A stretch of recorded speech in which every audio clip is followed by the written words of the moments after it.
Our next broadcast was the brainchild of Jack Webb and may very well be the most well-remembered and best radio police drama series of all time.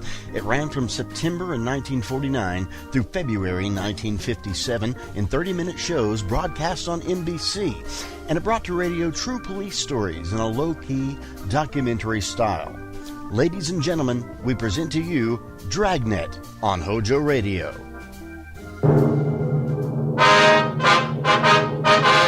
Sound off for Chesterfield.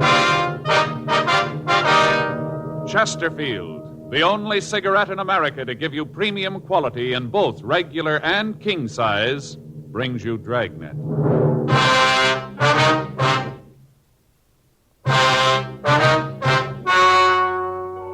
Ladies and gentlemen, the story you are about to hear is true. The names have been changed to protect the innocent.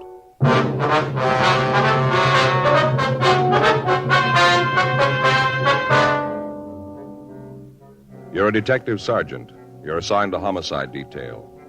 The body of a dead man has been found in the rear of his shop. He has been brutally beaten to death. The killer is unknown. Your job, find him. Thousands are changing to Chesterfield, both regular and king size, because Chesterfield is the first and only cigarette to give you premium quality in both sizes. That means king-size Chesterfield contains tobaccos of better quality and higher price than any other king-size cigarette. It's the same fine tobacco as in regular Chesterfield. There is absolutely no difference, except that king-size Chesterfield is larger, contains so much more of the same tobaccos, it gives more than a fifth longer smoke. Yes, more than a fifth longer smoke. So remember, Chesterfield is the only cigarette to give you premium quality in both regular and king size. Buy 'em either way you like 'em. Premium quality Chesterfield, and much milder.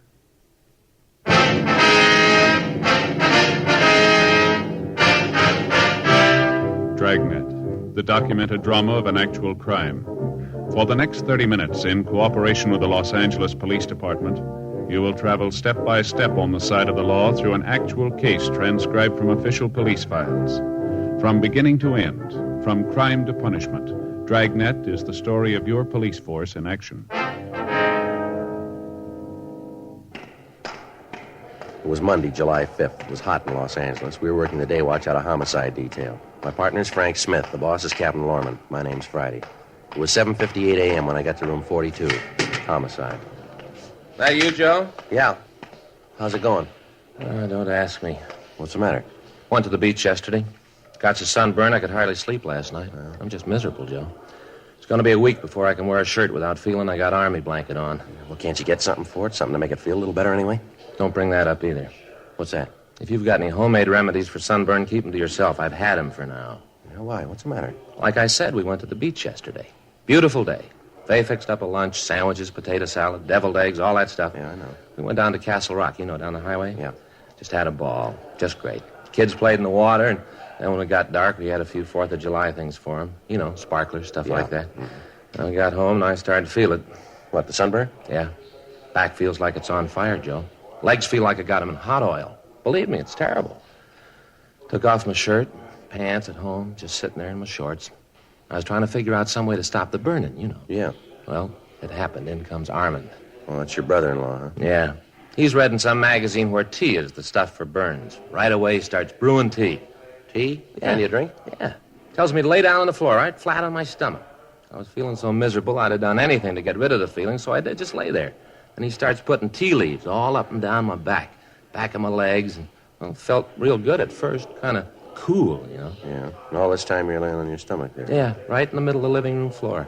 He put papers down first, you know, so the tea wouldn't drip all over the floor. Well, you brew this stuff first. Yeah, and then they put the tea leaves on me, but then the tea leaves started to dry. They crinkled all up, and the pain came back. Just miserable, Joe. Well, did it do any good at all? I don't know. They finally took it off and put some kind of ointment on my back. Helped a little. Had to sleep on my stomach all night. Couldn't turn over. I just lay real still. Once in a while, I'd fall asleep and roll over, and wow, I'd wake right up with the pain. I tell you, Joe, I didn't sleep at all. Not a wink. Yeah, I know what you mean. I don't see what you're blaming Armin for. Seems like he did try to help you out, though. Oh, sure, he tried. Whole thing was his fault. If he'd kept his big mouth shut, everything would have been all right. How do you figure that? A picnic. It was his idea, John. It's a hot shot. I'll get it. What is it? Killing down on Bixel.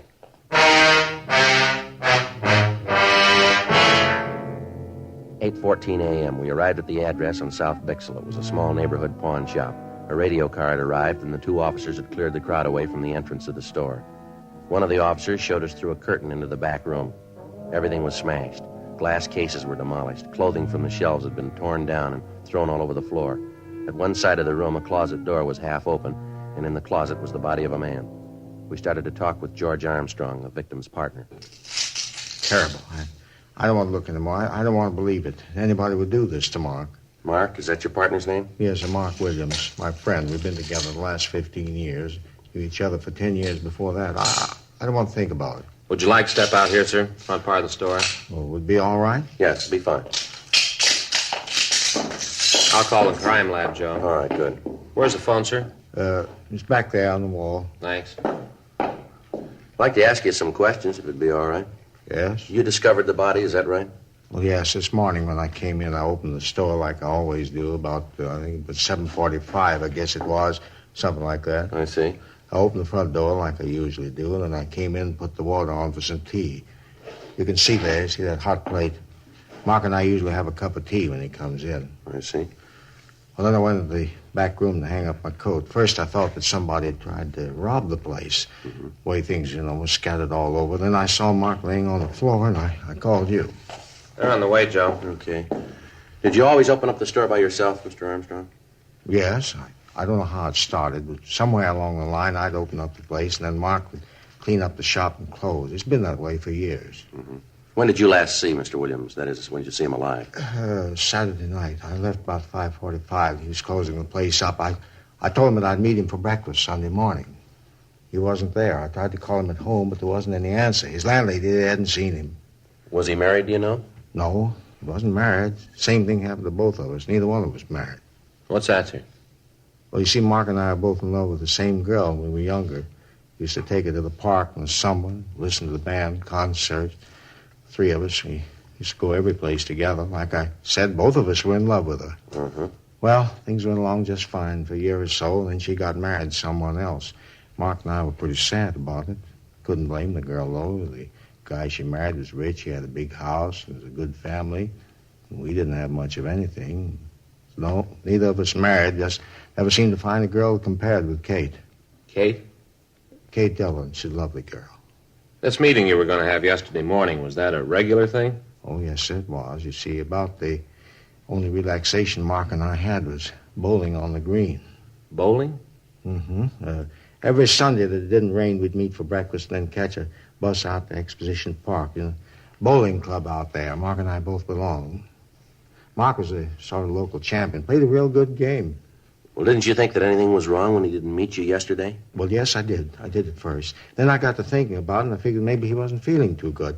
Just didn't want to go out to the club. Yes, sir. He'd get like that, moody. Just for no reason at all. Decided he didn't want to go anyplace at all. Just sit in his room. Almost always came to work, even when he was in the mood. But now and then he'd just sit up there and look out the window. Was there any special reason for all this? No, not that I know of. He just get like that. No special reason. When he did, you just had to sit and let the mood pass. Nothing else to do. I see. Well, did Mr. Williams have any enemies that you'd know of? Anyone at all that might do a thing like this? No, sir. No one. Mm-hmm. Was he alone when you left him Saturday night? Yes, he was straightening up the shelves, getting the things in order. But he was all by himself. No one was here. Well, have you ever had any trouble with anyone in the neighborhood lately? Somebody who might have been looking for trouble, maybe? Well, Sergeant, most of our customers have trouble. Well, yes, sir, but about how much money was on the premises when you left? Maybe $1,500. Where'd you keep the money? In the safe, right there. You can see for yourself it's all right. Would you mind opening it up just to be sure? Well, if you want me to, but I'm sure everything's okay. If you wouldn't mind, sir. Okay. I know there's nothing wrong here. 43. You can see for yourself that everything's okay, can't you? 16 left. Yes, sir. We just want to be sure. right to 8. There, you can see it. Uh-huh. Is the money kept in that strong box? Yes, sir. Who knew the combination to this safe? I mean, besides you. Just Mark and me. We were the only ones. There, all the money's there. Is there anything else missing from the store? Anything that you can see? Well, Sergeant, look around you. If there was anything, how could I tell? I'd have to take a complete inventory. Well, what difference does it make? How's it going to help Mark? Well, it's pretty important we find out why he was killed the way he was, sir. The beating and all. If you'd look around, you might be able to come up with something. Oh, all right, I'll look around, but I tell you, I don't think there's anything gone. All right, if you just do that, we'll look over the back room if it'll be all right. Pretty bad, huh, Joe? Yeah. Looks like revenge could have been the motive, maybe, from the looks of things here. Yeah, Can't have tell. to be something like that. Terrible beating. The way the place is all smashed up. Yeah. Frank, Yeah? come over here. Yeah? Look here in the closet. You can see it there under the body. Oh, yeah, looks like a hand axe. Yeah, Might have been trying to defend himself, huh? well, maybe. Sergeant, Yes, sir? you were right, absolutely right. What's that, sir? Well, he did steal something. The gun case has been broken into. Yes, sir. Anything missing? A couple of revolvers. 8:32 a.m. The crime lab crew arrived and went over the place. In the back room, under a pile of clothes, they found a 10-inch length of lead pipe. Dean Bergman from Leighton Prints dusted the room, the safe in the store, and the lead pipe. He came up with several clean prints. He rolled the dead man's fingerprints, and then he took Armstrong's. Comparison with those he'd found eliminated all of them except a partial print on the safe. The coroner arrived and removed the body. Frank and I canvassed the neighborhood, but none of the people in the area had noticed anyone suspicious in the last few days. We called the office, and Sergeants Joe LaMonica and Howard Hudson came out to help us in the search of the vicinity. The axe found in the hands of the victim, Mark Williams, had stains on the blade. A closer check of the pawn shop showed that several articles other than the guns had been stolen. George Armstrong gave us a complete list of the missing property along with the serial numbers of the guns. 11:34 a.m. Frank and I checked back into the city hall. Frank, did you get the APBs out? Yeah? Notified the pawn shop detail. Any word from LaMonica and Hudson? No, not yet. At least there's nothing in the book there. I'll get it. Homicide Friday. Oh, yeah, Joe. Mm-hmm. Yeah. No, we haven't heard from him yet. No. Where? Yeah. Yeah, well, that figures. Uh-huh. Okay, thanks. It's LaMonica. He and Hudson found a blood-stained shirt in an alley behind an apartment house a couple of blocks from the pawn shop. Yeah? Checked the apartment register, and they found a Wallace Holmes listed. Holmes? Yeah, LaMonica knows him. Yeah? Just served 6 months for violation of the Narcotics Act.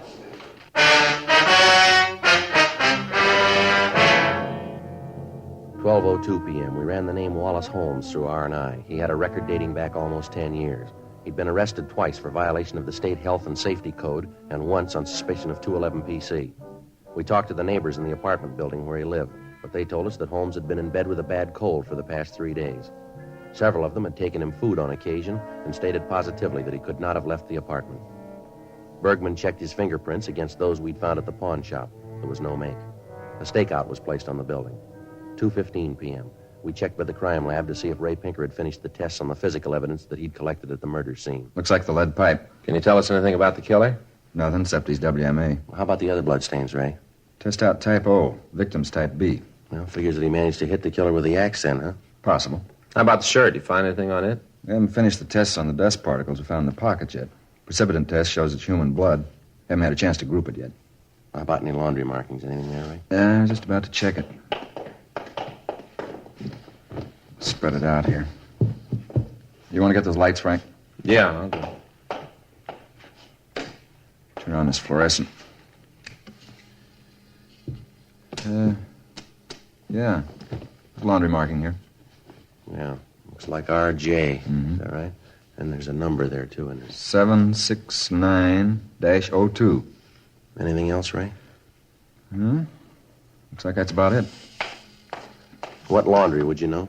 Yeah, I think so. Marking's the same type as Consolidated Central Laundry uses. It's a big place out on Pico. Mm-hmm. Handle cleaning for a lot of small neighborhood places in town. I can give you the address. Okay, anything else? Oh, he had a 15 neck and a 33 sleeve. Average size, not much help, huh? Maybe I can give you some more when I get through the dust particles in the pockets. Yeah, okay. Wish we had a little more to go on. Well, you got a piece of lead pipe, a stained shirt, and an axe that looks like it's been recently used. Yep. They all connect somewhere along the line. Yeah, all we got to do is find out where. 2:58 p.m. Frank and I drove out to the Consolidated Central Laundry. We talked to the manager, and he looked through the files. He was able to tell us that the shirt had been laundered at a small cleaning place on South Hill. He gave us the address, and Frank and I drove over. We talked to the manager of the shop. Uh-huh. Yeah, it's our number, all right. Yes, sir. Would it be possible for you to tell us who owns the shirt? Yeah, I'll look it up in the book. Let's see, RJ 769-02. That's right. Let's see, 642, 98, 7. Yeah, here it is. John Dunlap, address out on 3rd Street. Say, what do you want to know about the shirt for? Dunlap done something? Oh, we're just conducting an investigation here. Oh. Wonder if you'd describe this Dunlap for us.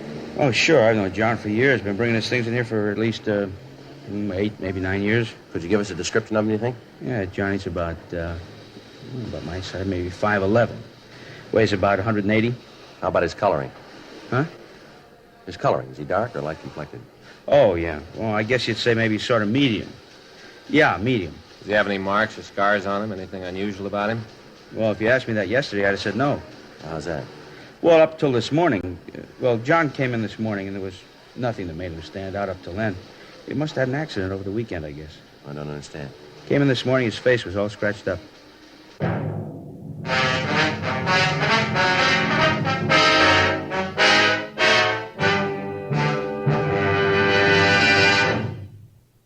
You are listening to Dragnet, the authentic story of your police force in action. We like to give the facts about Chesterfield so you can be your own judge. Chesterfield is the first and only cigarette to give you premium quality in both regular and king size. Chesterfield is the first and only cigarette to tell you what it's made of. The world's best tobaccos. Kept tasty and fresh by pure and costly moistening agents. The best that money can buy. And Chesterfield cigarette paper is of the highest purity. Now, Chesterfield is the first cigarette to present this scientific evidence on the effects of smoking. A medical specialist is making regular bi-monthly examinations of a group of people from various walks of life. 45% of this group have smoked Chesterfield for an average of over 10 years. After 8 months, the medical specialist reports that he observed no adverse effects on the nose, throat, and sinuses of the group from smoking Chesterfield. I'd say that means real mildness. Either way you like them, regular or king size, you'll find premium quality Chesterfields much milder.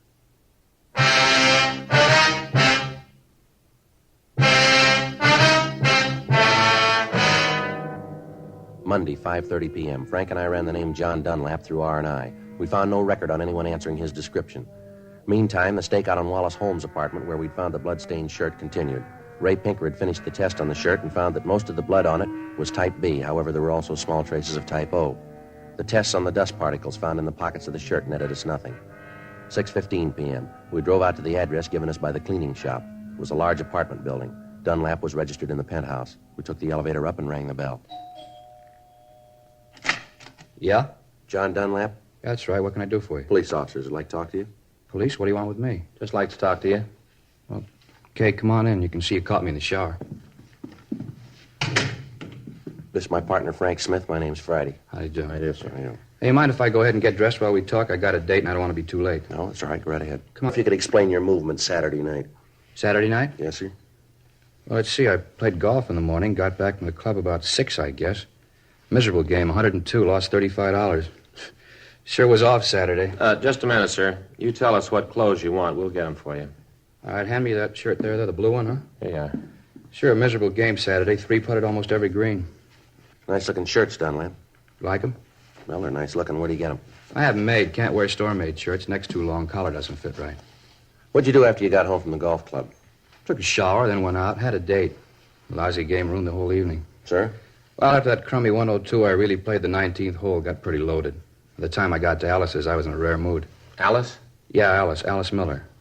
Anyway, I was about half hour late, and she was fit to be tied. We were supposed to have dinner out in Malibu. Took us about an hour to drive out there, and Alice kept getting madder as we drove. I guess I didn't help things out any. I was in a foul mood and didn't keep it to myself. Yeah? Well, by the time we got there, really going at it, silly thing, no sense to the argument at all, but it just kept building. Either one of you married? Yes, sir. My partner here is. Well, then he knows what I mean. Well, we didn't get down to the beach till about 8:30 or 9. We got out of the car, and Alice said she wanted me to take her back home. I told her we'd just gotten there. She said she didn't care, wanted to go home. Yeah. I told her if she wanted to leave, it was okay with me, and I turned around to walk down to the house. You know, it's pretty dark down there. Uh-huh. Well, I walked right over the embankment. Must have fallen over about 6-7 feet. Didn't hurt myself much, but you can see I scratched up my face. Yeah, we can. Well, the long one, though, I guess it was worth it. How's that? Well, Alice was so scared she ran down to me, and the argument was all over. We went on into the house and had dinner. How long were you there? Well, I guess until, maybe 2:30, 3 in the morning. Got to playing charades. Time just went. You happen to know what blood type you have? What? Your blood type. Do you know what it is? Oh, I think it's A, but I'm not sure, though. Uh-huh. You said you had your shirts made to order, huh? Yeah, that's right. Why? Can you tell us how someone else might have gotten one of your shirts? Wait a minute. I don't think I understand just what's going on. Or what is this all about? You come in here and ask a lot of questions. What's it all for? Just routine. Routine what? It's not routine for me to have policemen come in and ask a lot of questions. Where was I Saturday night? Who makes my shirts? Who might have had them? Come on, what's the pitch? All right. You know a man named Mark Williams? Williams? No, Tom Williams sells insurance. No, Mark Williams. No, I don't think I know him, Mark. Anyway, what's he got to do with this? He was killed Saturday night. You figure maybe I did? Well, a shirt that belongs to you was found near the scene. My shirt? That's right. Same label. Check the laundry markings in it. Your laundryman said it was your shirt. Said it was your number. You talked to Harry? Yeah, if that's his name, I guess we did. Well, I don't understand it. Hey, wait a minute. Yes, sir? A couple of weeks ago, I gave a half a dozen shirts to the woman who comes in to clean up the place. She might know what happened. Let me call her and find out. I got her number here someplace. Yeah, here it is. If anybody knows, she would. A couple of weeks ago, told her she could have them. I don't know what's the matter with them. Hello? Mrs. Lambert in, please? Yeah, thank you. Hello, Mrs. Lambert. This is John Dunlap. Oh, just fine. And you? That's good. No, I just want to know what you did with those shirts you took a couple of weeks ago. Well, no, Mrs. Lambert, I did give them to you. I just want to know what you did with them. Uh-huh. I see. Well, can you give me the address? Well, just a minute. I'll get a pencil. Do you have a pencil, officer? Here you are. Thank you. Now, go ahead, Mrs. Lambert. Uh-huh. 47? All right, thank you. No, don't you worry. Everything's all right. Yeah, well, thank you, Mrs. Lambert. Yeah, I'll see you then. Right, goodbye. A real character. Thought I wanted the shirts back. Did she tell you what she did with them? Yeah, said she sold them to a second-hand store down on Bixel.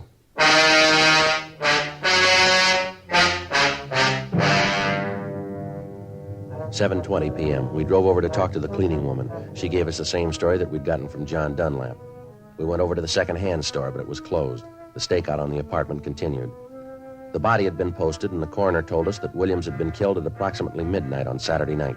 That would allow 2 hours on either side, making it possible for the murder to take place between 10 p.m. and 2 a.m. Frank and I checked out of the office and went home.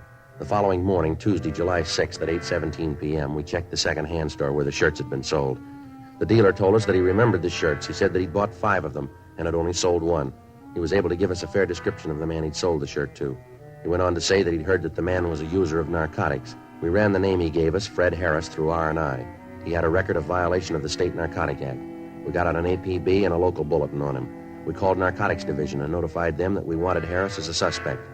We checked the address listed on his record, but we found that he'd moved and left no forwarding address. 2 days went by. We ran down all leads, but we were able to come up with nothing new. Thursday, July 8th, 8:30 a.m. Frank and I checked back into the squad room. Well, there's another one that didn't go anyplace. Yeah, well, he's got to be someplace. I get it. Homicide Friday. Oh, yeah, Joe. Mm-hmm. Yeah. Well, how soon will you be here? All right. Okay, right. Anything? LaMonica and Hudson, they just picked Harris up.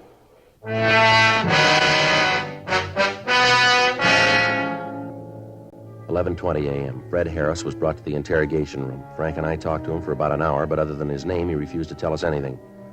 We tried to lead him out. We talked about his family, about sports, food, everything we could think of. None of it worked. Harris remained sullen and uncooperative. 1:46 p.m. How about some lunch, Joe? Yeah, I guess so. Harris? No, thanks. Well, you suit yourself. What do you want, Joe? Well, ham on rye's all right. Get some coffee, too, huh? Okay. You sure, Harris? You don't want anything to eat? No, I told you. Okay. All right if I smoke? Yeah, go ahead.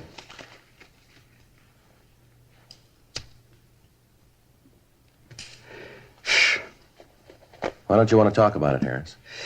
About what? Why you killed Williams. Who says I did? That's the way it looks. It looks wrong. Well, you figured for yourself, Harris. When you killed the old man, you weren't very careful. You left a couple of prints around the place. Yeah? Shirt you wore, we got that. Found it right where you dropped it.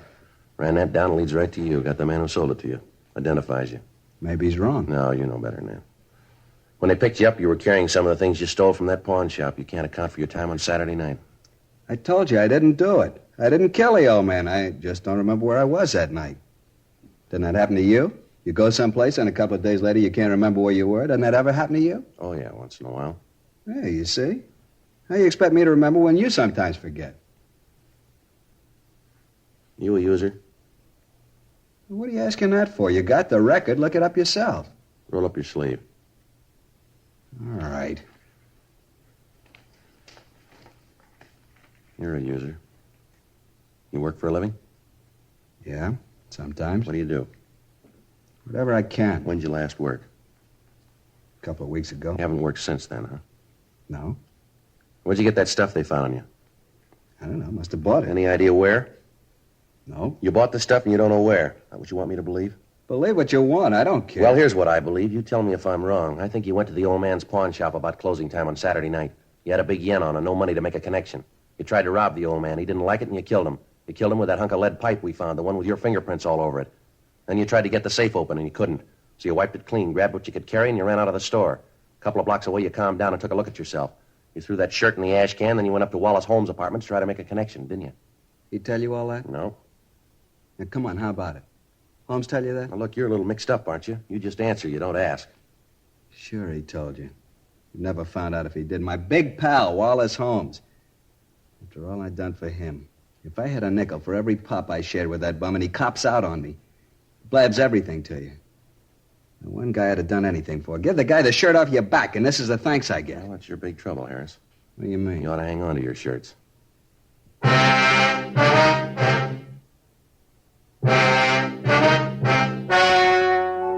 The story you have just heard was true. The names were changed to protect the innocent. On November 15th, trial was held in Department 86, Superior Court of the State of California, in and for the County of Los Angeles. In a moment, the results of that trial.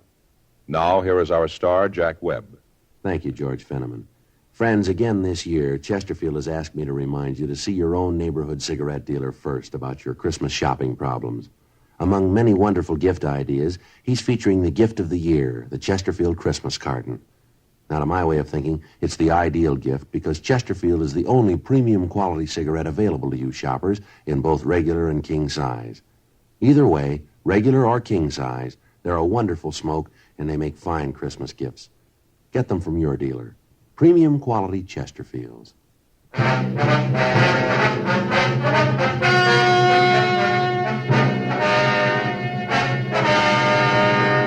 Fred Richard Harris was tried and convicted of murder in the first degree. He was executed in the lethal gas chamber at the State Penitentiary, San Quentin. You have just heard Dragnet, a series of authentic cases from official files. Technical advice comes from the Office of Chief of Police W.H. Parker, Los Angeles Police Department. Technical advisors, Captain Jack Donahoe, Sergeant Marty Wynn, Sergeant Vance Brasher. Heard tonight were Ben Alexander, Vic Rodman, Olin Soule. Script by John Robinson. Music by Walter Schumann. Hal Gibney speaking. Sound off for Chesterfields. Either way you like them, regular or king size, you'll find premium quality Chesterfields much milder. Chesterfield has brought you Dragnet, transcribed from Los Angeles.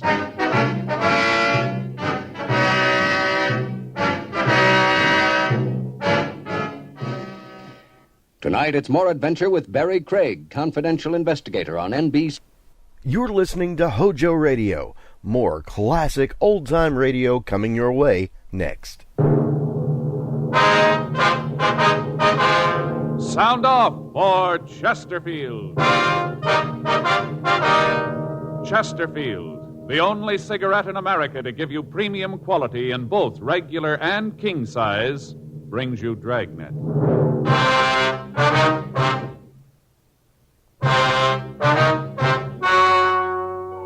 Ladies and gentlemen, the story you are about to hear is true. The names have been changed to protect the innocent.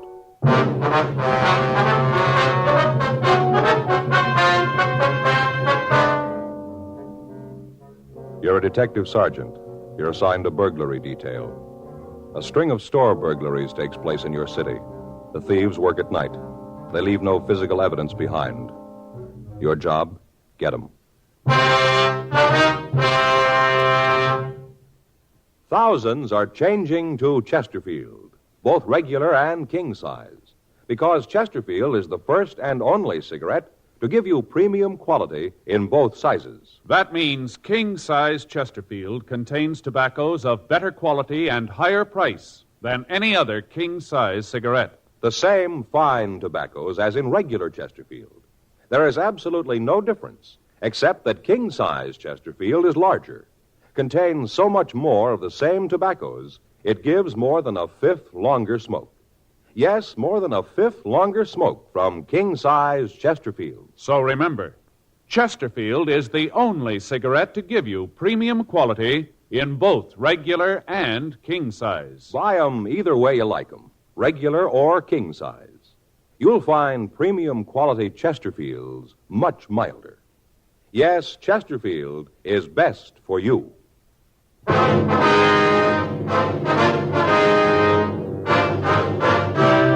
Dragnet, the documented drama of an actual crime. For the next 30 minutes, in cooperation with the Los Angeles Police Department, you will travel step by step on the side of the law through an actual case transcribed from official police files.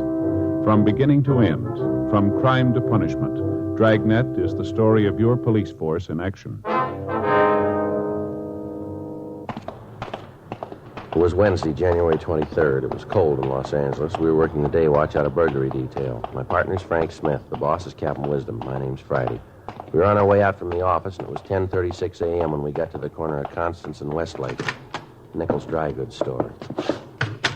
Yes? Something I can do for you, gentlemen? Yes, ma'am. We're police officers. Oh, yes, about the robbery. Yes, ma'am. Were you Gladys Nichols? Yes, I am. I'm the owner. I found out that the safe had been robbed. I think you mean your safe was burgled, Mrs. Nichols. What? Well, your safe, it's a technical term. We refer to it as having been burgled, not robbed. Burgled. Robbed. They took the money out of it. Well, you see, ma'am, a lot of people make that same mistake. A safe is burgled and a man is robbed. Oh, yeah. Well, I came in this morning. I didn't get your names. I'm sorry. My name's Friday. This is my partner, Frank Smith. Well, I'm pleased to meet you. How you do? Like I said, I'm Gladys Nichols. Yes, ma'am. Now, if you just tell us what happened here. Oh, sure. Well, I came in this morning, 8:30, just like I always do. Been doing the same thing for the past 10 years. 8 years at the old location. Always opened exactly 8:30 on the dot. Yes, Miss Nichols. Miss Nichols. I took my maiden name when my husband died. I'm sorry. Go right ahead, please. Oh, sure. I came in at 8:30 this morning, opened the door, and came on in. Everything looked just like it should have. I hung up my coat, then I rolled up the shade on the front window. After that, I opened the safe, and that's when I knew that I'd been robbed, burgled. That's right, ma'am. I could tell it right away. Safe was empty, not a bit of money left. Cleaned it right out. Do you know how much money there was in the safe, Miss Nichols? Oh, yes. $423.76. I know exactly. Yes, ma'am. Can't understand it either. It should have gone off. Should have worked. Can't understand why it didn't. What's that, ma'am? Burglar alarm. Oh. Yes, not a peep out of it, nothing. The man that sold it to me said that if anybody so much as looked at something and thought about stealing it, the alarm would go off. But like I said, not a peep. Oh, I wonder if you'd excuse me for a minute. There's Mrs. Johnson, old customer. Yes, ma'am. It won't take a minute. You, ma'am. Good morning, Vera. Morning, Gladys. I want a pattern and some material. All right. What pattern do you want? Oh, I was over to the Palmquits the other night. Barbara made some of the cutest pillows I ever saw. Looked like pieces of fruit. You know, watermelon strawberries. Oh, yeah, I know the ones you mean. She said she saw them in a magazine. Sent for the pattern, but I thought if anybody had had it, you'd be the one. Have you? Sure. It's new. I just got it in a couple of days ago. I guess you heard about my being burgled. No. Really? Sure, last night. Those two gentlemen back there from the police come in to talk to me about it. And you were really robbed? Burgled, Vera. A safe is burgled. A man is robbed. Oh. Now, is this the pattern you want? Yes, that's the one. See there? I want to make the slice of watermelon and the strawberry. Think they look real nice on the bench in the parlor. Oh, yes, they sure would. Faye saw those things. Said she wanted to make some. You see them, Joe? No, I never have. They're real nice. Probably not too comfortable, but they sure look pretty. How much material do I need for just the two? Well, I'm not sure. Have to look at the pattern. Do you want just the melon slice and the strawberry, that right? Yes. Mm-hmm. Well, for the melon, you need, let's see. You want it out of cloth or plastic? What? Cloth or plastic. You can make them out of either. Cloth, I think. Yeah. Faye's going to use plastic. It's better for the kids. Yeah. You'll need 3/4 yard of red and 1/4 yard of green felt for the hull and the stem. That's for the strawberry. And then for the melon, you'll need 1/2 yard of white, 1/2 yard of pink, and 1/2 yard of green. All right. Well, how about embroidery cotton? You'll need 4 skeins of 6-strand black. I have plenty of that. Well, I'll measure it out for you. Sure had some excitement around here this morning. All those policemen running around looking for fingerprints and clues was real excitement. Mm-hmm. They caught the man yet? No, that's what those 2 men are here for now. Want to ask them some questions. Certainly don't look like policemen. Now, why do you say that? Well, you know, they don't look anything like they do in the movies. Never do. Now, you will need some muslin for this, too. You want to get it now? No, I'll pick it up later. Got to get some batting, too. All right. That's the stuff that gives Faye trouble. What? Batting. You know, the stuff you put inside the pillows. Faye always has trouble with it. Stuff always creeps down to one end of the pillow. You got one real fat end, and the other one just hasn't got anything in it. Kind of uncomfortable when you sit on it. Yeah. Just put that on the bill, will you, Gladys? You betcha. Sure hope you get the burglary all straightened out. Oh, I know they will. Thanks for coming in. Now then, I'm sorry to keep you waiting. That's all right, ma'am. About that burglar alarm. Yes? Well, about the switch. Are you sure you turned it on when you left the shop? Sure, you just bet I did. I always do. Right after I pull the shade down, I always switch on the system. It's supposed to ring when anybody tries to get into the place. Didn't work this time, not even a peep. Well, now you say this time. Do you mean that something like this happened before? Oh, no, just a figure of speech. No, never been anything like this before. I see. Did you notice anything disturbed in the place when you came in? Anything that made you think something might be wrong? No, not a thing. Came in, rolled up the shade, and then opened the safe. That's the first I knew about it. Somebody opened it up. Must have known the combination. Just opened it up and took the money. Well, does anyone else have a key to your front door here? Anyone besides yourself, I mean? Well, there's Alan. Alan? Yes, Alan Hoffman. He comes in and straightens up for me. He's a decorator. Or at least he's trying to be one. He likes to come in and putter with the material. He works in some sort of store during the day, and then he comes in here in the evenings and works with the material. You know, tries out different things. Yes, ma'am. Does he have the combination to your safe? Oh, no. I'm the only one who has that. Do you know if he was in here last night? No, I don't. But I know that Alan wouldn't do a thing like this. I'm sure of that. How is it you let this Alan have a key to the place, ma'am? Let him have the run of the place when you're not here? Oh, well, I've known Alan for a long time. I knew his mother. We've always been good friends. Once in a while, he gets a commission to a house, and he always gets the material he needs from me. Well, he's awfully nice. You'd like him.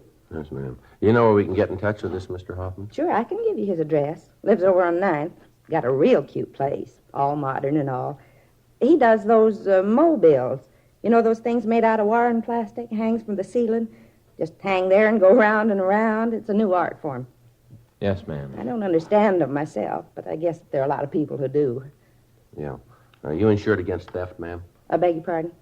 Do you have any insurance against theft? Sure, I have insurance. By golly, that's the first time I thought about it. I always thought that it was kind of a waste of money. Sure glad I have it now. This whole thing won't cost me a cent. Well, now, outside of this Hoffman, do you hire anyone else in the store here? No, well, I don't pay Alan anything. He just comes in and putters. But there's no need for anyone else in the store. I have a man come in once in a while to wash the front windows, but no one steady. Has there been anyone around regularly? Anyone who'd be in a position to learn the combination to the safe, ma'am? Find out where the switch to the burglar alarm is? No. No, not that I can think of. Of course, most of my customers are pretty regular, come in all the time, but I'm pretty sure that none of them would do a thing like this. Wonder if you could give us a list of the people who come in regularly, Miss Nichols. Sure, I can. But I don't want you to go around bothering them, asking a lot of questions, causing embarrassment. I just won't have it. Money just isn't that important. It doesn't make that much difference, especially since I'm insured. Well, we won't embarrass anyone. It's just that we'd like to have the list if we could. Oh, well, all right. What time did you close the store last night, Miss Nichols? 6:10. same as always. Did you lock the store yourself? Yes, sir, I did. Did you notice anyone loitering around outside? Anyone who might have looked a little unusual, like they were waiting for you to leave? No, I don't think so. If there was anyone, I didn't notice them. Did you leave any sort of a light burning in the place? I beg your pardon? Well, a night light. Do you leave one burning you when you close up? Sure. That lamp on the counter, old coffee grinder. I leave that on. Has a 150-watt bulb. Throws a lot of light. Of course, you can't see anything from the street when I close up. Just a lot of shadows. I beg your pardon? Well, I pull the shade down when I leave. Once I had some material fade that was in the window. Since then, I pull the shade down. When it's down, you can't see inside from the street at all. Uh-huh. Say, if you don't mind, I'd like to make a phone call. Of course, ma'am. I want to call those people and tell them what I think of them. They're going to have to make good on that guarantee. Who's that, ma'am? Burglar alarm people. Thing didn't work at all. Not even a peep.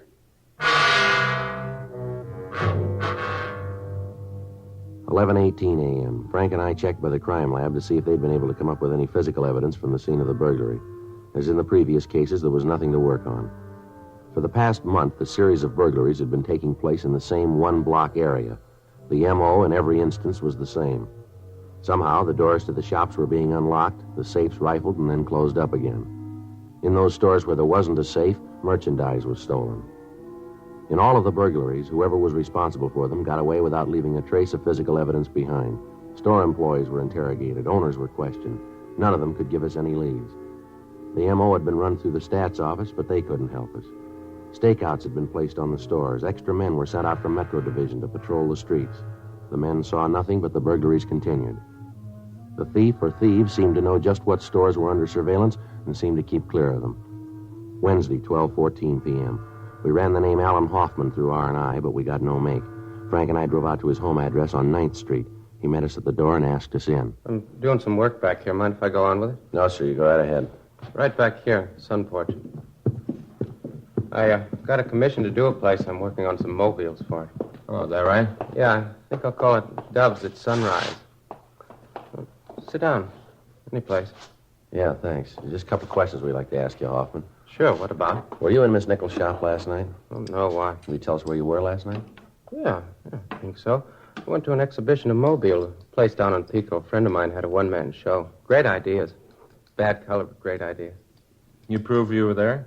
Well, sure, if I have to. What's this all about, anyway? I understand you have a key to the shop, is that right? Yeah, Gladys gave it to me. I go down there and check the material, get ideas for decorating. Where do you work, Mr. Hoffman? Right now in a store out on Beverly, antique shop. I want to go in business for myself, interior decoration. I've been working for it a long time. A couple of more good commissions, I'll be able to do it. Mm-hmm. Do you work at night down there very often? You mean at Gladys's? Yeah, that's right. Maybe a couple of times a week.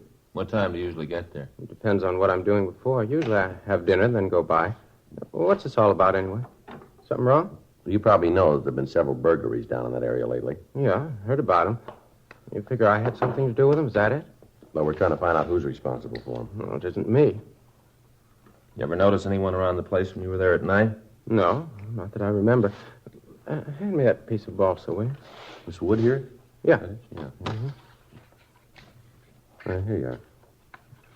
Thanks. No, I've never noticed anyone around there. What time do you finish up at the shop there? Sometimes late as 2, maybe 3 in the morning. Uh-huh. Miss Nichols tell you where the burglar alarm switch is? Sure, I know. Couldn't move around the place without knowing about it.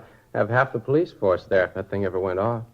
You got any idea as to how that safe could be opened by someone other than Miss Nichols? No, she's so touchy about that safe. She'd never let anyone get near her when she's opening. Even after she finishes the combination, she twirls the dial so you can't tell what number she stopped on. You've looked, have you?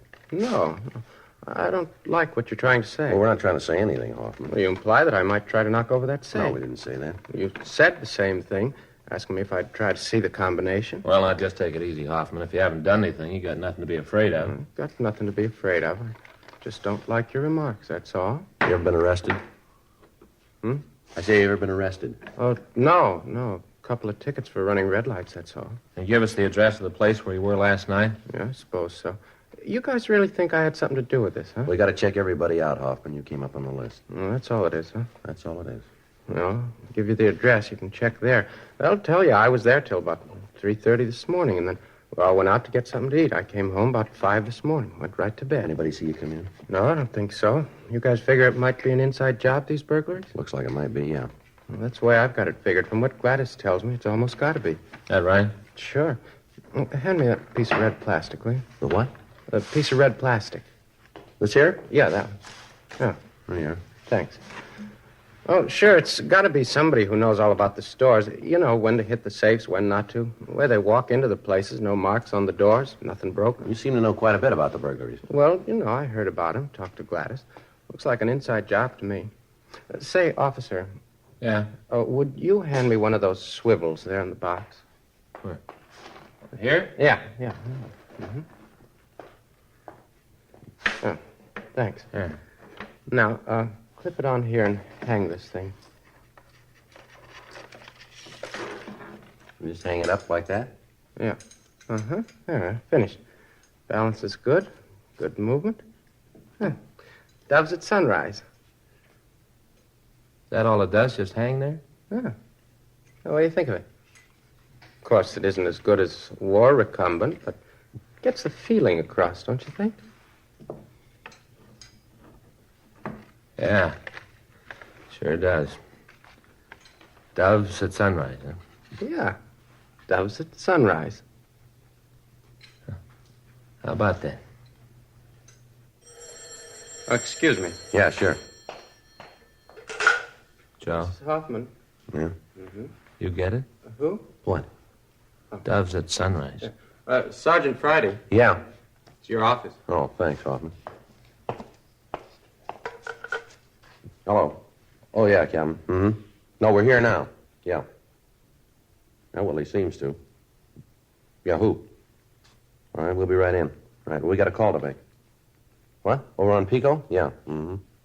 All right, after that. Yeah, right. Mm-hmm.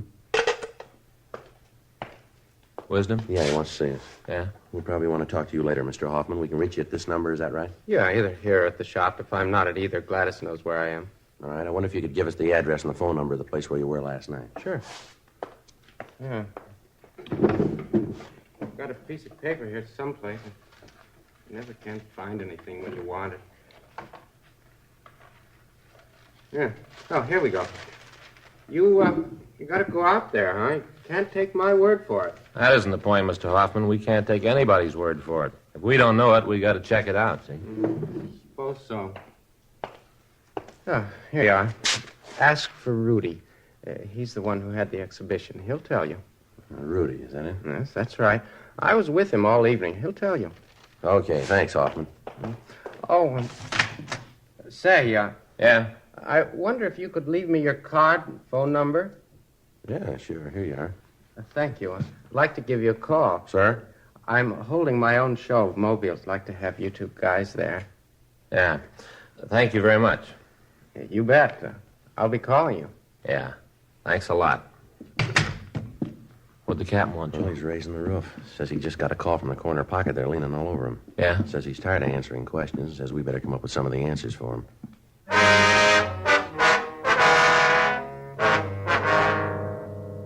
12:58 a.m. Frank and I drove over to check on Alan Hoffman's alibi. We talked to Rudy Nixon. He told us that Hoffman had been with him until around 4:30 that morning. At that time, Nixon had dropped Hoffman off at his apartment. We drove back to the office and ran the name Rudy Nixon through R&I, but we got no make on anyone answering his description. 5:45 p.m., Frank and I reported for stakeout duty. The night went slow and we came up with nothing. The next morning at 8:16 a.m., we checked back into the office. You know, as soon as we get this thing over with, I'm going to sleep a week. Oh, man, you got company. I'm going to tell Faye to send the kids out of town, and if anybody calls me, tell them I just left for Hindustan by fast freight. Well, how'd it go? Nothing, Skipper. Sat there all night, not a thing. How about the other guys? Anything from them, Skipper? No, I just checked with Metro. None of their cars saw anything. The other men out there came in with the same. I'll get it.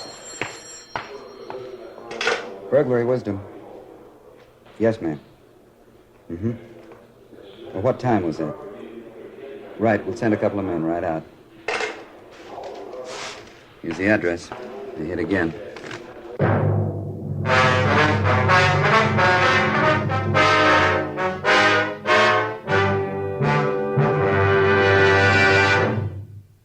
You are listening to Dragnet, the authentic story of your police force in action. Chesterfield is best for you. But let us give you the facts, and then you be your own judge. Chesterfield is the first cigarette to present this scientific evidence on the effects of smoking. A medical specialist is making regular bi-monthly examinations of a group of people from various walks of life.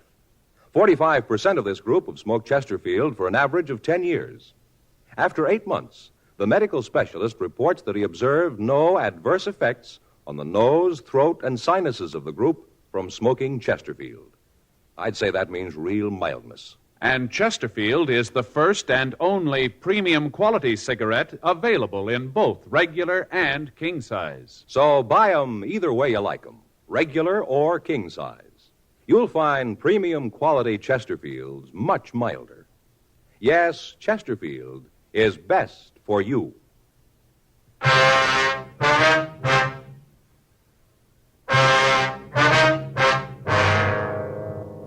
Thursday, January 24th, 8:52 a.m. Frank and I drove out to see the latest victim of the burglars. The crew from the crime lab arrived and went over the place. The M.O. was exactly the same as in the previous thefts. The front door had been unlocked, the safe had been opened, the contents taken, and then the safe closed. There was no physical evidence. However, on one point, the thief had varied his method of operation. The latest victim was the owner of a radio and television store. A check of his stock showed us that an expensive record player and a large stock of records were missing. We checked Metro Division, but they told us that none of their cars had reported seeing anyone on the streets carrying anything that fitted the description of the missing merchandise. The serial number of the set was given to us, and a local and an APB was gotten out on it. We talked to Lieutenant Stevens at Metro, and he agreed to double the number of cars cruising in the area that night. 3 more teams of men from Burglary were assigned to the stakeout detail. 6:02 p.m. Frank and I checked in for duty. Nothing happened. 2 days passed. Still no new leads. All employees of the stores that were victimized were checked and rechecked. Nothing. Saturday, January 26th. Frank and I were assigned to a toy shop in the middle of the block. We waited. 8 p.m., 9, 10:30 p.m. Nothing. Boy, I'm stiff. Yeah. Joe? Mm-hmm. What time you got? 10:46. I sure wish I could have a smoke. Yeah. I wonder if he's going to show. What do you think? I don't know. Been a long time. 11 o'clock. We waited. From time to time, we could see the lights of the undercover car go by the front entrance. Midnight. 12:30. Still nothing.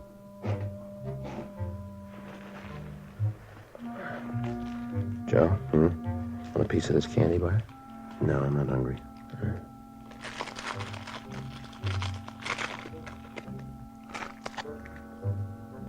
Sure you don't want some? No. I don't know. We've been in every store in this block. Past months, I don't think the guy's going to show.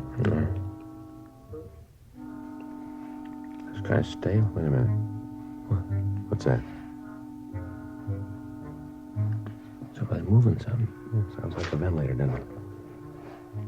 Hey. Wait a minute, hold it. Yeah, look, see the ventilator on the far wall? Where? Is it moving? Yeah, somebody's coming out of there, see?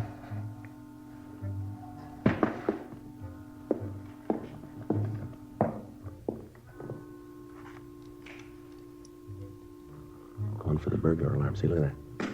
What'd he do? Snapped off the burglar alarm. Oh. He's at the safe. Yeah. He's got it open. Come on, let's take him.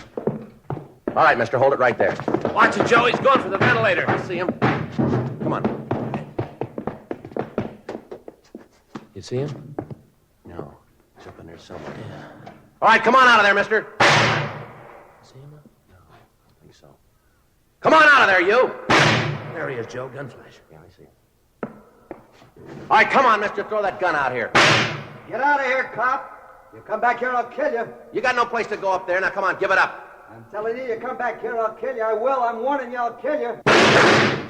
Wait a minute. Wait. Don't shoot anymore. Please, don't shoot anymore, please. I quit, please. All right, throw that gun out here. Come on. All right. Here it is. There it is. You got it now. Don't shoot anymore, huh? Please, all right, come on out of there. Anymore. Come on out of there. What do you think? You gonna come out of there? All right, we'll have to go in after him. on, easy now. Smoky in here. It's kind of a tight squeeze in it. Slippery, too. Looks like he's got some kind of a room up there. Can you see? Okay, here we are. Hey, look at this. He's got himself a room. Yeah. Dug it right out of the earth here. All right, come on. Come out from behind that crate. All right. Get your hands behind your head. I'm doing like you say. See, I got my hands just like you said. I quit. All right, you want to shake them down? Yeah. Come on. Stand still. Put your hands against the wall. Yeah, he's clean, Joe. Now, what is all this in here? Where I live. All right, we'll take a look. How about this, Joe? This room must be 20 feet square. Mm-hmm. This all the stuff you stolen? Yeah, most of it. What's your name? Warwick. Dan Warwick. Really had you guys going, didn't I? All right, let's go. Really had you. Couldn't figure it out. I used to watch you sit in events and watch you. Used to laugh how hard you were trying. Really had you going. Couldn't figure it out. Yeah, sure. Come on, now let's go. Really had you going. You never would have found me. Could have stayed here for years. Dug this room myself, every bit of it, all by myself. Stayed here when you guys were around, except when I watched you and the others. Couldn't figure out how I knew about the safes. Used to just sit there and watch them. Watch them open the things, simple once you know how. Really had you going, all of you. You bet you did. Running around in circles. Real fun. Yeah, but we knew where we were going.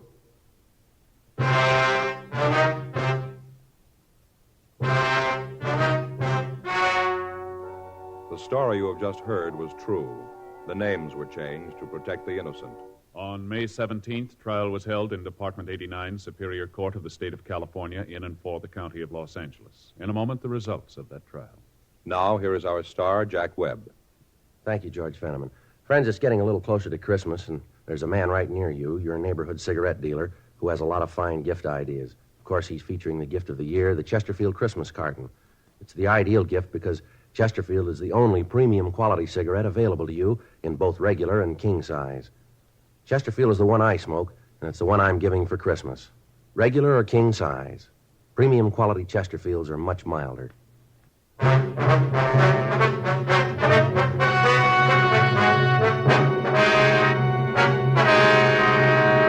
Daniel Robert Warwick was tried and convicted of burglary in the first degree, 5 counts. Said counts to run consecutively. He received his sentence as prescribed by law. Burglary in the first degree is punishable by imprisonment in the state penitentiary for a period of not less than 5 years. Ladies and gentlemen, in the next 7 years of bigger and bigger enrollments, America's grade schools will need nearly 250,000 extra teachers, besides those to fill normal vacancies. Education holds America's future, perhaps your future.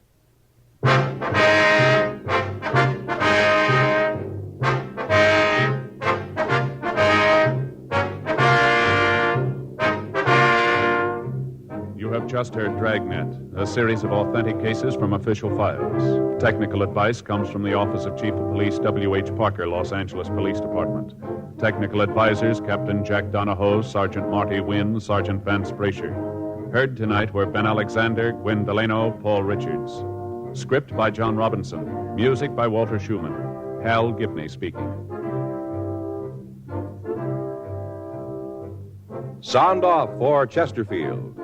Either way you like them, regular or king size, you'll find premium quality Chesterfields much milder. Chesterfield has brought you Dragnet, transcribed from Los Angeles.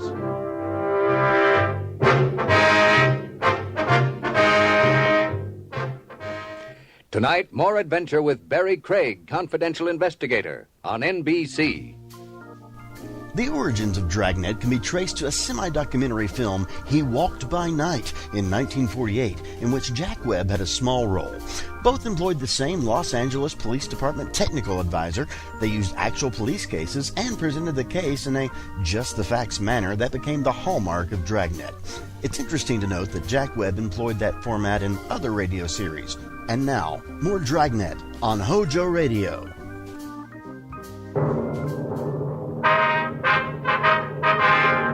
Sound off for Chesterfield. Chesterfield, the only cigarette in America to give you premium quality in both regular and king size, brings you Dragnet.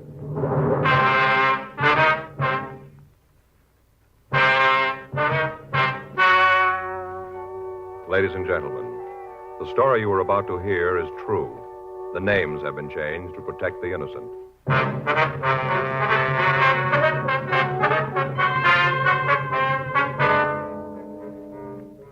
You're a detective sergeant. You're assigned to narcotics detail. You receive information that a big buy of heroin is going to be made in your city. You know the location and the man who's going to sell it. Your job? Stop him. Thousands are changing to Chesterfield, both regular and king size, because only Chesterfield has premium quality in both sizes. That means king-size Chesterfield contains tobaccos of better quality and higher price than any other king-size cigarette. The same fine tobacco as in regular Chesterfield. There is absolutely no difference, except that king-size Chesterfield is larger, contains so much more of the same tobaccos, it gives more than a fifth longer smoke. Yes, more than a fifth longer smoke from king-size Chesterfield. So remember, Chesterfield is the only cigarette to give you premium quality in both regular and king size. Buy 'em either way you like 'em, regular or king size. You'll find premium quality Chesterfields much milder. Yes, Chesterfield is best for you.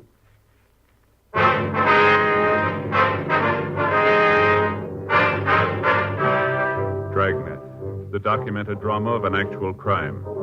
For the next 30 minutes, in cooperation with the Los Angeles Police Department, you will travel step by step on the side of the law through an actual case transcribed from official police files.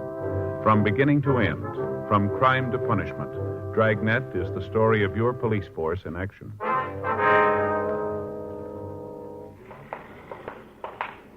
It was Tuesday, April 8th. It was windy in Los Angeles. We were working the night watch out of narcotics detail. My partner's Frank Smith. The boss is Captain Kearney. My name's Friday. We were on our way to the meet, and it was 9:48 p.m. when we got to the corner of Pico and Clanton, the 617 Club. Let's sit back there, huh? Yeah, it looks all right. What time you got, Joe? 9:49, why? Well, this watch is giving me trouble. Yeah? I guess it's getting old. You had it clean lately? Maybe that's what it needs. Yeah, a couple of years ago. Ran real good right after that. Just been lately, like I said. I think maybe you ought to have it cleaned again. I was reading where they should be cleaned at least once a year. Did you know that? No, this is getting old, Joe. Had it for almost 23 years. Got it when I graduated from high school. Sure looks like it's still good, doesn't it? Yeah. Yes, sir? Coffee for me, Frank.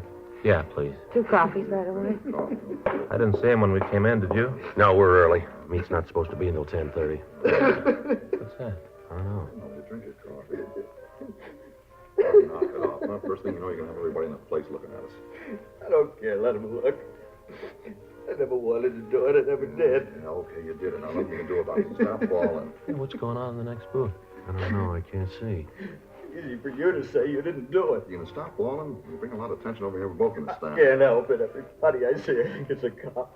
A cop who knows all about it. It's that cheap who's it done. Every time you get a couple of bills and you start to fall. Knock it off, huh? Knock it off. Knock it off. If I had to do it over again, it would have been different. I tell you, it would have been different. What do you think, Joe? Oh, it sounds like you had too much to drink. I hope they get out of here. I don't want anything to louse up our body here. Come on, let's Sure, go. you can be, big man. You got no worries. Come on, let's go. You didn't kill the old lady. Not so loud. You didn't kill her.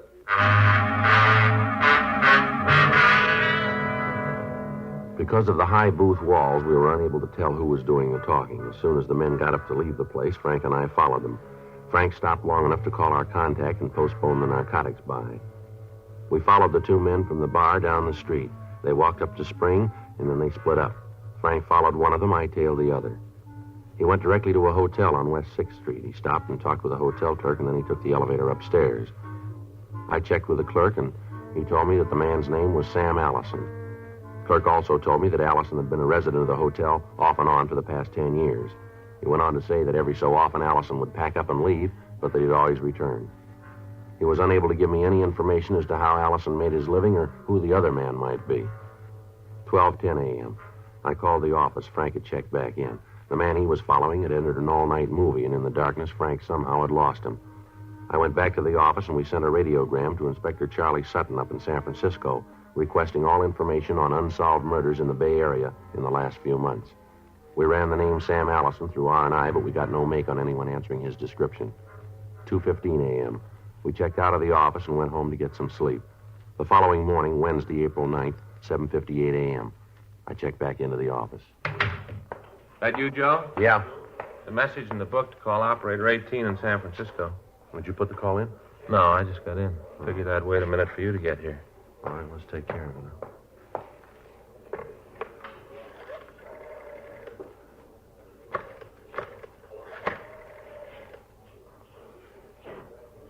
Now, Operator 18, San Francisco, please.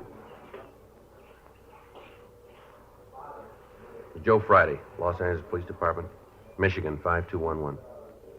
Yeah, that's right. Probably Charlie Sutton, huh? Yeah. Yes, ma'am?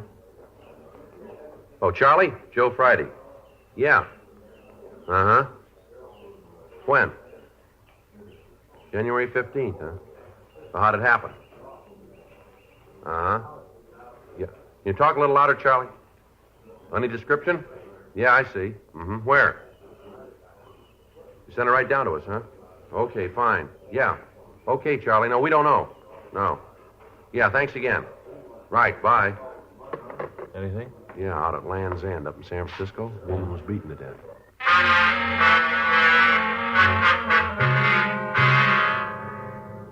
The San Francisco Police Department said that they'd forward all available information on the killing. From what Inspector Charlie Sutton had said, the victim had been robbed and beaten out in the Land's End area. There had been one witness to the murder, and we told the authorities in the Bay City that we would send them stand-up mugs of our suspect, Sam Allison. 9:37 a.m. Frank and I drove over to the hotel on West 6th. We talked to the desk clerk, and then we went upstairs to Allison's room. This must be at 3:05. Yeah. I'll try it again. Yeah? Who is it? Police officers, we'd like to talk to you. Just a minute. Yeah? You Sam Allison? Yeah, that's right. What's the bit? Like to talk to you. What about? Might be better if we talked inside. All right, come on in. Well, what's this all about? Want to get dressed? We'd like to talk to you downtown. What for? You got nothing on me. Just like to talk to you. Come on, get dressed. Well, wait a minute. Look, you tell me what it's all about first, huh? You've been up in San Francisco lately? Why? Have you? Yeah, so what? When? I don't know. First of the year, I guess. Around there. You narrow that down a little? First part of January, I guess. Where were you last night? Around. Where around? Met a friend, had a couple of drinks, and came home just around. Who's the friend? Hey, look, I'm not going to answer any more of your questions until I know what this is all about. Where are your clothes? In the closet. I'll get them. We're getting real big, aren't we? You tell us what you want, I'll get them. That pinstripe. You know, the gray one right in front of you. You know, pinstripe? That's it? Yeah.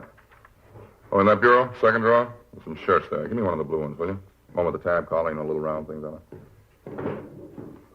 This it? Yeah. Here you go. Thanks. Thanks a lot. Hey, when you guys figure out and let me know what this is all about? What do you do for a living, Allison? Oh, this and that. All right, what's that mean? I work with horses. You a trainer, that it? No, not exactly. A tout? No. Say, in that top drawer, there's a little velvet box. You got a collar bar in there. Would you get it for me, huh? Here? Yeah. This the box? That's right. The gold one. Yeah. And what you want? Yeah, thanks. Yeah, I got my shoes. Wait a minute. Which ones do you want? The black ones. It's the only pair. Who were you drinking with last night, Allison? Oh, like I told you, a friend. What's his name? Look, I told you I wasn't going to say anything like find out what this is all about. All right, Allison, I'm going to lay this out for you. We were in a bar last night, place down in Clanton. You there? Clanton? Oh, you mean the 617 Club? That's right. Yeah, I was there. So what? We were in the booth next to you. Heard you talk about killing a woman in San Francisco. You're wrong about that. Yeah, sure we are. Let's go downtown. No, I mean it. I don't know what you're talking about. Oh, sure, I was in the bar last night, but I don't know anything about killing an old broad up north. Who said she was old? Well, you just did. No, he didn't. Said a woman had been killed. He didn't say anything about her age. Well, from the way you said it, I figured she was old. No, that won't work, Allison. Look, you got no reason to think that I did that. No, you got no reason to think that. You admit you were up north about the time it happened. You were in a bar last night talking about it. Now, you seem to know quite a bit about the whole thing for somebody who wasn't involved. Well, maybe I just heard about it, you know. Where'd you hear about it? Well, around. Well, I don't know where, but well, I heard about it. Maybe that's what happened. But you guys know it wasn't me. You know that, don't you? Who were you with last night? He the one that did it? Is that it? I don't know. I don't know if he did it or not. I don't know anything about it. All I know is I wasn't mixed up in it. I didn't have anything to do with it. Who's Jack Kenton? Kenton? I don't know any Kenton. Well, he knows you, according to this postcard in your drawer over here. Is that right? Yeah, that's right. Sam, I'll be in town Monday night. Meet you at your hotel. That's signed Jack. There's a return address here, San Diego. Now, who is he? Oh, yeah, Kenton. I forgot for a minute. Well, maybe you forgot that he was with you in that bar last night, too, huh? Well, what happens to me if I do remember? You going to find out? I don't think so. Was he the man you were with last night? I don't want him to find out. I got big trouble if he does. Is that right? Yeah, he's the guy, but don't tell him I said so, will you? You won't tell him, huh? Oh, Jack would come after me if he knew. He's really off his rocker. He is, huh? Yeah, and he'd kill me if he knew. You guys are going to have trouble taking him, you know that, huh? We are, huh? Yeah, he's fallen a couple of times before, done big time up at Q. Told me 100 times before, at least 100 times. Yeah, what's that? He killed the first cop that came after him.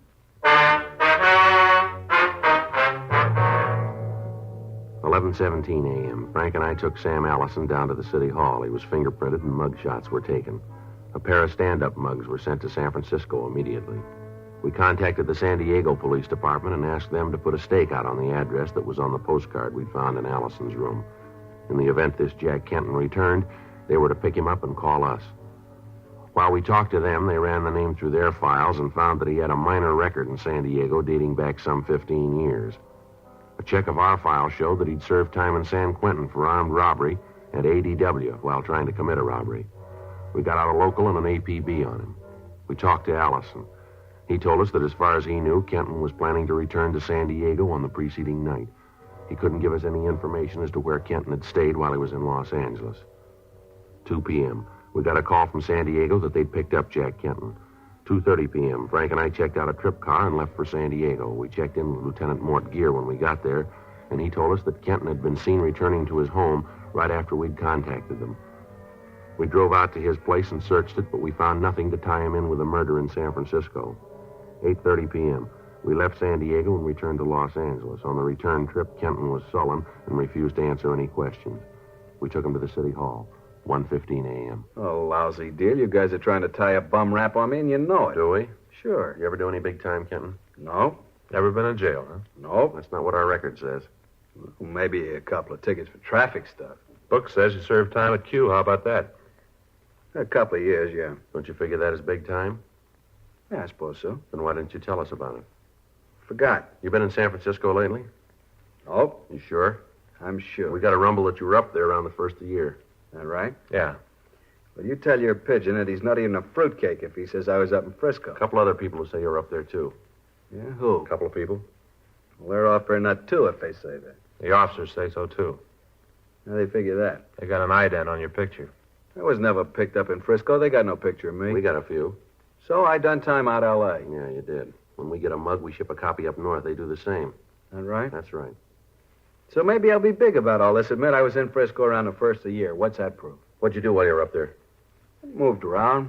Went up for vacation. What do you do for a living? A little of everything. What's that include? Like I said, a little of everything. Mm-hmm. What'd you tell the parole board? I tell them I'm a contractor. What do you build? Whatever needs building. I'm versatile. You're pretty smart, too, aren't you? Look, I know my rights. I know that you know that I'm an ex-con. You know it as well as I do. But there ain't no PV tab on my card. I don't go around the corner without telling the board. You got nothing on me for that. They know you went to San Francisco? Yeah, like I said, it was for a vacation. Where'd you live up there? Around. Hotel down on Geary. How long were you there? Maybe 3 weeks, month. Got a cigarette?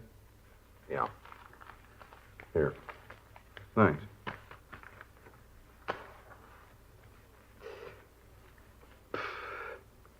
Thanks. What's this all about, anyway? What's the pitch with was I in Frisco? You remember where you were last night? Yeah, I was up here. I came up to see a friend. Who's a friend? I don't remember. Where'd you see this friend? Bar. Had a couple of drinks, and I went to a movie. What bar? I don't remember. Someplace downtown. Over on Clanton, maybe? Yeah, could be. Like I said, I don't remember. We figure it was the 617 Club on Clanton. You know more than I do. You were there with Sam Allison, isn't that right? Allison? Don't think I know anybody by that name. He says he knows you. Allison? No, I don't think I know anybody. All right, now let's come off it, Kenton. We know you were there. We were in the booth right next to you. We heard you talk about killing the woman in San Francisco. We heard every word you said. Well, you must have been listening to somebody else. You got the wrong pitch all the way around. I wasn't there last night. I don't know any Sam Allison. I didn't kill anyone in San Francisco or any place else. Bartender down there says he knows you. Says you were in the place last night. We saw you there ourselves. You know, you guys ought to lay off that cheap booze. It's beginning to hit your eyes. We got another witness who says you were there. He's willing to swear to it. All right, so maybe I was. What's that proof? Why'd you lie about it? I didn't lie. I just forgot. Maybe you forgot about San Francisco, too. Is that it? No, I didn't forget about it. You said you spent your time up north in the bar. Which bar? Cookies. Where's that? On Kearney. You got any way to prove you were there? This Cookies? Sure, talk to Cookie himself. He'll tell you. What's his last name? I don't know. You spend all this time with him, you don't know his last name. Cookie, just plain Cookie. That's all you need to know to get a drink. He ever done any time? Not Cookie. He'll do almost anything to make a buck as long as he doesn't have to work for it. But he's never fallen that I know about. He's too busy watering the booze he sells. You ever get down near Fisherman's Wharf up there? Nope. Never left downtown.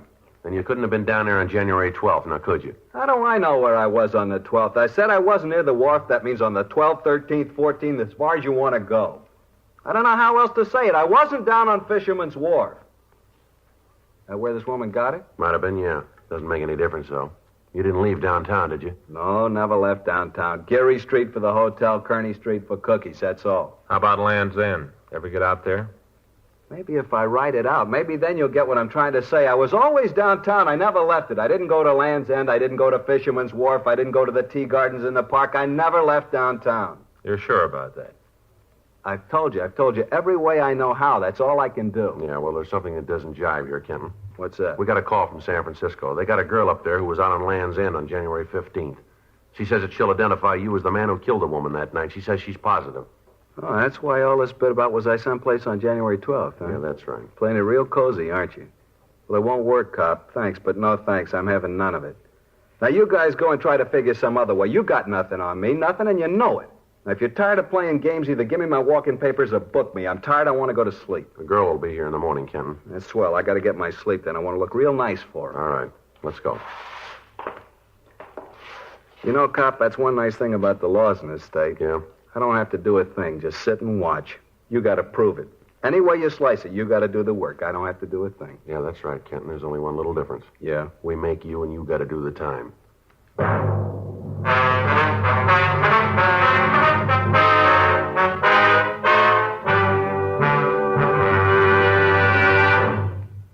You are listening to Dragnet, the authentic story of your police force in action. Chesterfield is best for you. Premium quality Chesterfield. Yes, only Chesterfield has premium quality in both regular and king size. And only Chesterfield gives you this scientific evidence on the effects of smoking. A medical specialist is making regular bi-monthly examinations of a group of people from various walks of life. 45% of this group, about half of them, have smoked Chesterfield for an average of over 10 years. After 8 months, the medical specialist reports that he observed no adverse effects on the nose, throat, and sinuses of the group from smoking Chesterfield. Those are the facts. I'd say that means real mildness. So buy them either way you like them, regular or king size. You'll find premium quality Chesterfields much milder. Yes, Chesterfield is best for you.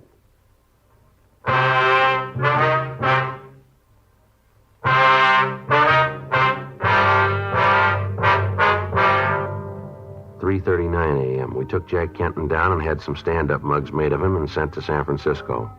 Kenton was booked at the main jail on suspicion of murder. 5:26 a.m. Frank and I checked out of the office and we went home. The next day at 1:30 p.m., we met with Captain Lorman of Homicide Division and talked over the developments with him. Together, we worked out a plan that we thought might work in getting Allison to admit to the murder. 4:15 p.m., we had Kenton brought from his cell in the main jail to the interrogation room at the City Hall. We talked to him for 2 hours.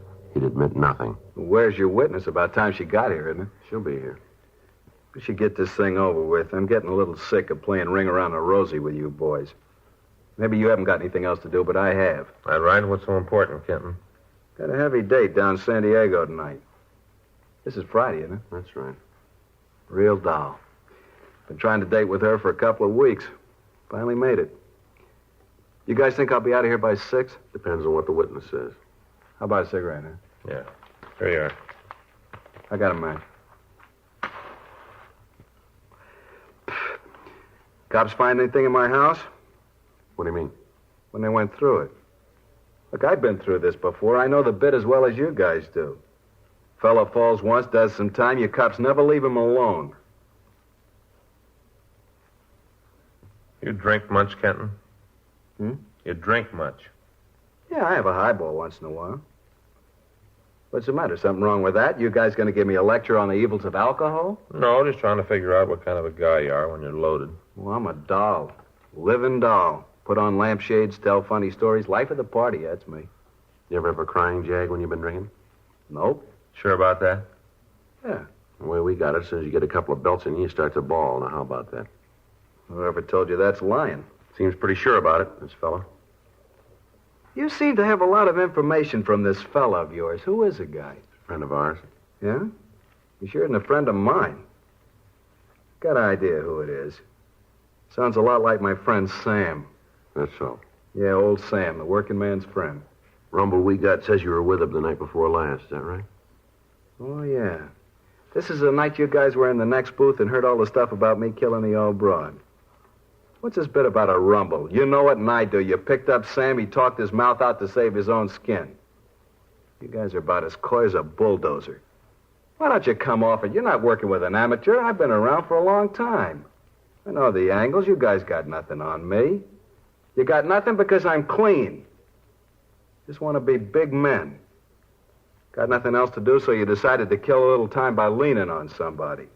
I happen to be around, I got a record, so I fit your program real pretty. Well, get off my back. I've had it. Now, either book me on suspicion and I'll sue you for every last dime you got, or let me go. I got a date I want to keep. That's a nice try, Kenton. It won't work.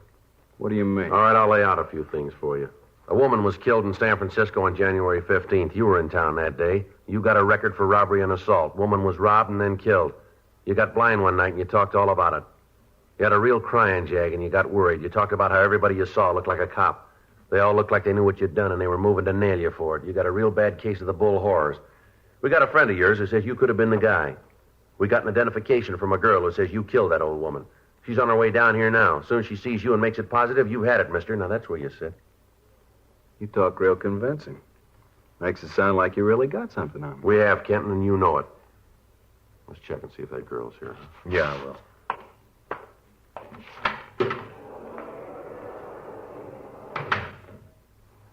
Got a cigarette? Yeah, here.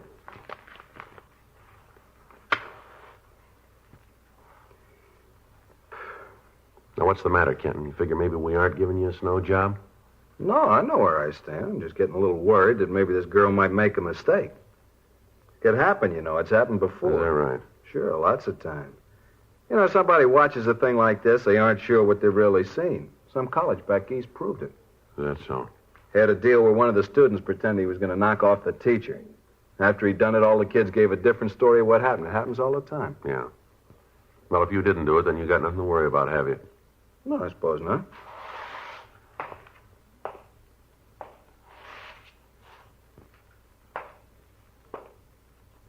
She says she saw the guy, huh? Yeah, that's right.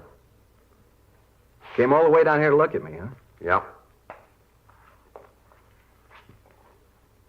You figure she's here yet? Should be. Her plane landed an hour ago. Mm-hmm. You say she identified my picture? She said I was the guy? I didn't hear it. You just come in, man.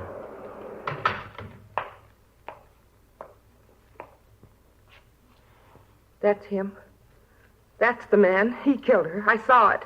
I'd never forget him. That's the man. She's crazy. She's wrong. You know that, don't you? She's wrong. Let him touch me. The man's a murderer. He killed the old woman. I saw him. Beat her to death. I saw him do it. All right, lady. Okay, Yeah. Frank. All right, Miss Carter. You want to step outside? Oh, yes, please. I want to get away from him. I don't ever want to have to look at him again.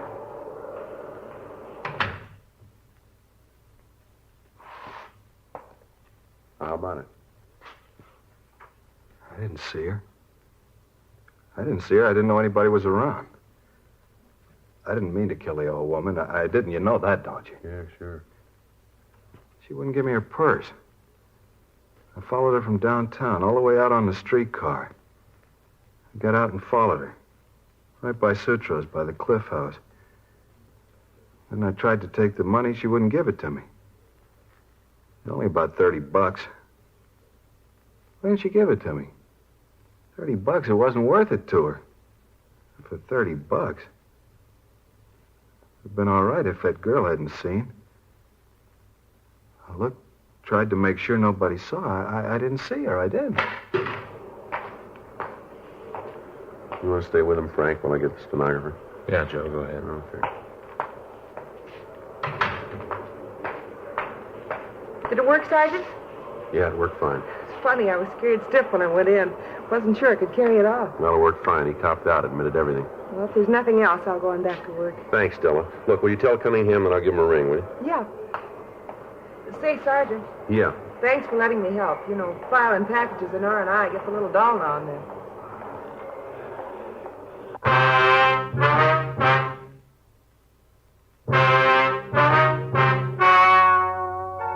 The story you have just heard was true.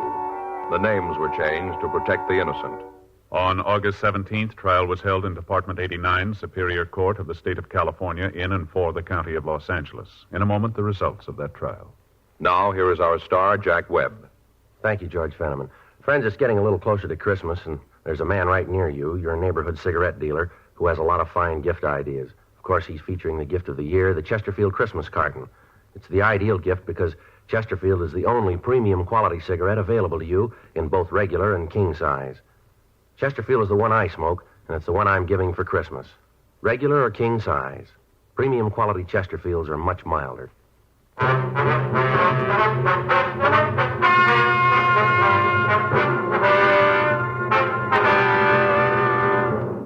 Jack Gerald Kenton was tried and found guilty of murder in the first degree. He is now serving a life sentence in the state penitentiary, San Quentin, California. Ladies and gentlemen, until everyone is safe, no one is safe from tuberculosis. Help save lives by buying all the Christmas seals you can and using Christmas seals on all your Christmas mail.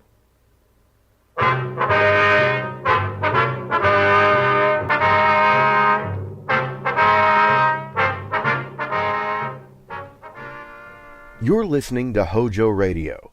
Stay tuned. Sound off for Chesterfield. Chesterfield, the only cigarette in America to give you premium quality in both regular and king size, brings you Dragnet.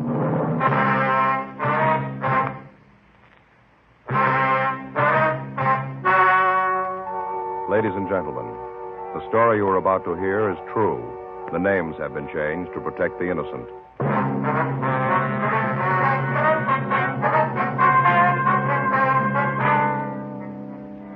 You're a detective sergeant.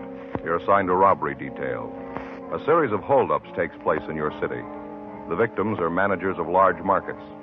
You've got a description of the suspect. Your job, get him. Thousands are changing to Chesterfield, both regular and king size, because only Chesterfield has premium quality in both sizes. That means king-size Chesterfield contains tobaccos of better quality and higher price than any other king-size cigarette. The same fine tobacco as in regular Chesterfield. There is absolutely no difference, except that king-size Chesterfield is larger, contains so much more of the same tobaccos, it gives more than a fifth longer smoke. Yes, more than a fifth longer smoke from king-size Chesterfields. So remember, Chesterfield is the only cigarette to give you premium quality in both regular and king size. Buy 'em either way you like 'em, regular or king size. You'll find premium quality Chesterfields much milder. Yes, Chesterfield is best for you.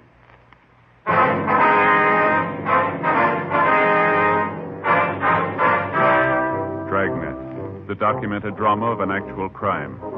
For the next 30 minutes, in cooperation with the Los Angeles Police Department, you will travel step by step on the side of the law through an actual case transcribed from official police files. From beginning to end, from crime to punishment, Dragnet is the story of your police force in action.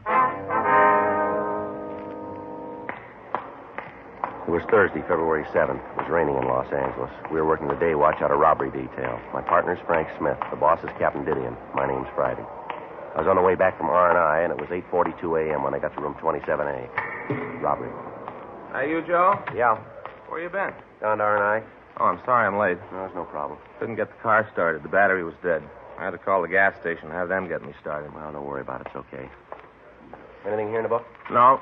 Checked him when I got in. Had a 211 out in Westwood last night. Same M.O. Might be the guy. Who's checking it? Murph and Creasy went out there this morning. Here's the stuff we got last night. R&I went through it. Doesn't look like they got anything. You seen the skipper yet? No, I saw him come in. I didn't talk to him. Came in, went to his office carrying a bottle of milk. Well, that figures. He's like a barometer, isn't he, Joe? When there's no milk on his desk, you know everything's under control. Yeah. As soon as that milk comes out, you know the ulcers are grinding. Yeah, I suppose. That must be real rough on him, though. The way the papers have been yakking about this thing.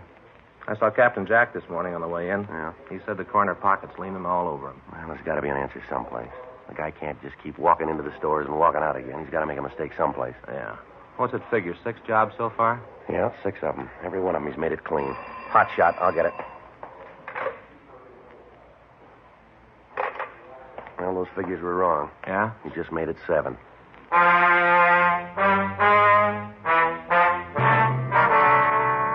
For the past 2 months, a hold-up man had been hitting markets throughout the central area. In each case, the description of the bandit was the same. His M.O. tallied with that used in other robberies. In each instance, the bandit had been waiting for the manager of the market when the store was opened. At gunpoint, the suspect would force the manager to accompany him around the market. He'd push a wire food cart in front of him as they walked. He'd pick up various merchandise and place it in the basket. He'd then force the manager to open the safe, clean it out, lock the manager in a cold storage vault, and walk out of the market pushing the food cart in front of him. Special stakeouts had been arranged at the markets. Extra units from Metro Division had been assigned to patrol duty, but the holdups continued. 9:22 a.m. Frank and I got to the address of the latest robbery, the county market at the corner of Olympic and Maryland. A radio car was there when we arrived. Oh, yeah. Yes, something you wanted? Police officers. It's my partner, Frank Smith. My name's Friday. Hello, I'm Arthur Scott. I'm the manager here. You got that man did this yet? No, sir, not yet. I wonder if you could tell us just what happened. Sure. You know where the other officers are, Mr. Scott? Outside someplace. They were talking to the others, getting names and addresses, something like that. You want to check them, Frank? Yeah, sure. All right. I wonder if you'd mind telling me just what happened. Well, the man was waiting for me when I came in this morning. I don't know how he got in. He just walked up behind me and said that I shouldn't cause any trouble. About what time was this, do you remember? Well, let's see. It must have been about 7:10, 7:15. Mm-hmm. Yeah, I came in the front door. Everything looked all right. Walked back here on my way to the office. He just came up in back of me. Yes, sir. Had this gun. He pointed at me, told me not to cause any trouble, like I said. What kind of a gun was it, would you remember? It was just a gun. He pointed it right at me. Well, I understand that, sir. Do you remember if it was an automatic or a revolver? I guess it was a revolver, long barrel. I could see the bullets in it. I knew it was loaded. I wasn't going to mess with him. Yes, sir. Now, what happened after he walked up to you? He told me that if I went along with him, I wouldn't get hurt. And then he walked me up to the front of the store by the check stands, took one of the baskets, and started to walk along the racks. Made me walk in front of him. Real nervy. Took his time. Mm-hmm. Well, while we walked along, he'd take things out of the displays. Well, what kind of things? Well, you know, different kind of cheeses, caviar. Took some special artichoke hearts. Things cost $1.50 a jar. Expensive. Yes, sir. What did the man look like, Mr. Scott? Can you give us any kind of a description? Well, that's kind of hard. He had on this big overcoat and a brown hat pulled down, and then the black mask over his face. I couldn't get a very good look at him. Well, how old would you say he was? Oh, boy, I'd have to guess on that. Maybe 50, 55. Looked that old anyway. About all I could see was the bottom part of his face, like he was pretty old. Mm-hmm. How about the color of his eyes? Could you see them? Yeah, through the mask, they were blue. Real light blue, kind of watery. About how tall would you say he was? Maybe 5'2" or 3. Short little man. Mm-hmm. How about his weight? Real little, like I said. I don't think he weighed more than 130. That'd be outside, too. Was there anything unusual about him? Anything at all that you could remember? No, not that I can remember. Anything in the way he talked? Some accent of any kind? Anything like that? No, nothing at all there. Mm-hmm. How about the coat he was wearing? What color was that? Do you remember? It was a dark brown, sort of a herringbone. Looked real old, like it'd been worn for a long time, kind of frayed around the edges of the cuffs. You know, around here like this, and the buttonholes on the coat were all torn, too. Oh, excuse me. Yes, sir, go right ahead. Scott? Yeah. How much? Yeah, and how much case? Mm-hmm. That's not too bad. Yeah, well, order 25 cases of it, huh? We'll use it as a loss leader this weekend. Okay. Well, don't bother me about it now. You do what you think. Okay. Seems like nobody can do anything but you. Give people a little responsibility, they hardly ever know how to use it. Yes, sir. What if you'd go ahead with your story? Well, right after this man picked up the food? Oh, well, at first I thought he was going to take that. And then I got thinking about the stuff in the papers. You know about the Black Mask Bandit? Yes, sir. Well, I got thinking about that, and then I knew who he was. I tried to get as much information about him as I could. Not much, anyway. About this time must have been 7:30 or so. Jack Thomas came in. He works in the vegetable department. And right away, this guy said for him to get in the back. You mean back here? No, back in the meat department. Put him right in the refrigerator. Well, what about the other employees? What happened when they came in? He'd make them get back in the refrigerator. Cold. People were pretty lucky. Being how it was cold outside, most of them had coats on. Would have froze if they didn't have. I understand. Customers, too. They'd come in, he'd put them in the refrigerator. There was 14 people in there when he got through. A couple of kids, too. Came in with their mothers. I see. Well, then he took me back to the safe, made me open it. I thought about saying no, but it's a little safe, you know, down low. Yes, sir. Well, I knelt down to work the combination. I looked up at him, had the gun pointed right at my head. I looked right into the barrel, saw the bullets in the cylinders. I was scared, and I opened the safe. He took the money and put it in a paper bag and dropped it into the basket. And he put you in the refrigerator, too, did he?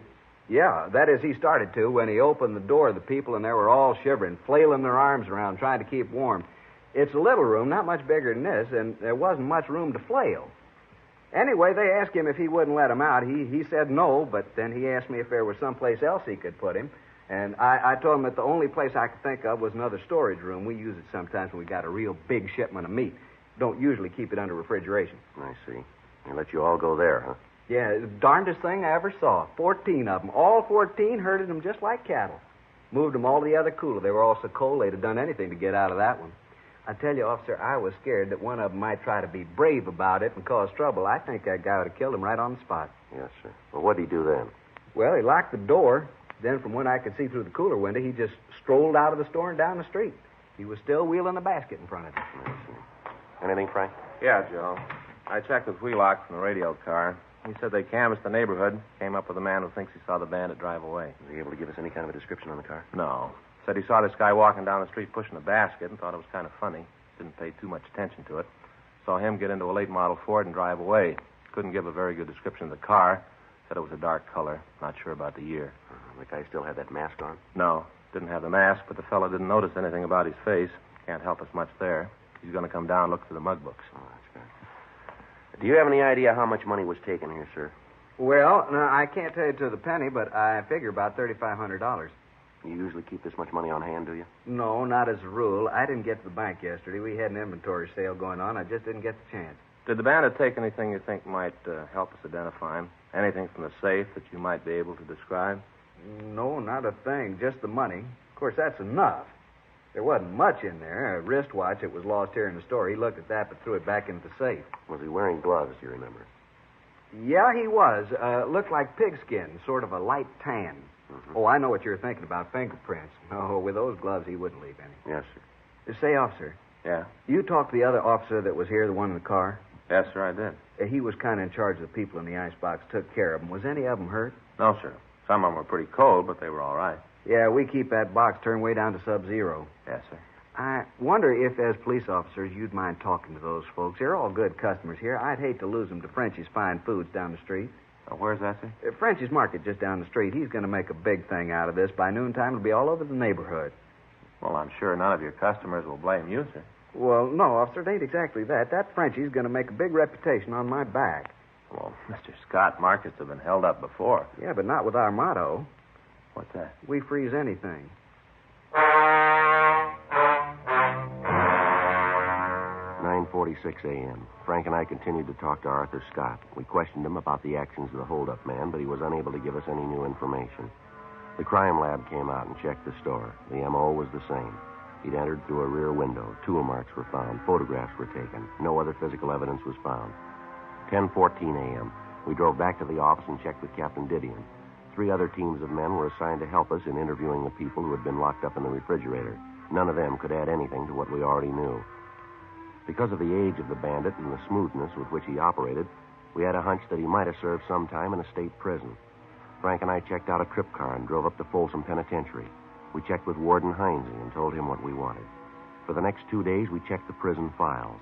We got several possible leads, but when we got back to Los Angeles, none of them led anywhere.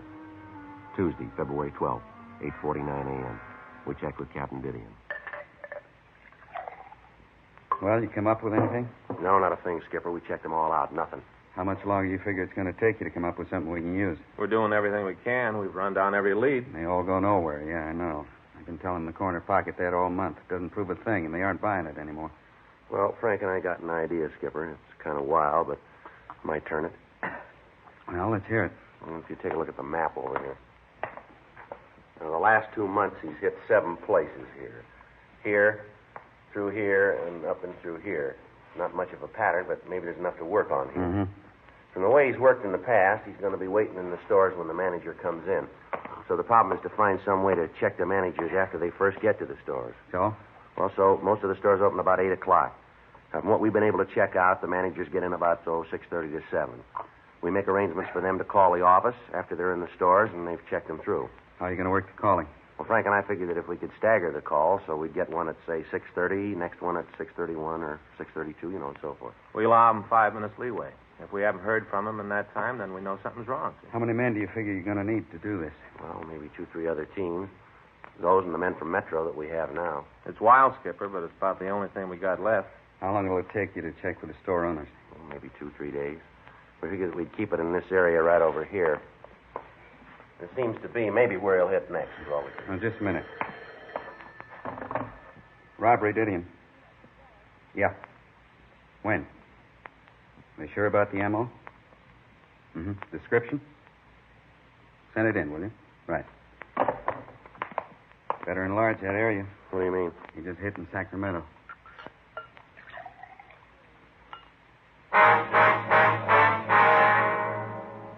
Tuesday, February 12th, 3:45 p.m. Frank and I talked on the phone to Fritz Kaminsky, chief of police in Sacramento. He told us that the Market Bandit went through the same sequence of events that had characterized his operations in Los Angeles.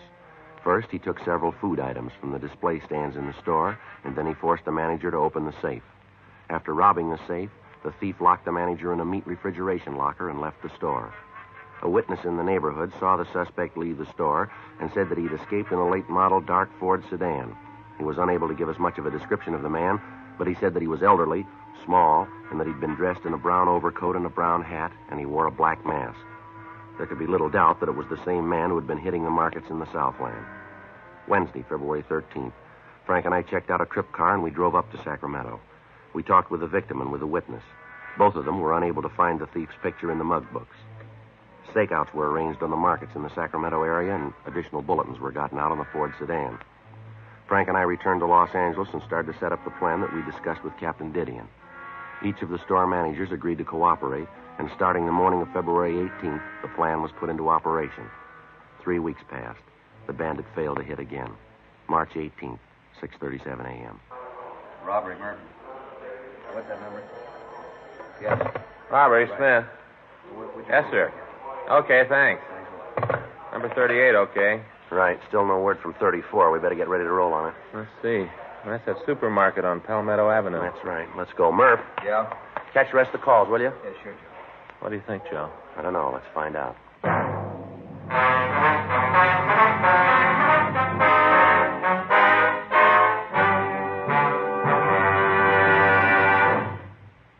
You are listening to Dragnet, the authentic story of your police force in action.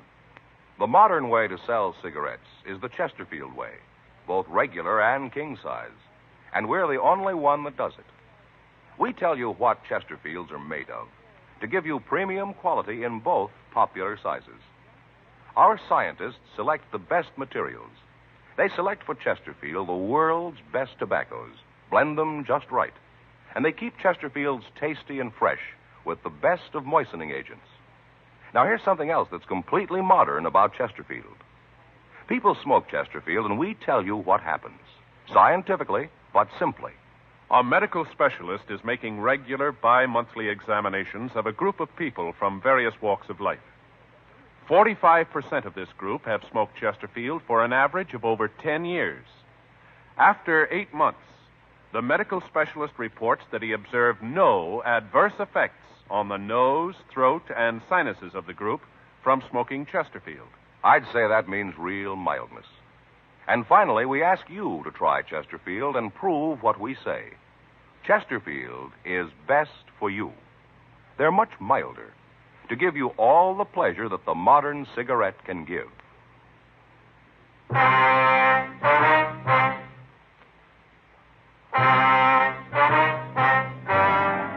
It took us a little over 5 minutes to get to the store on Palmetto.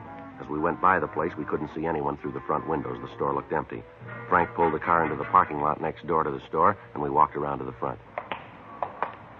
How about it? No, I can't see anything from here. You want to cover the back? Yeah. I'll give you time to get back there, then I'll go in the front. Right. Watch it.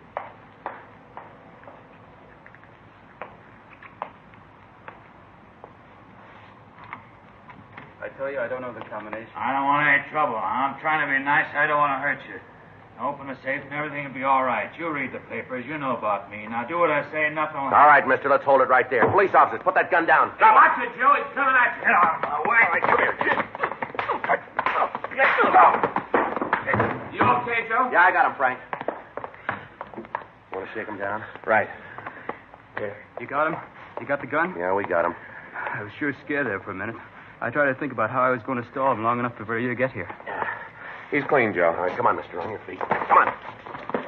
What's your name? Clark. Leonard Clark. All right, let's go. You want me to go along with you? Yeah, well, why don't you make a crime report? Fine, I'll do anything to help try to rob me. Lousy deal. Might have known something was wrong the way that guy played it. Should have known. Yeah, sure. You figure me for the guy you're looking for, this black masked bandit the paper's been yakking about? That's the way we figure it. Well, too bad, fellas. You can't make me for it. Is that right? Yeah, you're looking for somebody else. You got the wrong man. How old are you, Clark? 52. Ever serve any big time? Sure, what's that prove? Well, the way you look, the way you work this one, even the mask. We made you for it. Only one thing. What's that? You gotta prove it.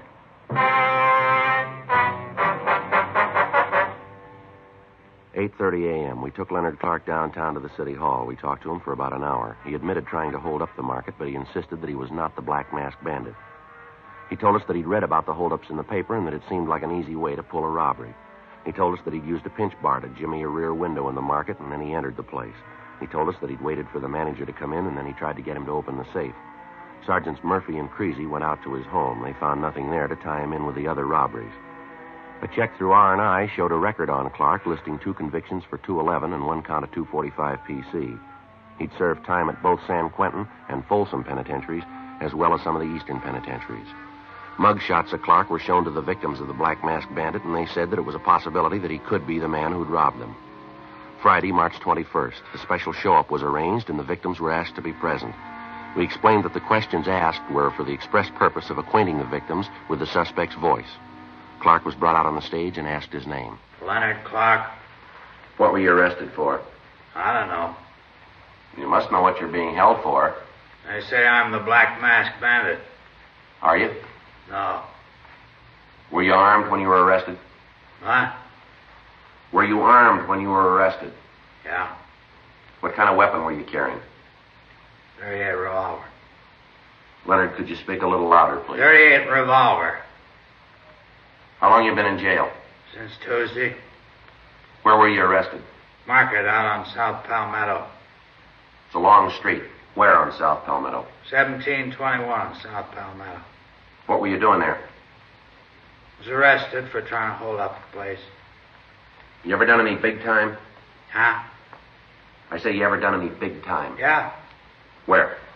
At Q, Folsom. What'd you do the time for, Leonard? Which time? Well, let's take them in order. How about Quentin? 5 to life for robbery. How about Folsom? Same thing. You owe any time now? Yeah, I'm on parole. Joe. Yeah. Ask him to turn around, will you? The victims can't see him too good. All right. Leonard, take a quarter turn to your left. No, Leonard, to your left. All right. Now another quarter turn. Another quarter turn. Now another quarter turn. No, same way. Another quarter turn. Now face the front, Leonard. Where do you live? Out in Hollywood. Where? Corner of DeLongpre and Monroe, apartment house. It's a good-sized corner. Which apartment? Ashley Arms, apartment 604. What do you do for a living? I'm a carpenter. A what? Carpenter, I said. You work steady? Yeah. Who do you work for? I'm a carpenter for a contractor named Gagely. Now look straight, will you, Leonard? Straight ahead. Yeah. You remember where you were on February 7th? That was a Thursday. No. You got no idea at all? Not at all. Do you own a car? Yeah. What make is it? It's a Ford. Speak up, will you, Leonard? We can't hear you. A Ford. What color is it? Dark blue. What year? 1950.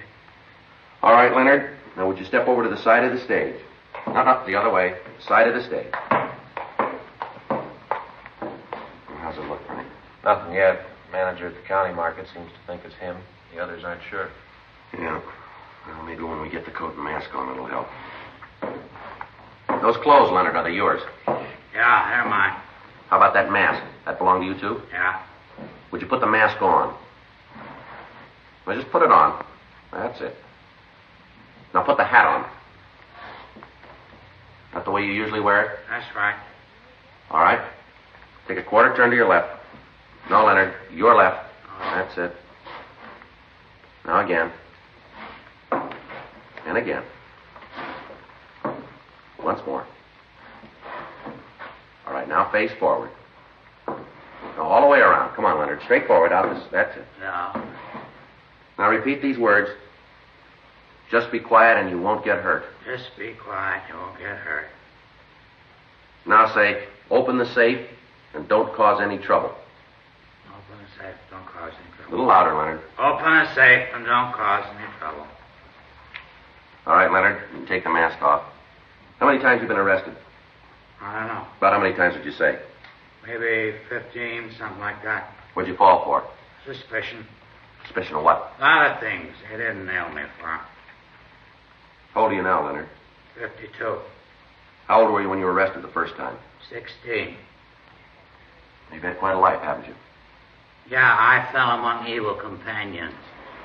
All right, Leonard, that's all. How about it, Mr. Scott? I can't be sure, Sergeant, but I think that's a man. Can I see a minute, Joe? Scott just gave a tentative identification. Yeah, well, he's the only one. What do you mean? The others say we got the wrong man.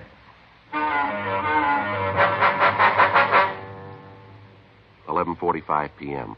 We returned Leonard Clark to his cell. Frank and I continued to question the victims of the Black Masked Bandit. Only one of them was able to give us a tentative identification. Clark would be filed on the following morning for attempting to rob the market on Palmetto Avenue, pending investigation on the other charges.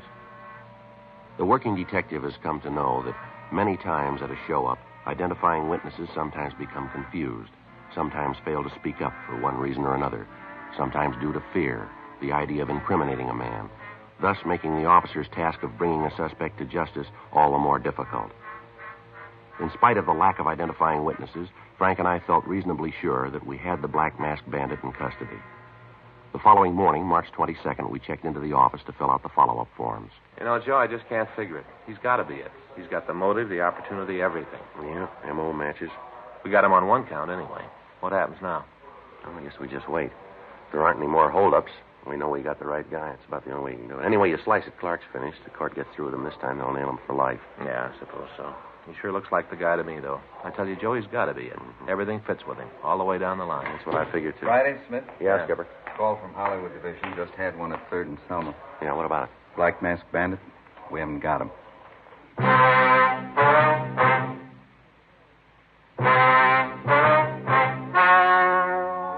The story you have just heard was true. The names were changed to protect the innocent. On July 17th, trial was held in Department 89, Superior Court of the State of California, in and for the County of Los Angeles. In a moment, the results of that trial. Now, here is our star, Jack Webb. Thank you, George Fenneman. Friends, all of us who sell Chesterfields want to thank you for making 1952 such a wonderful year, both for Dragnet and for Chesterfield. Remember, Chesterfield makes it possible for us to bring you Dragnet, and in return, we hope you'll try our cigarette, because Chesterfield is best for you. Premium quality Chesterfield. Either way you like them, regular or king size. They're much milder.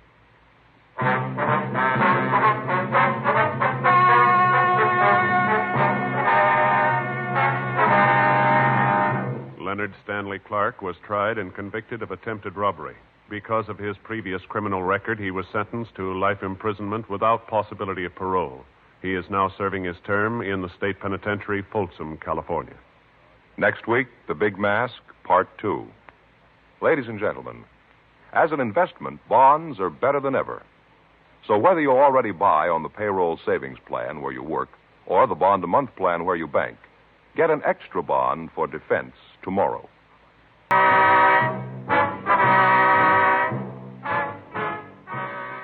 Tonight, there's more adventure with Barry Craig, confidential investigator, on NBC. Actor and producer Jack Webb's aim in Dragnet were for realism and unpretentious acting. He achieved both goals, and Dragnet remains a key influence on subsequent police dramas in many media.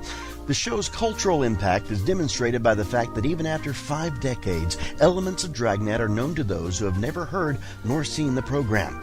The ominous 4-note introduction to the brass and timpani theme music titled Danger Ahead is instantly recognizable, as well as the show's opening narration.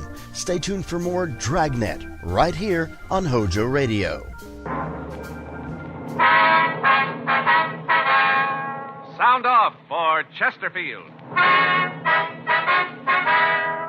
Chesterfield, the only cigarette in America to give you premium quality in both regular and king size, brings you Dragnet.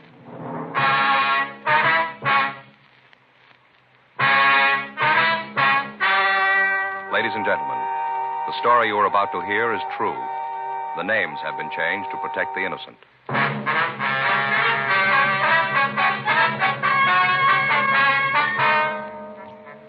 You're a detective sergeant. You're assigned to robbery detail. For the past 6 months, the managers of large markets in your city have been the victims of a hold-up man. You thought you had the suspect in custody. You were wrong. Your job, get him.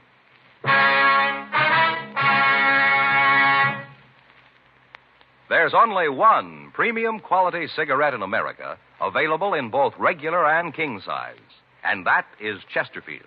Premium quality in a cigarette means the world's best tobaccos, the best ingredients, the best cigarette paper. Only Chesterfield gives you this premium quality in both popular sizes. King-size Chesterfield contains tobaccos of better quality and higher price than any other king-size cigarette. That's certainly important to every king-size smoker. Of course, it's the same fine tobacco as in regular Chesterfield. There is absolutely no difference, except that king-size Chesterfield is larger. Contains so much more of these premium quality tobaccos that you get more than a fifth longer smoke from king-size Chesterfield. Yes, the modern way to sell cigarettes is the Chesterfield way. Premium quality, both regular and king size. And either way you like them, Chesterfields are much milder. Chesterfield is best for you.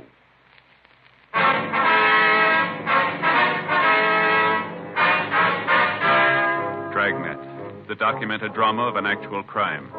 For the next 30 minutes, in cooperation with the Los Angeles Police Department, you will travel step by step on the side of the law through an actual case transcribed from official police files. From beginning to end, from crime to punishment, Dragnet is the story of your police force in action. It was Saturday, March 22nd. It was cold in Los Angeles. We were working the day watch out of robbery detail. My partner's Frank Smith. The boss is Captain Didion. My name's Friday. We were on our way out from the office, and it was 9:36 a.m. when we got to 4623 Linwood, bakery shop. Yes, sir. Can I help you? Police officers, ma'am. Oh, yes, you want to see Mr. Jenkins. He's in the back. Right through that door. Thank you, ma'am. How is Mr. Jenkins? Well, he's all right. Got a bad cut on his head. The ambulance was here. Uh-huh. Do you know if there are any witnesses? I don't know. The other officers are checking it now, I guess. Mm-hmm. About how long have they been here? I'd say 10 minutes. All right, ma'am. Thank you. Who is it? Police officer, sir. My name's Friday. This is my partner, Frank Smith. Oh, what happened to the other officer? Well, he left, Mr. Jenkins. A couple of questions we'd like to ask you about this. Yeah, sure. Pull up that chair there. Thanks very much. You feel all right, sir? Yeah, headaches a little, but I feel okay. Guy from the ambulance said I should see my own doctor. I know when I'm going to get time to do that. It's nothing serious, a little cut. Yes, sir. Would you tell us just what happened here? Sure, there's not much to it. Where do you want me to start? Well, what time did the man come in? I see. It must have been about 6:30 this morning. I was just frying the donuts. I heard this knock on the back door, and I let him in. What did he look like, sir? Well, just like the descriptions in the paper. That's how I knew it was the Black Masked Bandit. Had the overcoat on, the hat, and the mask on his face. Was he carrying a gun? Yeah, it looked like a .38 revolver, long barrel. Mm-hmm. What happened then? Well, at first I couldn't figure it. You know, I'd read in the paper where he was robbing markets. I couldn't figure what he was doing in a bakery. He was alone then, huh? Yeah, at least I couldn't see anybody with him. All right, go ahead, sir. Well, he came in and sat down, told me to go ahead with what I was doing. Sat right over there in that chair. Mm-hmm. Leaned back against the wall and just talked. What did he talk about, do you remember? Just that, nothing special. Then he asked me to hand him one of the donuts I'd finished. Said he wanted one of the chocolate ones. I gave it to him. He just leaned back and ate it. I see. I asked him what he wanted. Why the gun, you know? Yes. He said he didn't want me to get any bright ideas. And he asked me how much money I had. Yeah. I told him I only had about $150, and he said that wasn't much. I said it wasn't, but it's all I had. And then I asked him if he was going to rob me. What did he say to that? He said he probably would. Mm-hmm. All this time, did he keep the mask on? Yeah, he never took it off. How long was he here? Well, he got here, like I said, at 6:30. He left about 8:15, just before Vera came in. She's the one who found me. Vera? Yeah, she's the girl who takes care of the store. You probably saw her out front when you came in. Oh, yeah, sure. Go ahead. Well, I finished up with the donuts, and then I asked him if he'd like a drink. And I said I had some brandy locked up, and I asked him if he'd like a shot. Mm-hmm. He said he would. I went over to get it. I keep it over there in that cupboard. And when I walked over, I had to walk right in front of him. Yeah. Well, you probably know it gets pretty hot in a bakery, the ovens and all. I guess he was kind of relaxed. Yeah. Well, when I walked by him, I grabbed his gun, took it right out of his hands, and he jumped up and told me to hand it over to him, said for me to give it back and I wouldn't get hurt. And I told him he had the shoe on the wrong foot, that I was calling things now. Yes, sir. What did you do then? Well, if I hadn't seen it with my own eyes, if it hadn't happened to me, I'd never believe it. What's that? When I took the gun away from him, he looked real surprised. That's when I told him that I was the boss, and he just stood up and started to walk toward me. I told him to stop. I pointed the gun at him, told him to stay where he was. Yeah? But he didn't stop. He kept coming right at me. I told him again, but he kept right on walking. And then I fired at him. Well, it wasn't any farther away from him than 10, maybe 15 feet. Didn't hit him, so I pulled the trigger again. Shot right at him 6 times. Right at him. He just kept walking at me. Now, at first, I thought the shells in the gun were blanks. And then I could see where the bullets were hitting. Well, there, you can see a couple of them in the wall. I couldn't believe my eyes. I missed him every time. What did he do right after you shot at him? When I fired the last shot, the gun clicked a couple of times. He just stopped and laughed. He said that I'd run out of bullets and that I'd better give the gun to him. Did you? Yeah, I threw it at him as hard as I could. I missed him then, too. The gun hit the floor, and I could see the sparks fly, and then he picked it up and came after me. I didn't think I'd be in much trouble. He looked so little. But when he grabbed at me, I knew I'd had it. That man had hands like a vice. Mm-hmm. He grabbed my arm and hit me on the head right here. He knocked me out. He came to when Vera came in. The guy was gone, so was the money. Well, where'd you keep this money? In my pocket. I had it in my wallet. I don't usually put it in the cash register until Vera gets in. I see. Now, you said that when the gun hit the floor, you saw the sparks fly from it. Is that right? Yeah, you know, like when you hit a piece of flint with another rock, like the Boy Scouts. Yeah. You know, like that. Did you notice if the gun seemed damaged in any way? No, I didn't have time to notice anything. Right after that, he hit me. Uh-huh. I wonder if you'd give us a description of the man. Well, sure, like I told the other officers, he was a little man, real old. How old would you say? Oh, maybe 50 or so, not any younger. You're pretty sure about that, are you? Yeah. About how tall? Maybe 5'2", not any more than that. Kind of hard to tell with that big coat on. It looked like it was 5 or 6 sizes too big. It looked kind of funny at first, then you realized who he was, and it wasn't funny anymore. Mm-hmm. I wasn't too scared of him when I first saw him, even when he came at me, but when he grabbed my arm, I knew I had trouble. Yes, sir. Still can't understand it. 6 shots, and I didn't hit him once. I tell you, the guy's not human. Well, he's scoring pretty good for a ghost.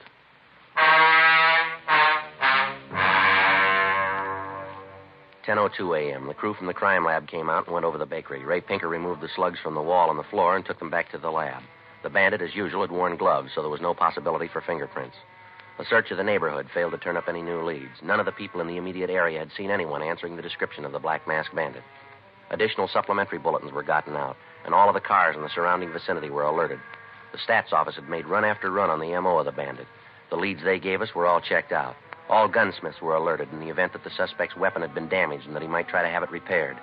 All leads were checked and rechecked. They netted us nothing. Informants were questioned and re-questioned. The plan that had been worked out for checking with the managers of the supermarkets in the city was continued. 3 weeks passed.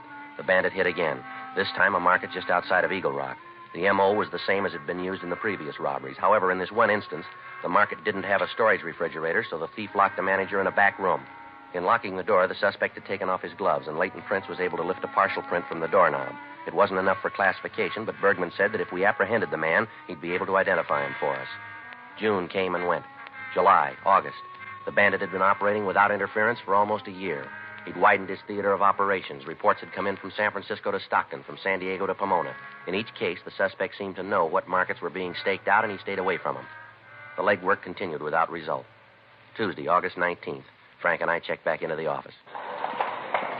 Man, I never see it to fail. Every time we have lunch at Sal's, I eat too much. Yeah, he puts out a good lunch, doesn't he? Too good.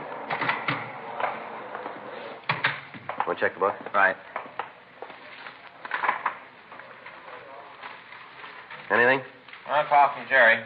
Informant? Yeah. Says he can't get with me tonight. He'll call in the morning.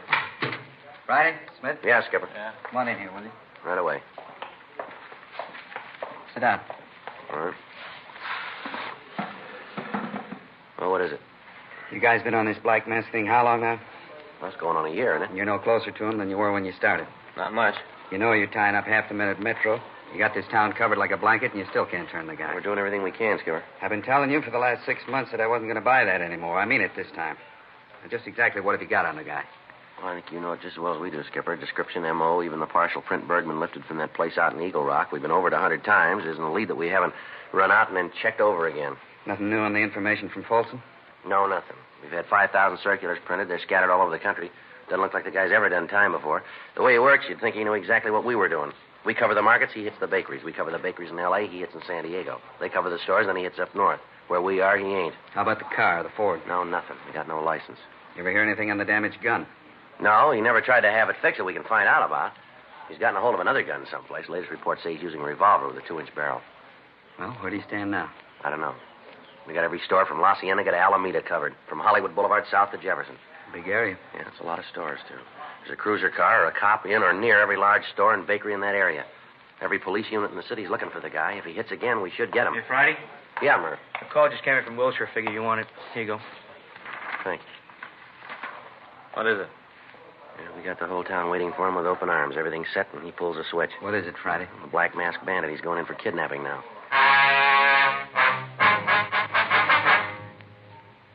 The local broadcast stated that the manager of one of the big supermarket chains in the city had been taken from his home about 2:30 in the morning. The bandit forced him to drive to the store and open the safe. The thief then bound the manager and left the premises. The manager gave us a complete description of the bandit, and locals and APBs were gotten out on him. In this instance, the thief didn't use his own car. He forced the manager to drive his car to the market. The manager told us that when they'd left the house, he hadn't seen any other cars on the streets. Tuesday, August 19th, 5:20 p.m. Frank and I got in touch with Lieutenant Dick Tiernan of the Sheriff's Robbery Squad. Together with him, we worked out a plan to try to keep the homes of the managers under surveillance. In addition to this, men from the Sheriff's Department aided in canvassing the houses of the owners and managers. Each car was assigned 3 houses, while other cars covered 3 markets each. A month passed. The Black Masked Bandit hit 5 times, each time in areas which were not under direct surveillance. Friday, September 26, 5:20 a.m., we got a call at home that there had been another kidnapping, this time an elderly market manager and his wife. Frank and I drove out to see them. The radio unit had returned them to their home. Yes? Mr. Gunther? That's right. Police officers, Mr. Gunther. Oh, yes. Come in.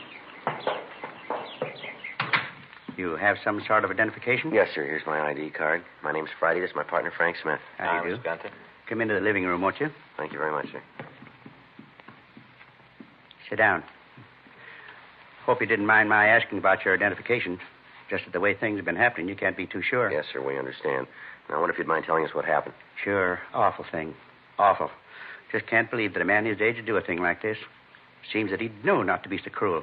Yes, sir. Just what did happen? Well, last night, must have been about 2 or 2:30, I woke up with this flashlight shining in my eyes. Mm-hmm. First, I didn't know what it was. Just this real bright light, you know. Yes, sir. Well, right away, of course, I knew there was somebody else in the room. About that time, Agnes woke up. Agnes is my wife. Yes, sir. Anyway, she woke up, wanted to know what was going on. I told her I didn't know. All this time, that light didn't move. Just stayed in one place and shone right in my eyes. Yes, sir. Then we heard this voice tell us to get out of bed. Said he wanted me to go with him. I told him to get out of the house, that I didn't want any trouble. If he wanted money, he'd find all we had in the house right on the dresser with my wallet. Mm-hmm. Could you see who the person was, sir? No, not then. The light and all.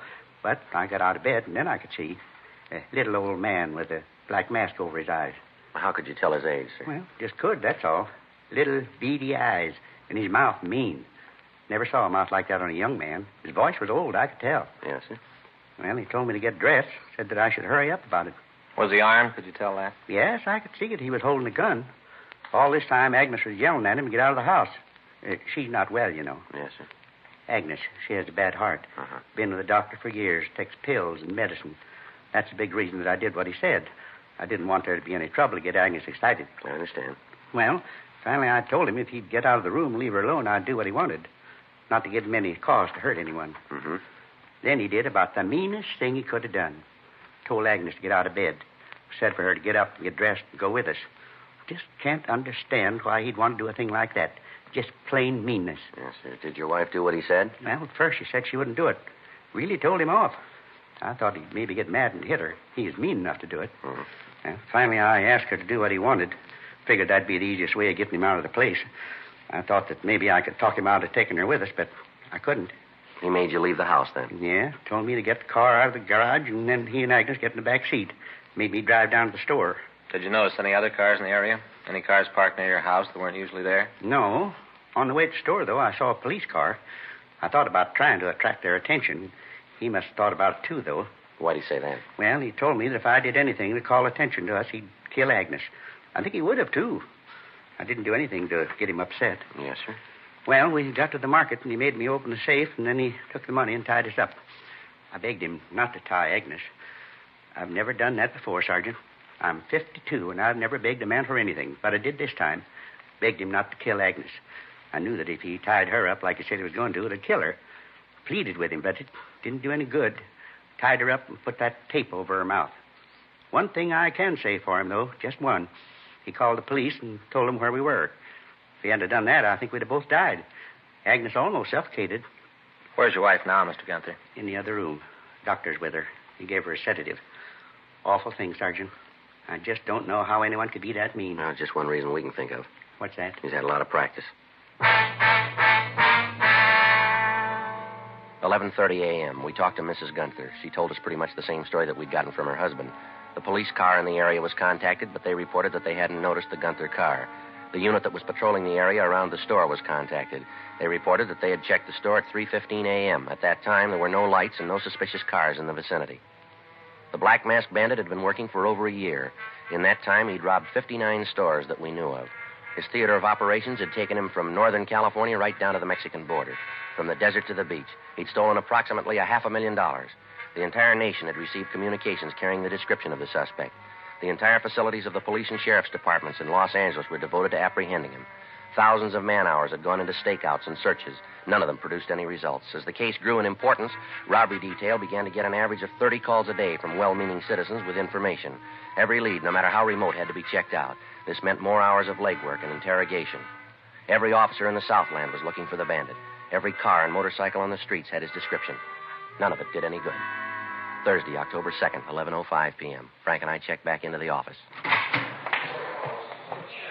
Well, there's another one that didn't go anyplace. Yeah, you want to fill out the reports? I'll check the book. Yeah. Never fails, does it, Joe? What's that? Oh, something like this one comes along. Some people use it to get back at their neighbors. Take that deal tonight. Pretty silly, huh? I'd like to know who gave us that tip. There's something kind of sneaky about anonymous phone calls. Well, we'd miss a lot of breaks if we didn't get them. Yeah. You figure we're ever going to nail this guy? Who knows? I'm getting a little punchy. Every time we miss him, we get another pasting. Have you read the papers lately? Well, you got to expect that, Frank. They're probably calling it the way it looks to them. There's only one way to answer him. That's to nail the guy. I'll get it. Robbery Friday. Yeah, that's... What's that? Can you speak a little louder? I can't hear. That's better. What? Uh-huh. When did this happen? Yeah. What's the address out there? Yeah, the street. Now, give me the number. That's right. All right, you bet. We'll take care of it. Right. Bye. Looks like something here. Market manager's son. Yeah? Says someone's just kidnapped his father.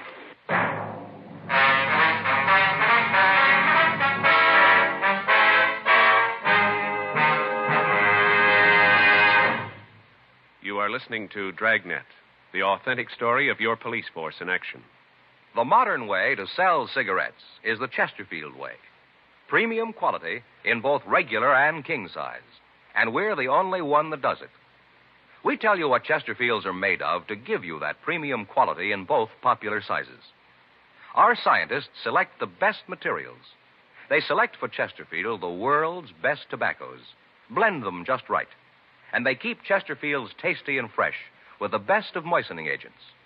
Now, here's something else that's completely modern about Chesterfield. People smoke Chesterfield, and we tell you what happens, scientifically but simply. A medical specialist is making regular bi-monthly examinations of a group of people from various walks of life. 45% of this group have smoked Chesterfield for an average of over 10 years. After 8 months, the medical specialist reports that he observed no adverse effects on the nose, throat, and sinuses of the group from smoking Chesterfield. I'd say that means real mildness. And finally, we ask you to try Chesterfield and prove what we say. Chesterfield is best for you. They're much milder to give you all the pleasure that the modern cigarette can give.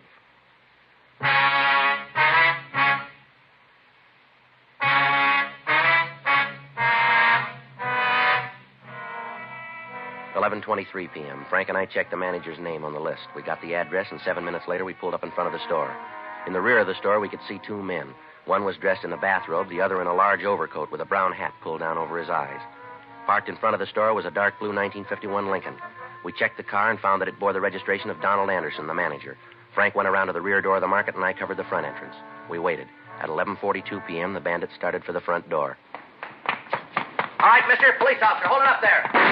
Come on, drop the gun, give it up. Cop, get out of here! Frank, cover the other side of the building. He's going for that fence, Joe. All right, come on, mister, give it up. You all right, Joe? Yeah, come on, let's get over this fence. All right.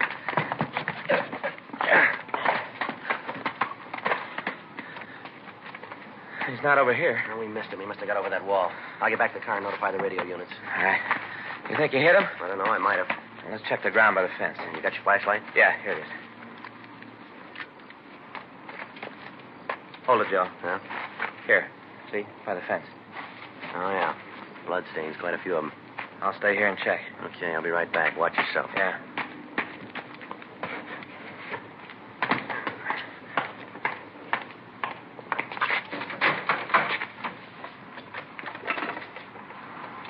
Unit 1K80 to Control 1. Unit 1K80 to Control 1. Control 1 to 1K80. Go ahead. While attempting to arrest Market Bandit during commission of robbery, he exchanged fire with suspect. Suspect is known to be wounded. Suspect armed, use caution. Suspect seen fleeing on foot. All cars in area converge on corner Figueroa and Woodlawn. Suspect described as WMA, 50 to 55 years, 130 to 140 pounds. Block off area at Vernon to Slauson. And from Figueroa to Maine. Suspect last seen going through houses at 49th and Figueroa. That's 49 and Figueroa. Roger, 1K80. Attention, all units. Attention, all units. All units in the vicinity of 49th and Figueroa. Robbery suspect wounded while attempting robbery at market. Suspect described as WMA, 50 to 55 years, 130 to 140 pounds. Block off area at Vernon to Slauson, and from Figueroa to Main Street. Suspect last seen going through houses at 49th and Figueroa. Unit 1K80 to Control 1. Unit 1K80 to Control 1. Control 1 to Unit 1K80. Go ahead. Suspect is known to be armed. Approach with caution. Use caution. Unit 1K80 to Control 1. KMA 367. All units. Robbery suspect at 49th and Figueroa, known to be armed. Approach with caution. Repeat. Approach with caution. What do you figure, Frank? Well, he's in here someplace. Let's find him. In the next 3 hours, 37 police cars combed the area. Every possible hiding place was investigated. A house-to-house search was started. Citizens were asked to lock their doors and to open their homes to no one. In one of the yards, we found the hat and coat worn by the suspect, but apparently he'd made good his escape. Broadcasts were gotten out to the entire city, putting them on the alert. Additional officers were sent to the blockaded area to help with the search. Captain Didion came out from the office to direct the operations. 3:30 a.m. The area had been checked and rechecked. No sign of the suspect. Frank and I went back to our car. I don't know, Joe. The guy's got us jinxed. Seems like everything we do, he's got us beat. It doesn't make much sense, does it? We got to turn him sometime. Yeah, we've been saying that for a year. Didion was sure in a rare mood tonight. Well, he's got trouble with his stomach again. I'm going to have trouble with mine if this keeps up much longer. Yeah. Joe, car. Yeah, take the other side of it. Right. All right, come on out of the car, mister. Come on, we know you're there. Get out. Get out of here, cop! Come on, throw that gun out here. You can't go anywhere. Give it up before you get killed. I ain't coming out. Don't you try coming after me. You haven't got a chance. I dropped the gun. All right. All right, I quit. Got no more shells. I can't fight anymore. I quit. Please don't shoot anymore. All right, throw that gun out here. Come on. All right, now get out of the car. Keep those hands up. Put them behind your head. All right, come on over here. Turn around. Put your hands against the car. Straight out in front of you. I'll shake it. Hey, you going to call an ambulance for me? I'm hurt. Hey, can't you see I'm hurt? Ain't you going to do anything for me? It's clean, Joe. Here. Here. Get your hands behind you. Want to put in a call for the ambulance? Right. You didn't have to shoot. I would have stopped if I'd known you was cops. You got trouble with your ears? No. We told you we were officers. You built this thing. We just went along with you. A lousy deal anyway. I should have stopped. I should have quit when I was ahead. If I'd have stopped, you guys would have never caught me. Never. They're on the way, Joe. Good. What's your name, mister? Jerry Rogers. How old are you? 35. All this time, we're looking for an old man. How do you figure it, Joe? I don't know. Gray hair, big overcoat, and that mask. Witnesses didn't get too good a look at him. Yeah. You ever been arrested, Rogers? Yeah, once. Isn't that ambulance ever going to get here? It's coming. What'd you fall for? Huh? What were you arrested for? Drunk driving. Oh, I should have quit. I should have laid off. Yeah, it's too bad you didn't figure it that way a little sooner. Look, I don't want any more. When's that ambulance going to get here? Don't worry about it, Rogers. Huh? You've got a lot of time.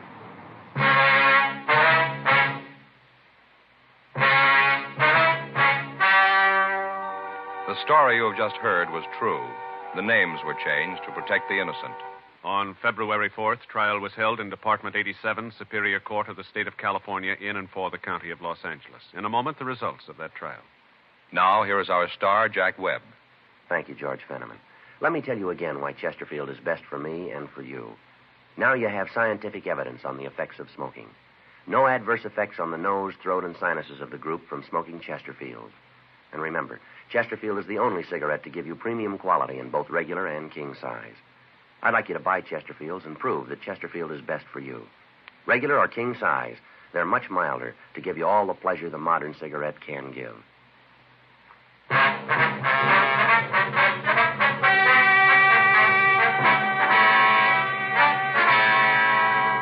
Gerald Stephen Rogers was tried and found guilty of 12 counts of robbery in the first degree and 4 counts of kidnapping. He was sentenced to life imprisonment in the state penitentiary, San Quentin, California.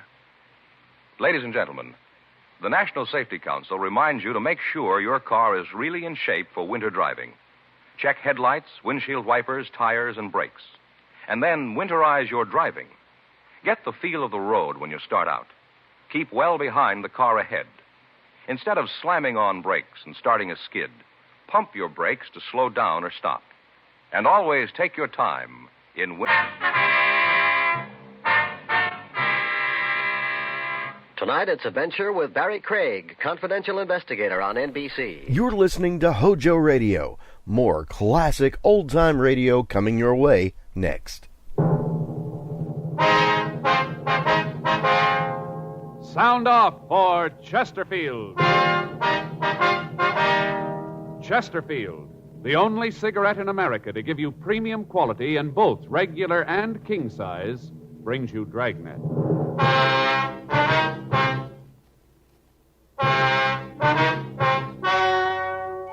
Ladies and gentlemen, the story you are about to hear is true. The names have been changed to protect the innocent.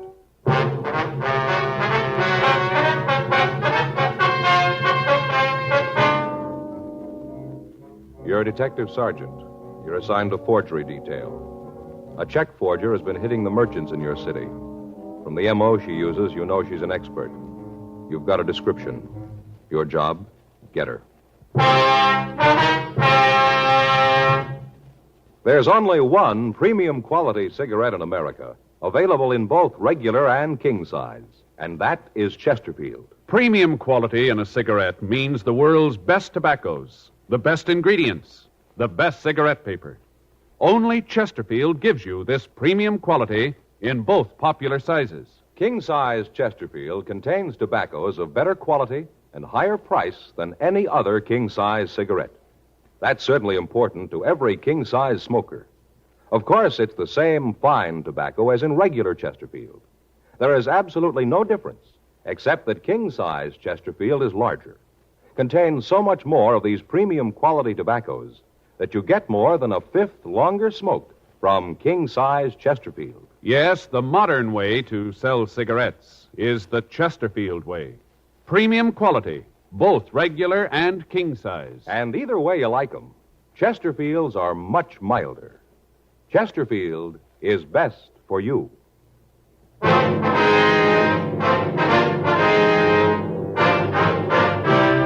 Dragnet, the documented drama of an actual crime. For the next 30 minutes, in cooperation with the Los Angeles Police Department, you will travel step by step on the side of the law through an actual case transcribed from official police files.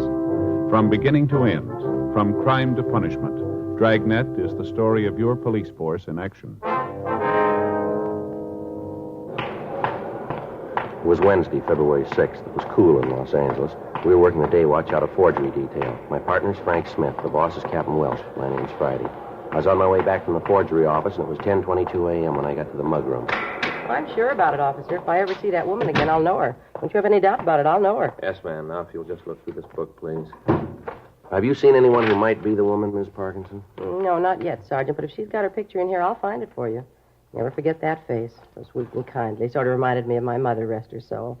I think that's why I cashed the check for her. I never would have done it if there hadn't been something like that. Yes, ma'am. I wonder if you'd mind running over it again for us. Might have been something you forgot, maybe. No. I wouldn't forget anything about her, but I can tell you about it if you'd like. All right, fine, Miss Parkinson. If you just start at the beginning again. Fine. Would you mind calling me Ethel? I don't much care for formality. Feel better when people call me by my given name. Yes, ma'am. If you go right ahead, please. Well, this morning's when I found out about it. Like to keeled right over when the check came back from the bank. Opened up the other mail, mostly from people who want to sell me things for the store, and there it was. Letter from the bank with a check inside. Stapled to one of those forms, you know, the kind they just check with a pencil. Uh-huh. Well, like I said, there it was. Place that was checked said the account was unknown. Well, you can just bet I got on the phone and called the bank people. Yes, ma'am, I understand. I told them they'd made some sort of mistake, that they'd better set it right. I was so sure that she wouldn't do a thing like this. Well, you know how banks are. They said they'd check it for me, and I waited on the phone while they did.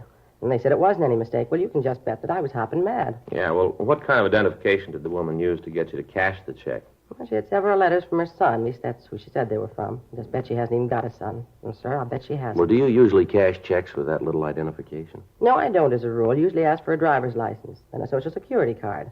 Figure that if a person's got one of those, that means that he's working. Figures that the check is good. Mm-hmm. Well, that's not always true, you know, ma'am. Don't I know it now? You just bet I do. Last time I'll cash a check for anyone that I haven't known for 10 years. Mm-hmm. Had you seen this woman around your store before this time? I've been trying to think about that. The shop isn't very big, but we do a pretty good business. Sometimes there are several people waiting. Get in a hurry, you know, and you aren't sure who you talk to. Yes, ma'am. Seems to me I've seen her in the store before, but when I stop and really think about it, I'm not too sure. You know how that is? Yes, ma'am, I do. But when you boil it right down, I don't think I have seen her before. She just had one of those faces that you figure sure you know. Looked like such a lovely person. I see. About how old do you figure she was, ma'am? Well, like I said, I guess about 62, maybe a little older. Might have been 65. Not much over that, though. Such pretty hair. Pure white, had it fixed in a real soft wave over her forehead. Old-fashioned kind of. Wore it in a bun, you know. Ma'am? Bun. Had the hair all rolled up and then pinned up back. Here. Back of her neck. And it was white, you say? The hair was white? Yes. Looks so nice to see a woman act and look her age. So many of them try to look younger, you know. Yes, ma'am. How about her clothes? Oh, she was well-dressed. Had a sort of teal blue suit on, a black coat. Looked kind of like it might have been cashmere. Looked real nice. Little string gloves and all. You say she was a small woman, is that right? Yeah, she was little. Stood real straight, you know, shoulders back. But she was a little one, not more than 5'1" or maybe 2. Mm-hmm. Would she be slight or heavy? Beg pardon? Well, how much would you say she weighed? Maybe 100 pounds. Say she wasn't much heavier than that. No, sir, 100 pounds. Was there anything unusual about her, anything that might make her stand out? No, I don't think so, except maybe it was the perfume. Ma'am? Perfume, you know, how you kind of expect a little old lady to wear something kind of mild like violet, maybe. Something light. Yes, ma'am. Well, she had a real heavy perfume on. Smelled kind of like a French scent. Real heavy, like I said. It was one thing I couldn't figure out. What's that, ma'am? Well, she did have nice clothes and all, but all in all, she didn't look like she had a lot of money. Just moderate, you know? Mm-hmm. Well, that perfume must have been expensive. Must have cost a lot. Well, I guess she's making enough to afford it, ma'am. 10:34 a.m. Mrs. Parkinson continued to look through the mug books. She was unable to identify the woman who had passed the bad check. The merchants of the city had been victimized for the past 3 weeks by a forger. All of them described her as a kindly old lady using letters from her son in the East as identification. Frank and I had run the description we'd gotten through R&I with no result. The stats office had made several runs on the M.O., and all leads furnished by them had been checked out, but they led us nowhere. We'd obtained copies of the forged checks, and they'd been processed by Don Meyer in handwriting, but he'd been unable to offer us any new information. The names on each of the checks were different. We checked each of them out, but the leads went nowhere. All of the stores in the central area had been alerted. Descriptions had been distributed to the neighborhood merchants, but the check passing continued. We checked with our informants, but they failed to come up with any information. 2 weeks passed. The woman hit 12 more times. Her take was estimated to be over $2,500. The checks she passed were always for the same amount, $50. When it seemed necessary, she would purchase merchandise in order to cash the check. The articles she chose were in a price range so that the store owner would often cash the check rather than lose the sale. Thursday, February 21st, 8:34 a.m. Frank and I got back to the office. I'll get it. Forgery, Friday. Yeah. All right, where? How soon? All right. No, we'll see you there. What is it? Harry Allenson. Informant? Yeah, says he wants to see us right away. Yeah. Says he knows the woman we're looking for. The working detective knows that he's usually only as good as his informants. Quite often, when all other means of bringing a case to a successful conclusion have failed, the only thing that'll break it is information supplied by an informant. A detective will protect his informant. For as long as the informant can operate, the detective is assured of a steady flow of information. 9:45 a.m., Frank and I drove over to the coffee shop at the corner of Crawford and Spring Streets. Harry Allenson wasn't there when we arrived. We sat down and ordered a cup of coffee. Oh, that's good and hot. Yeah, it is. Hey, pass the sugar, will you, Joe? Yeah. There you go. Thanks. Okay. Wonder where Allenson is. What time did he say he'd be here? 9:45. Well, it's only a couple of minutes after that now. He'll be here. Wonder how right his story is. What did he tell you on the phone? Well, nothing, just that he knew what we were looking for. Said if we'd meet him here, he'd fill us in. There he is. Oh, yeah. Righty, Smith. Harry? Sit down. Yeah. Sorry I'm late. Got hung up in traffic. Oh, you got a car now, Harry? No, I missed my streetcar. Had to wait for another. Say, you guys had breakfast yet? Yeah, we did a little earlier. You mind if I have something to eat? No, go ahead. Where's the waitress? Well, she was here a minute ago. I don't see her now. I'll go get her myself. Sure you guys don't want anything to eat? No, thanks just the same, Harry. Okay, be right back. Well, here we go again, Joe. Yep. Last time we met him, his meal cost $2.50. How much dough you got on you? Oh, I got a couple of bucks. How you fixed? Well, not much better. Let's hope he doesn't order too much, though. How about some more coffee for you guys? No, thanks, Harry. Chow will be up in a minute. All right, how about this information, Harry, about the paper hanger? Oh, yeah. Funny the way I got it. That right? Yeah, I was up in Jack's bar last night. You know, just having a beer, shooting the breeze. All of a sudden, this old girl comes into the place. Kind of set everybody back on their heels. It looks so nice. Yeah, go ahead. Well, she slides up on one of the stools and orders a drink. Even Jack was taken in. Changed his apron and all. Anyway, she climbs up on the stool and orders some sherry. Made a big thing of it. How do you mean? Well, Jack started to pour some of it for her, and she stopped him. Said that she wanted California sherry. Said she didn't want any of that imported stuff. Said her family was one of the first ones in the state and that she believed in using homegrown products. She was kind of cute about it. Real little woman perched up on that stool. Looked a little like a cartoon. You know, the ones with the little old lady guzzling martini. Yeah. Oh, say, hold on a minute, will you? My food's ready. Be right back. Okay, Harry. How do you like that guy? It takes him 5 hours to get a point over. Well, there's nothing you can do about it, Frank. He's got to tell it his way. Well, I suppose so. Nothing like a big breakfast. I always say if you stoke up in the morning, you got it made for the day. Yeah, that's right, Harry. Farm breakfast, they call this. Tell you, that's eating. Oh, look at that sausage. Fried real good. I like it when it's like a rock. Can't stand pork that hasn't been cooked enough. Yeah. You want to go on with the story? Oh, yeah. Don't mind if I eat, do you? Got a big day today. A lot of things to do. No, you go right ahead, Harry. All right. Well, like I said, this old broad ordered the sherry. Uh-huh. Well, time went on. She must have had 3 or 4 of them. Yeah? A couple other guys came in, and I moved over to make room for them. Ended up sitting right next to the woman. Say, pass the ketchup, will you? Oh, yeah. Here you go. Eggs aren't much good without a lot of ketchup. Gives them real flavor. Yeah. Harry, could you get to the point maybe a little sooner? Oh, well, first off, I noticed this perfume this broad's wearing. Well, now I tell you, it's been a long time since I smelled anything like that. Real heavy. Like the stuff they sell in France. Yeah? Didn't fit the woman. No, sir, didn't seem to go with the rest of her. I tried to strike up a conversation, talked about the weather, stuff like that, but she wouldn't have none of it. She didn't actually tell me, but I could tell the way she answered me, kind of cool. What makes you think she might be the one we're looking for? The way she looked, the way she worked. What do you mean the way she worked? Well, I'm getting to it.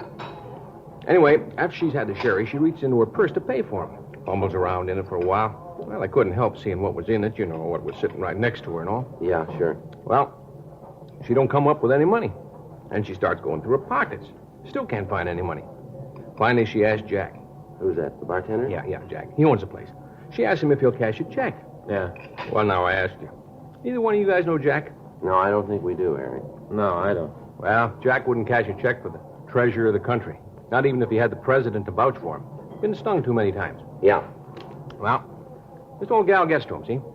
I can see him start to go. He kind of hems and haws around all the time. He's trying to figure out a nice way to say no to her. Mm-hmm. Finally, he just ups and says it. Well, right after he kind of waits and expects her to tell him off for being so mean to somebody like her, but she doesn't. Just kind of hunches her shoulders and then starts digging in her purse again. Takes everything out, puts it on the bar. Yeah.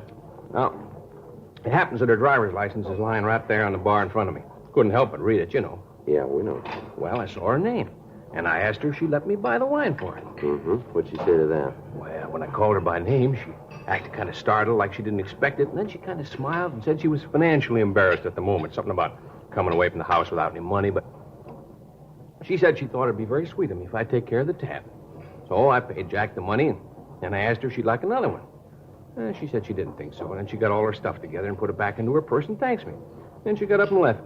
Yeah, well, what was the name on the driver's license? Do you remember that? Yeah. Got it written down here someplace. After she left, Jack and me got to talking about her, and then it hit me that she might be the one you're looking for. So I jotted down the name. You ever see this woman before, Harry? No, never laid eyes on her before she walked into Jack's last night. Now, here it is. Mm-hmm, thanks. Yeah, that's the name at the top of the paper. Right under, that's her address. The name on the piece of paper was Lillian Halstead. It was a new name in the case. It gave an address out near Bel Air. Frank and I called the name into R&I, but they had no record on anyone answering that description. We paid the check and thanked Harry Allenson for the information, and then we drove out to the address. It was a large house just off Sunset Boulevard. Mrs. Halstead wasn't in, but the maid told us that we'd find her husband at the Halstead School of Dramatic Arts. She gave us the address, and Frank and I drove out to the school. It was located in a large modern building out on Wilshire Boulevard. When we got there, Mr. Halstead was working with the advanced class in the drama section. We took a seat at the rear of the auditorium and waited for him to finish. You gentlemen wish to see me? Yes, sir. You're Mr. Halstead, are you? That's correct. Police officer, sir. This is my partner, Frank Smith. My name's Friday. How do you do? I do. What is it that you'd like to see me about? Well, can you tell us where your wife is, sir? Lillian? Yes. Well, she's out of town. Why? What do you want with her? Well, what if you could describe her for us? Well, certainly. I don't understand what this is all about, though. Well, it's just a routine investigation. Routine? What's that mean? Well, just that we're conducting an investigation and a woman with the same name as your wife came up. We're just checking it out. Now, if you could give us a description of your wife, please. Yes, well, let me see. Lillian's 36. Yes, I would say she's 5 feet 6 1/2 inches. Weighs perhaps 130 pounds. Mm-hmm. What color's her hair, Mr. Halstead? Well, before she left, it was sort of an auburn. Lillian said something about dyeing it red. Might have done it since she's been gone. Where's your wife now? She's back in Washington. They're holding a drama festival, and she's back there looking it over. Do you have a picture of your wife here, Mr. Halstead? Yes, sir. I have one on my desk in the office. What if we could take a look at it? Why, certainly. You can go out this way. Fine, thank you. Here, down this way, please. Thank you. You tell me what this investigation is that you're working on? Well, no, sir, not right now. We can't. Oh, you can. Cloak and dagger stuff, eh? No, sir, it's not exactly that. Oh, here, I'll get the door for you. Thank you. Yes, right this way. Excuse me a moment. Oh, yeah. Here. Here's the picture. Lovely woman. Been a great help here at the school. Yes, sir. How long ago was this picture taken? Several months ago, I believe. Mr. Halstead, how long has your wife been out of town? Perhaps a week, 10 days, perhaps. Something like that. Mm-hmm. Does your wife drive a car, Mr. Halstead? Yes, sir, she does. Oh, I understand. The license. Sir? Lillian's driver's license. That's what you're here about, isn't it? Well, I don't understand, sir. Oh, you don't have to be cagey with me. Lillian lost her driver's license some time ago, asked me to get her a new one. I didn't quite get a chance to do it. You found it. That's it, isn't it? No, sir, that's not. We think your wife's license has been used as identification by some check forger. Do you happen to know where your wife might have lost the license? Why, no, we don't know exactly. It must have been about 3 months ago. She says that she dropped it here at the school, but I've looked all over for it, haven't been able to find it. I think she just left it someplace. She's terribly careless about things like that. Yes, sir. Is this about the old woman that's been forging the checks? Why do you ask that, sir? Well, that's another thing that I've been meaning to call you about. I was reading the paper one night, and all of a sudden it hit me. Sir? Well, I could be wrong, but I think I know the girl who's doing this.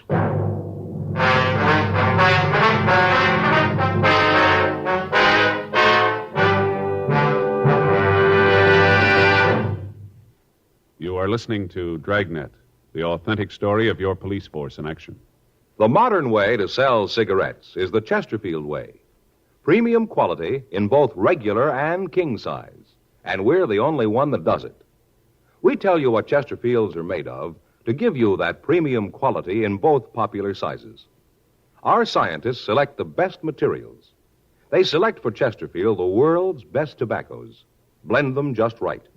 And they keep Chesterfields tasty and fresh with the best of moistening agents. Now, here's something else that's completely modern about Chesterfield. People smoke Chesterfield, and we tell you what happens. Scientifically, but simply. A medical specialist is making regular bi-monthly examinations of a group of people from various walks of life. 45% of this group have smoked Chesterfield for an average of over 10 years. After 8 months, the medical specialist reports that he observed no adverse effects on the nose, throat, and sinuses of the group from smoking Chesterfield. I'd say that means real mildness. And finally, we ask you to try Chesterfield and prove what we say. Chesterfield is best for you. They're much milder to give you all the pleasure that the modern cigarette can give.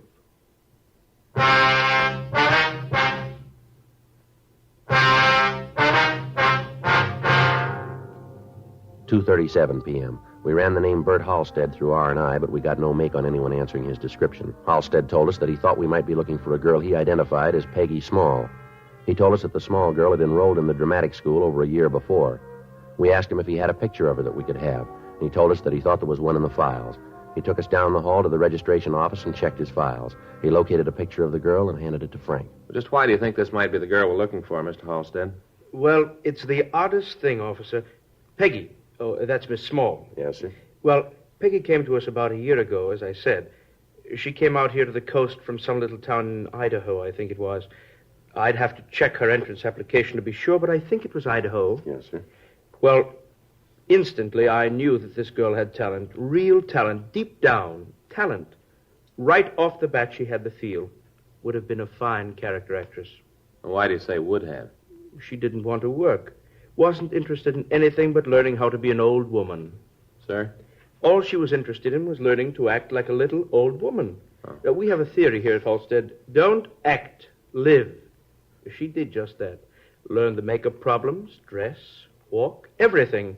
She even used to practice writing like a woman of 60 or so. I used to see her practicing by the hour. Did she ever give you any reason for all this? No. I asked her once, but she said that this was the way she wanted it. Now, I thought that she was trying to tell me to keep my nose out of her affairs in a nice way, so I didn't ask her again. Mm-hmm.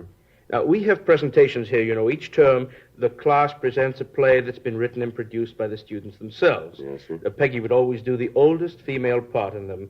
Never was interested in anything else.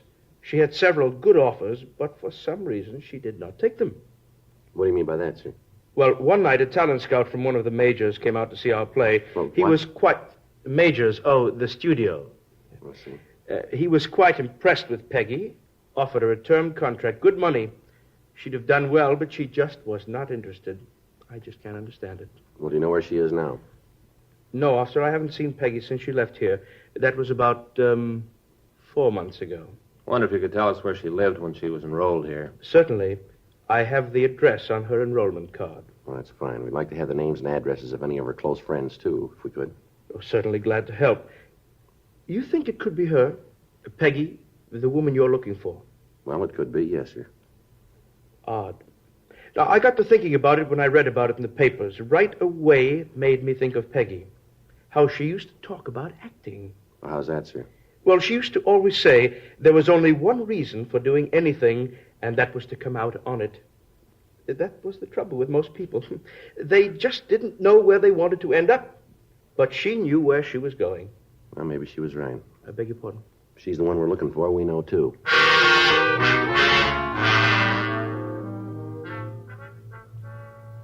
3:12 p.m. We got Peggy Small's address from Mr. Halstead, and then we went back to the office. We ran the name through R&I, but there was no record on the girl.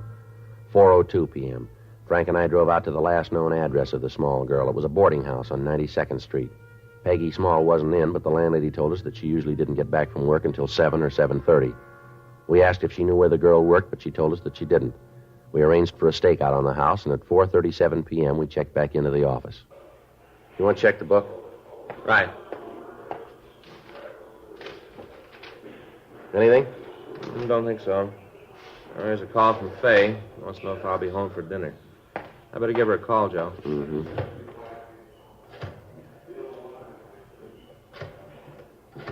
Faye's getting a little hacked at me. Was that so? Yeah. Last 3 nights she's waited dinner for me, and I didn't make it. Mm-hmm. Hello, honey. Yeah. Well, I don't know yet. Yeah? Well, I think so. I know. Well, maybe another hour or so I'll know. Yeah. Okay, honey. Bye. Well,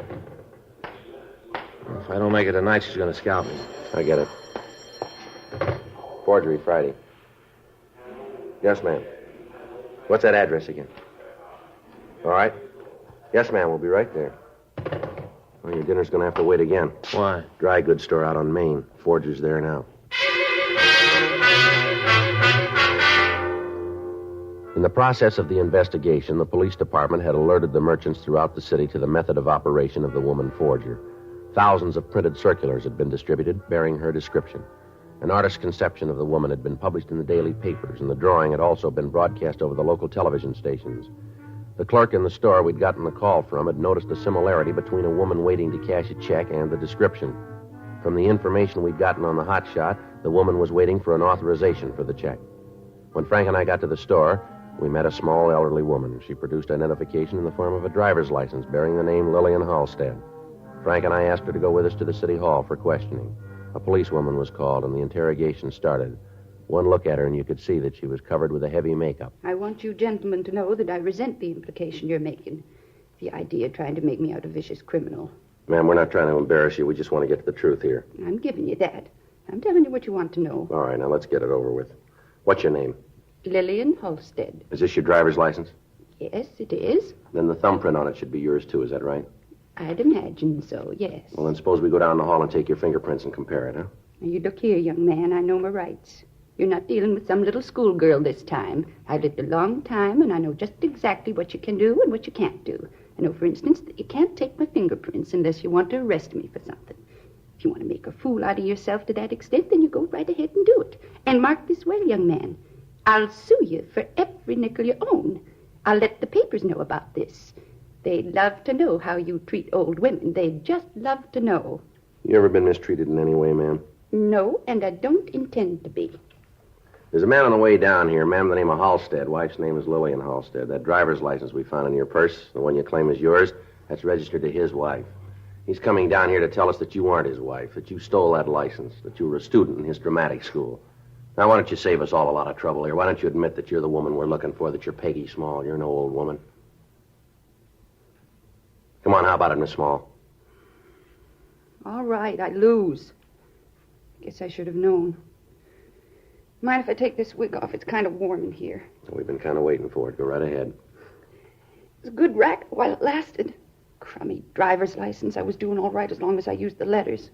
They should have been good enough for me. I should have known. What'd you do with the money? I got it all, every last nickel of it. I almost had enough, too. Enough for what? leave this lousy town, get out of here, go back east, New York. A couple more pieces of paper and I'd had it made. Could have left. Almost showed him good. Ma'am? Phony town. Months I pounded on doors, talking to agents, casting directors, talking to anybody who'd listen to me, trying to get a job, trying to get a break in pictures. None of them would talk to me, wouldn't even see me. This phony town. Yes, ma'am. They wanted character women. Didn't want any young women, character women. That's what they wanted. Well, I got to be the best of them. They didn't want me the way I am. I didn't want to work any other way, none. Had you fooled, didn't I? Had the whole town fooled. All of them. Phony place. I was going back east, back to New York. They know talent back there. They recognize it. They know whether you're real there or whether you're just a phony. They know it there. Yes, ma'am. We know it here, too.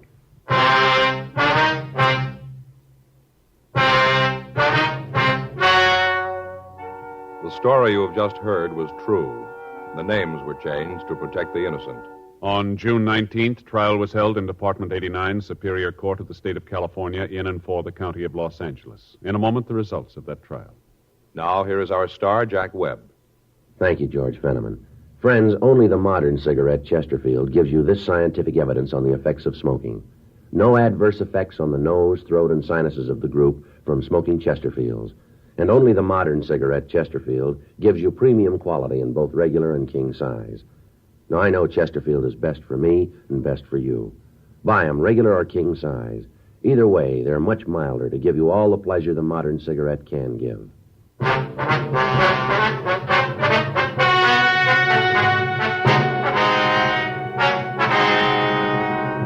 Peggy Janice Small was tried and convicted of forgery, 10 counts. She was sentenced to the California Institution for Women at Corona, California, for the term prescribed by law. Forgery is punishable by imprisonment for a period of from 1 to 14 years in the state penitentiary. You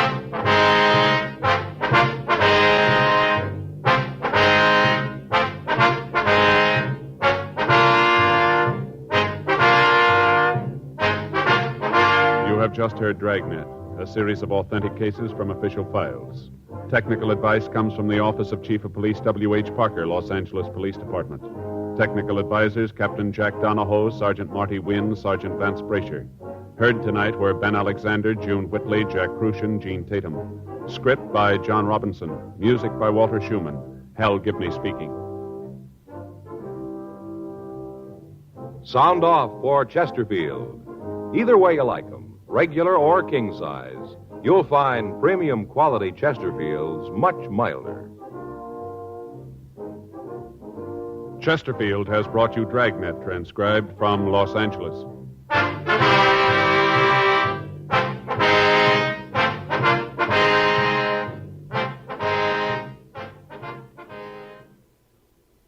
Tonight, it's Adventure with Barry Craig, confidential investigator on NBC. The original Dragnet, starring Jack Webb as Sergeant Joe Friday, ran on radio from June 3rd, 1949 to February 26th, 1957, and on television from December 16th, 1951 to August 23rd, 1959, and then from January 12th, 1967 to April 16th, 1970. All those versions ran, of course, on NBC. There were 2 Dragnet feature films, a straight adaptation starring Jack Webb in 1954, and of course, a favorite of mine, a comedy spoof in 1987. There were also television revivals without Webb in 1989 and 2003. Stay tuned for more classic Dragnet, right here on HOJO Radio. Sound off for Chesterfield. Chesterfield, the only cigarette in America to give you premium quality in both regular and king size, brings you Dragnet.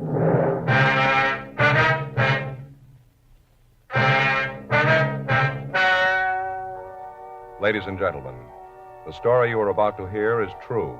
The names have been changed to protect the innocent.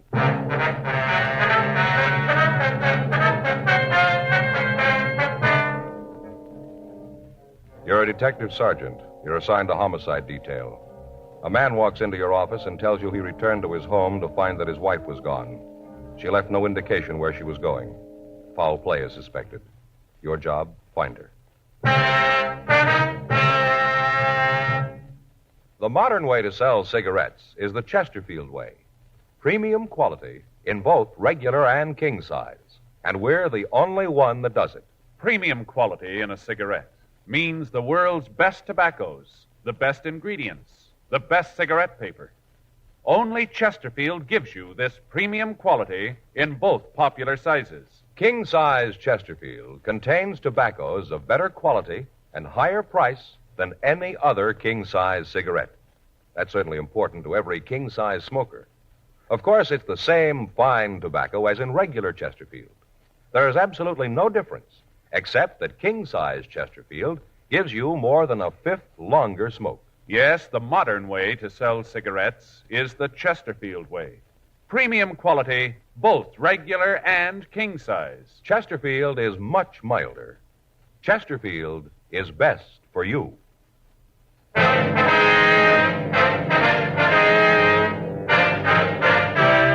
Dragnet, the documented drama of an actual crime. For the next 30 minutes, in cooperation with the Los Angeles Police Department, you will travel step by step on the side of the law through an actual case transcribed from official police files.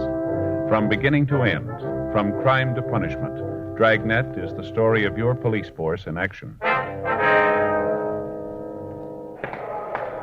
It was Tuesday, July 7th. It was hot in Los Angeles. We were working the night watch out of homicide detail. My partner's Frank Smith. The boss is Thad Brown, chief of detectives. My name's Friday. I was on my way into work, and it was 4:58 p.m. when I got to room 42. Homicide. Joe, that you? Yeah. Been here long? No, I just got in. Sure a beautiful day, isn't it? Yeah, summer's really here, isn't it? This daylight saving time makes a difference. Got a lot more time, seems like. Made me think about my vacation. Well, you're doing a couple of weeks, aren't you? Yeah, first part of August. Mm-hmm. Figured out where you're going yet? Yeah, Fay and I talked it out.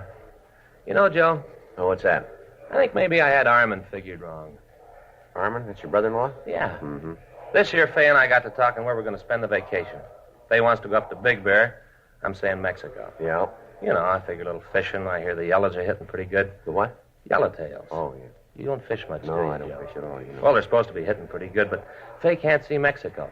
And darned if old Armin doesn't chime in and say he thinks Mexico's a great idea. Well, that's swell. Yeah, tells Fay all about the beaches down there and how good the food is, all about the air, healthy. You know, really sells her. So that's where you're going, huh? No, Fay didn't buy it. Go in the mountains. Well, fishing's supposed to be pretty good up there, too, isn't it? That's what I've read, I guess. I suppose so, but... Old Armin, how do you like that guy? He sure surprised me. Yeah, maybe he's going to work out, huh? Yeah. I'll get it. Okay. Homicide, Friday. Yes, sir, it is. I beg your pardon. Could you talk a little louder? Yes, sir.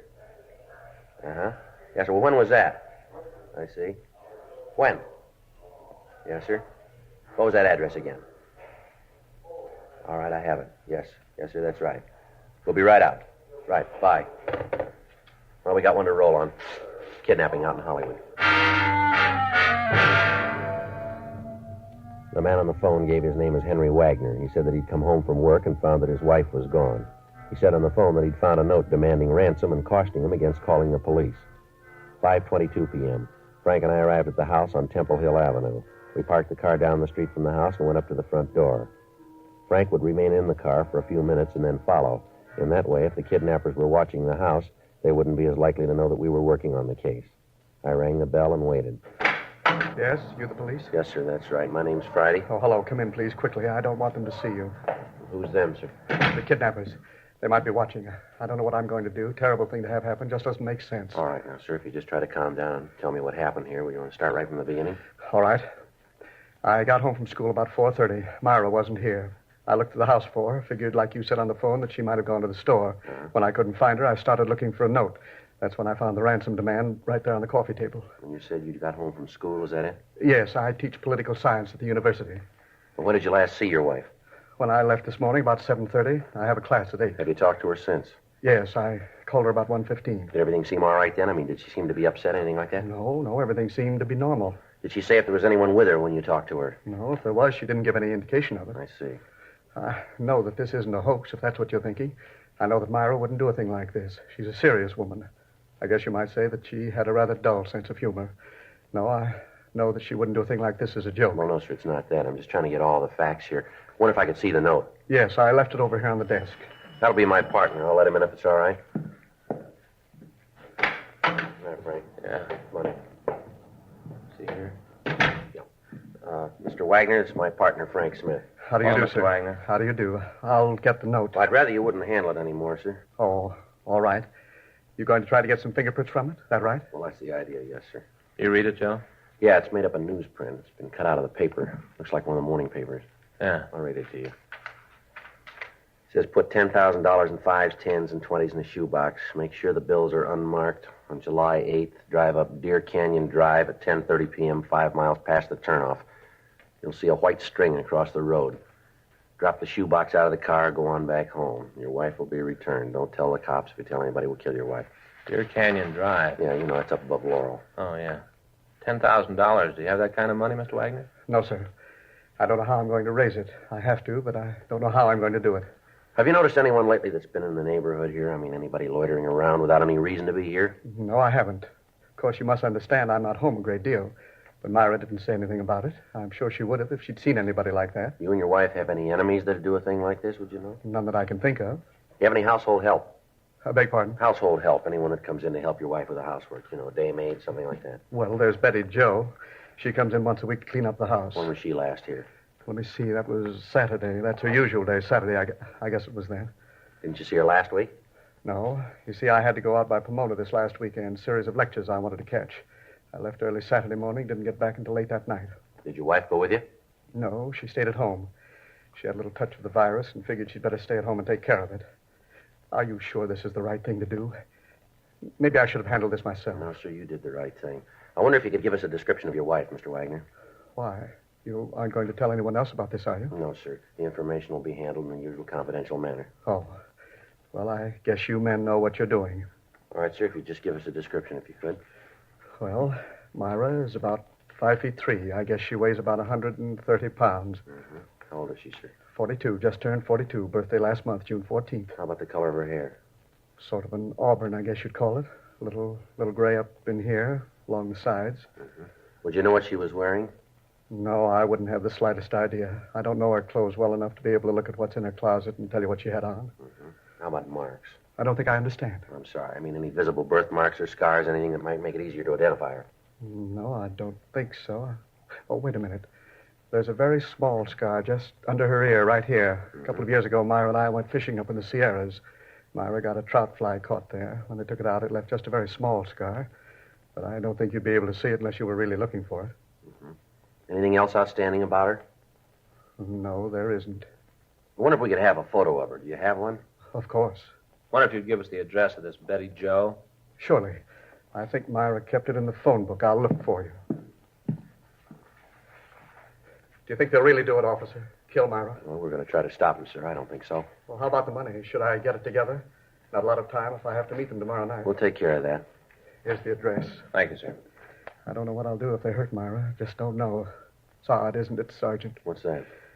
Myra and I have been married for 22 years. I guess I always just took her for granted. Haven't been separated at all during that time. Just took her for granted. Yes, sir. I guess you have to lose something before you know what it's worth. 5:43 p.m. We asked Mr. Wagner not to touch anything in the house. We told him that after his wife had been returned and our men could move safely about the neighborhood, the house would be gone over for physical evidence. 2 men came out from the office and a stakeout was placed on the house. The note was taken downtown and photographed. Dean Bergman lifted several clean prints from it. However, comparison with those taken from Mr. Wagner eliminated them. The maid, Betty Jo, was contacted, but she could tell us nothing. In the meantime, Sergeant J. Allen at the crime lab prepared a shoebox as directed by the abductors. Dummy packages of money were placed in the box, and the container was wiped clean of all fingerprints. The area where the meet was to take place was staked out. The following morning, Wednesday, July 8th, Henry Wagner went to teach his classes at the university as usual. Late in the afternoon, he returned home, and at 9:45 p.m., he got into his car and left the house. I'd gotten into the back seat of the car earlier, and I kept out of sight. In an undercover unit behind us, Frank, Lieutenant Gorham, and Gil Encinas kept us under observation in the event that we missed contact with the kidnappers. 10:26 p.m. We turned off Benedict Canyon onto Deer Canyon Drive. I hope I'm doing the right thing. I can't help thinking of what they might do to Myra. Well, try to take it easy, Mr. Wagner. We know how you feel. Everything that can be done has been taken care of here. That's what you've been telling me for the past hour. Doesn't make me feel any better about what's happening. Can you still see that car behind us? No. I think they dropped back when we turned off Benedict. Uh-huh. How's it look up ahead? Can't see much. Dark. How far off the canyon have we come? About 4.5 miles. You got your box right there ready to throw it out? Yes, sir. Right here on the seat. All right, now remember, when you toss it out, try to lift it by the strings. Right, I'll remember. I just hope we're doing the right thing. I'll never forgive myself if anything happens to Myra. $10,000 just isn't worth it. Wait a minute. Mm-hmm. There it is. String across the road. See anybody around it? No, it's so dark. I can't see anything but what's in front of the car. How close are we to the place here? About 50 or 60 feet. All right, now take it slow. Don't give any indication that you aren't doing exactly what they told you to. And remember, don't handle that box. Hold it with a string. All right. We're here. I'm throwing the box out. All right, now close your door. What now? Go up the road a little, and then turn around and drive back. Act like everything is just the way they told you to handle it. All right. Take it easy now. We can turn around here. All right. You see anyone move for the money? No, not yet. Maybe when I get turned around. Just a second. There's a driveway here. Oh, it's pretty dark back there. All right, can you see anything at all? Nothing there. I don't see anyone. All right, now just keep driving. If there's anybody to pick up the money, it'll look better if you don't cause any trouble. I don't know about all of this, Sergeant. Somehow I still can't get the idea out of my mind that we've done the wrong thing. That they know all about it, that they're going to kill Myra. Now, there's no reason that they should know that there's anything wrong, Mr. Wagner. From what they can see, you're doing just what they told you. They got nothing to tell them any different here. But what if they found out? What if they know that you're working on the case? What if they know about it? They might kill Myra. I'd never forgive myself. I never should have told you about it. I should have taken care of it myself. They'll kill her. I know they will. They'll kill her because you're working on it. The way it is now, she hasn't got a chance. No, you're wrong there, Wagner. Hmm? The odds are on her side now. 10:45 p.m. Henry Wagner and I left the meeting place. About a mile down Deer Canyon Drive, Wagner dropped me off, and then he started down Benedict Canyon Drive and continued on home. I met with Frank, Lieutenant Gorham, and Sergeant Gil Encinas, and we started back on foot. We cut off the road and waited on the hill overlooking the meeting place. Frank told me that they'd seen no activity on the road while Wagner and I were making the meet. We moved in closer. 11:30 p.m. No sign of the kidnappers. The moon came up and we could see the white string across the road. In a patch of manzanita, we could see the shoebox containing the dummy packages of money. We waited. Midnight. 1:30 a.m. Still no sign of the kidnappers. 2:30. 4. At 4:45 a.m., the sun came up and Frank and I left the area. Lieutenant Gorham and Sergeant Gil Encinas continued to stake the meeting place. If the kidnappers had been in the vicinity, we'd missed them. Our only course now was to wait for them to contact Henry Wagner again. 8:15 a.m. Frank and I checked out and went on home to take a shower and get something to eat. At 11:12 a.m. Thursday morning, we checked back into the office. Rough night, huh? Yeah, there's nothing to show for it. Anything from Gorman and Encinas? No, I don't see anything. There's one thing I found out. What's that? I need a heavier coat for nights. Yeah? Saw an ad in the magazine. Advertised those English duffel coats. Look real good. What? Duffel coats. Wore 'em in the North Atlantic during the war. You know, Joe, they're real heavy. Got a hood that comes up. Should be real warm. A hood? Yeah, you know, like a monk wears. When you aren't wearing it, look just like a collar. When it gets cold, you raise up the little gimmick, and there you are, warm as anything. You know, Frank, somehow I just can't see you in there. Yeah? Well, I noticed you weren't any too warm last night. Next time we do duty like that, I'm going to be ready for it. Yeah. It's just like a monk. I'll get it. Homicide Friday. Yes. Oh, yes, mister. When was that? Uh-huh. Yes, sir, right away. Well, that's it. Huh? The Wagner woman, she's home.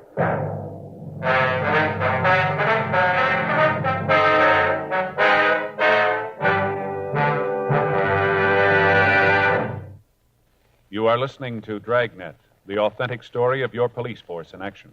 Friends, you'll remember some months ago we read you our first report, the 6 months report on the effects of smoking. Then more recently, we read you the 8 months report. Now, here is the latest one. The full 10 months report confirms again No adverse effects on the nose, throat, and sinuses of the group from smoking Chesterfields. this from a medical specialist who is making regular bi-monthly examinations of a group of people from various walks of life. 45% of them have smoked Chesterfield for an average of over 10 years. After 10 full months, The specialist reports he observed no adverse effects on the nose, throat, and sinuses of the group from smoking Chesterfield. That's the report. Buy much milder Chesterfield, regular or king size. The cigarette that's best for you.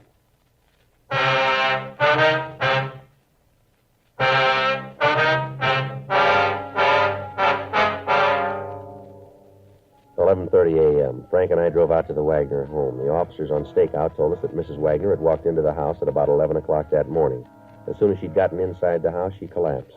The family doctor had been called, and she was treated for shock. Other than some scratches on her arms and around her face, she was unharmed. The officers told us that they'd been unable to interrogate her so far.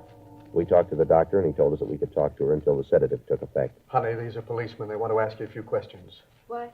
Police officers, honey. There's Mr. Friday and there's Mr. Smith. Oh, yes. They want to ask you some questions, dear, about the people who took you. Oh, all right. It won't take very long, Miss Wagner. That's all right. I want to help you get them. All right, now if you just tell us how it happened. How it happened? Yes, ma'am. Sergeant, you have to do this now. Maybe later when she's rested. Oh, I'm sorry, Mr. Wagner. We haven't got much choice here. We'd like to get to the people who did this. If we wait until later, we might not be able to get them. Yes, I didn't think of that. Well, if the doctor says it's all right, go ahead. Miss Wagner, Yes? do you know the people who did it, the people who took you? No. You never seen them before? No, never. All right, now, could you just tell us what happened? I guess so. They came to the door about 2:30. Who were they, ma'am? Well, I just saw a man. Later, when we got into the car, there was a woman, too. All right, go ahead. They told me that Henry had been in an accident, that he'd been hurt, that he was at the hospital. Said they wanted to take me to him. Yes, ma'am. I didn't know any different. I went with them. I thought that Henry was hurt. I didn't know any different. You have to do this, officers. She's home, safe. That's all I care about. That's all that's important. Why don't you let her get some rest? Then you can talk to her. Talk as much as you want to. But please, you can see what this is doing to her. Yes, sir. Now, look, this isn't any easier on us. We've got a job to do here, like we had when she was gone. We know how you feel, but we'd like to get to those people. It's all right, Henry. I'm all right, dear. Where'd they take you, ma'am? First, I think they were going to take me to a house near here. I didn't notice the street, but it was near here. I'm sure of that. Then when we got near there, I knew that something was wrong, that they weren't going to take me to Henry like they said. I knew it then. Mm-hmm. Go ahead. I told them to let me out of the car. Said that they'd better let me go. Mm-hmm. The woman, she was in the back seat with me, said for me to keep my mouth closed. I tried to get out the door, and she hit me. Then the two of them got into an argument. The man started to yell at the woman that it wasn't any good, that they'd better forget the whole thing. And the woman said that they'd gone too far for that now, that they had to go through with it. Uh-huh. Well, then they put a blindfold on me, tied my hands and blindfolded me, and then they started to drive. Well, at any time, did either of them use a name, in talking to each other? No, I don't think so. At least if they did, I don't remember it. Mm-hmm. Go ahead, Miss Wagner. Well, then they started to drive. I couldn't see where they were going, but I know that they headed out the Arroyo Seco toward Pasadena. I could tell from the way we went. Then I heard the woman talk about the turnoff to get on the Seco. Right then, the man told her to shut up. Yes, ma'am. We drove for quite a while and then stopped. They made me get out and took me into a house. Did you have any idea where you were at the time, ma'am? No, I didn't. Mm-hmm. Go ahead, ma'am. Well, they took me into the house and put me in a room. Tied me up. I couldn't move, couldn't do anything. They locked the door, and I could hear them arguing in the next room. The man was really telling the woman off. Said that she was a fool, that she'd really botched the whole thing up. I see. That night, they brought in a plate of food. Told me it was time to eat. All there was were some prunes. That's what they fed me all the time I was there, prunes. Never did take the blindfold off. Was there anything at all that would let you know where you were? Oh, a couple of things. They're probably kind of silly, but maybe you can make something out of them. What's that, ma'am? Well, there was a clock that was in the room where they had me, one of those chime clocks, tolled every 15 minutes, like Westminster chimes. Yes, ma'am. I don't think it was a very big clock. Chimes sounded small. Mm-hmm. Then there were the trains. Trains? Yes, every once in a while I'd hear trains going past. Sounded like they were near, maybe a couple blocks away, not much more than that. But do you think that you could give us a description of the man and woman, Miss Wagner? Yes, I think so. First, I was so upset with thinking that Henry was hurt that I didn't notice, but I think I can describe them for you. All right, ma'am, that'll be fine. There's one thing, though. What's that? I'd be positive if I saw them. 12 noon. We continued to talk to the Wagner woman. She gave us a description of the man and woman who had kidnapped her and a description of the car they'd used. We called the information into the office, and a local and an APB were gotten out. We ran the descriptions through R&I, but we got no make. 2:45 p.m. As one of the possibilities for identifying the locality described by Mrs. Wagner, Frank and I left the house and drove to the office of one of the milk companies in the city. We talked to the driver that handled the area in which Mrs. Wagner said the kidnappers were going to stop. He couldn't identify the man and the woman from the description. We checked 2 more milk companies, and on the 3rd, we got a tentative identification. The driver of the route told us that we could be asking about a Mr. and Mrs. Thomas Harper, he thought. He gave us their address, and Frank and I drove out there. On the way, we called the names into R&I and had them make a check for us. They said they had a record on a Thomas Harper who answered the description. He'd served time in San Quentin and in Folsom penitentiaries. He'd been sentenced both times for armed robbery and ADW. There was no record on Mrs. Harper and no wants at the present time for her husband. 5:57 p.m. Well, we better try it again, huh? All right. Probably aren't in. Mm-hmm. The car parked down the street here. Could be theirs. Checks on that description we got from the Wagner woman. Wait a minute. I think somebody's coming. Yeah, what do you want? You Thomas Harper? Yeah, that's right. Police officers would like to talk to you. What about? Just like to talk to you. All right, come on in. Who is it, Tom? Cops. What do they want? Say they want to talk. I don't know what about. Just a routine investigation. Who are you trying to kid? What do you mean by that, Harper? Somebody's done something, you need a pigeon. I got a record, so I'm right for you guys to lean on. What's the matter? You got something to worry about? Not a thing in the world, but I know you guys, you're going to try. What do you want, anyway? You people tell us your activities for the past 4 days? What for? Just tell us, will you? Yeah, tell us. You got an angle where you wouldn't be here. You're trying to pin something on us, and you know it. You want to tell us what you've been doing? We haven't left the house at all. Can you prove that? Prove it to who? You? You got no right to come in here and ask a lot of questions. She's right. You haven't got any right to do that. Now, either you pull us in or you get out of here. All right, Harper. I'm getting ready to leave anyway. We'll see you later. Yeah, let's go, Frank. Right.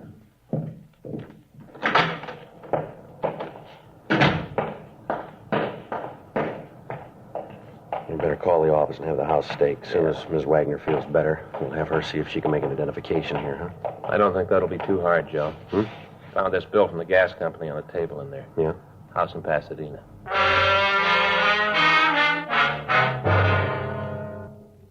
Harper's mugshot had been pulled and sent to the Wagner home for identification. Mrs. Wagner was still under sedatives. 7:15 p.m. Frank and I drove out to Pasadena. We got in touch with the police department out there, and 2 officers were assigned to accompany us to the address on the gas bill.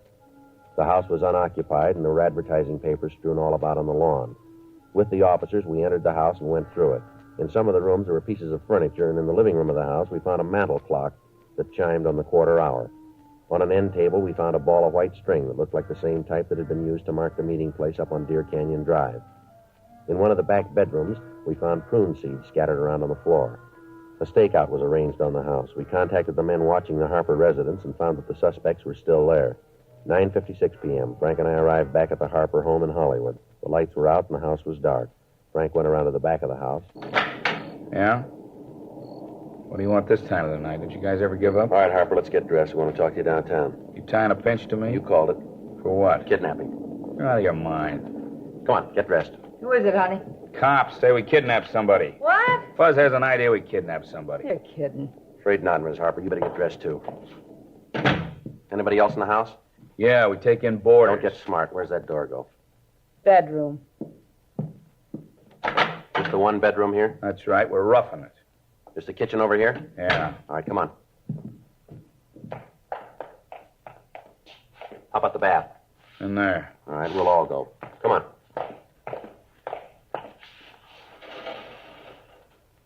All right. Let's go back to the kitchen.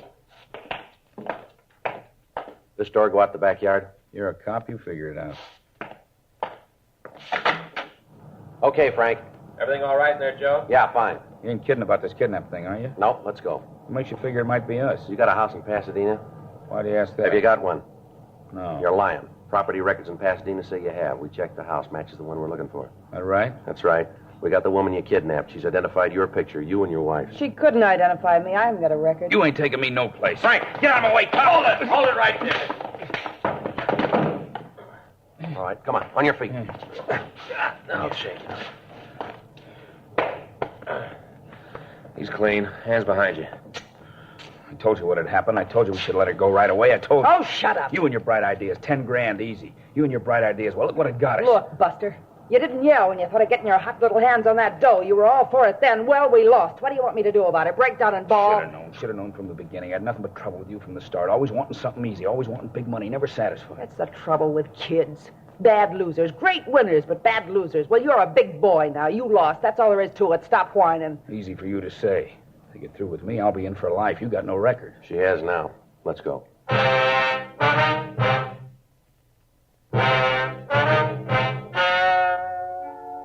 story you have just heard was true.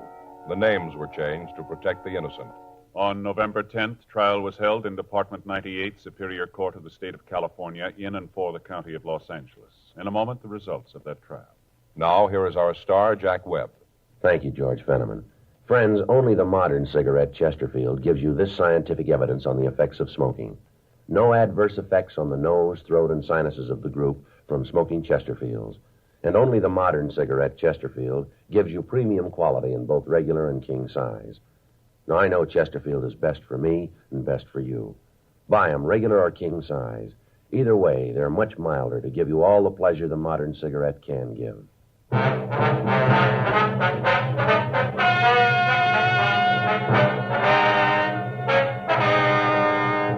Thomas Fenton Harper was tried and found guilty of kidnapping.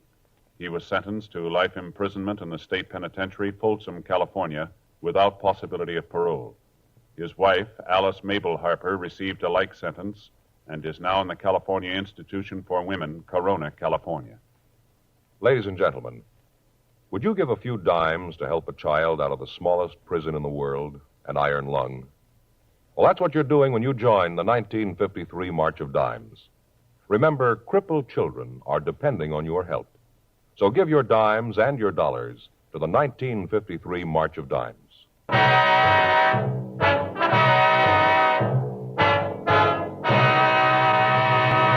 Thanks for listening to HOJO Radio. We have more classic radio coming your way next.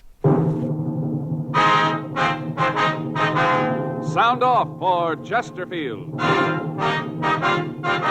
Chesterfield, the only cigarette in America to give you premium quality in both regular and king size, brings you Dragnet.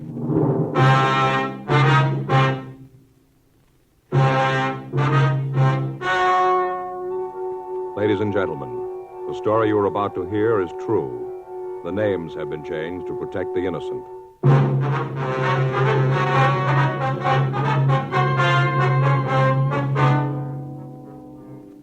You're a detective sergeant. You're assigned to narcotics detail. A steady flow of heroin has been making its way into your city. Most of it has fallen into the hands of teenagers. You don't know the source or the head man of the operation. Your job, stop it. The modern way to sell cigarettes is the Chesterfield way. Premium quality in both regular and king size. And we're the only one that gives it to you. Premium quality in a cigarette means the world's best tobaccos, the best ingredients, the best cigarette paper. Only Chesterfield gives you this premium quality in both popular sizes. King-size Chesterfield contains tobaccos of better quality and higher price than any other king-size cigarette. Well, that's certainly important to every king-size smoker. Of course, it's the same fine tobacco as in regular Chesterfield. There is absolutely no difference, except that king-size Chesterfield gives you more than a fifth longer smoke. Yes, the modern way to sell cigarettes is the Chesterfield way. Premium quality, both regular and king size. Chesterfield is much milder.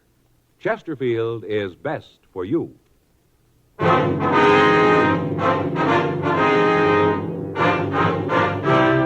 Dragnet, the documented drama of an actual crime. For the next 30 minutes, in cooperation with the Los Angeles Police Department, you will travel step by step on the side of the law through an actual case transcribed from official police files. From beginning to end, from crime to punishment, Dragnet is the story of your police force in action. It was Tuesday, April 6th. It was warm in Los Angeles. We were working the day watch out of narcotics detail. My partner's Frank Smith. The boss is Captain Kearney. My name's Friday. I'd just gotten off work, and I'd gotten a call from a friend who wanted to see me. It was 5:46 p.m. when I got to my apartment house. Apartment 12. Hi, Joe. Oh, Ed. I'm just getting ready to go in. Come on in. Caught you. Go ahead. Thanks. Sit down. You got a date or something? No, it's all right. I just thought I'd get something to eat and then maybe take in the show. What do you want to see me about? It's about Gary, Joe. Your boy? Yeah, I don't know quite how to say it. Yeah, well, you sounded pretty upset on the phone, Ed. I was, Joe. I still am. I don't know what I'm going to do. Well, come on. What's it all about? It was all I could do to keep my hands off him. I never felt like that with anybody before, but I did with Gary. I wanted to strangle him. All right, now what's he done, Ed? He's a dope addict, Joe. Well, that's a pretty serious thing to say, Ed. Are you sure about that? I am now. First, I couldn't believe it, but tonight Helen and I went through his room. We found this. Here. Uh-huh. Open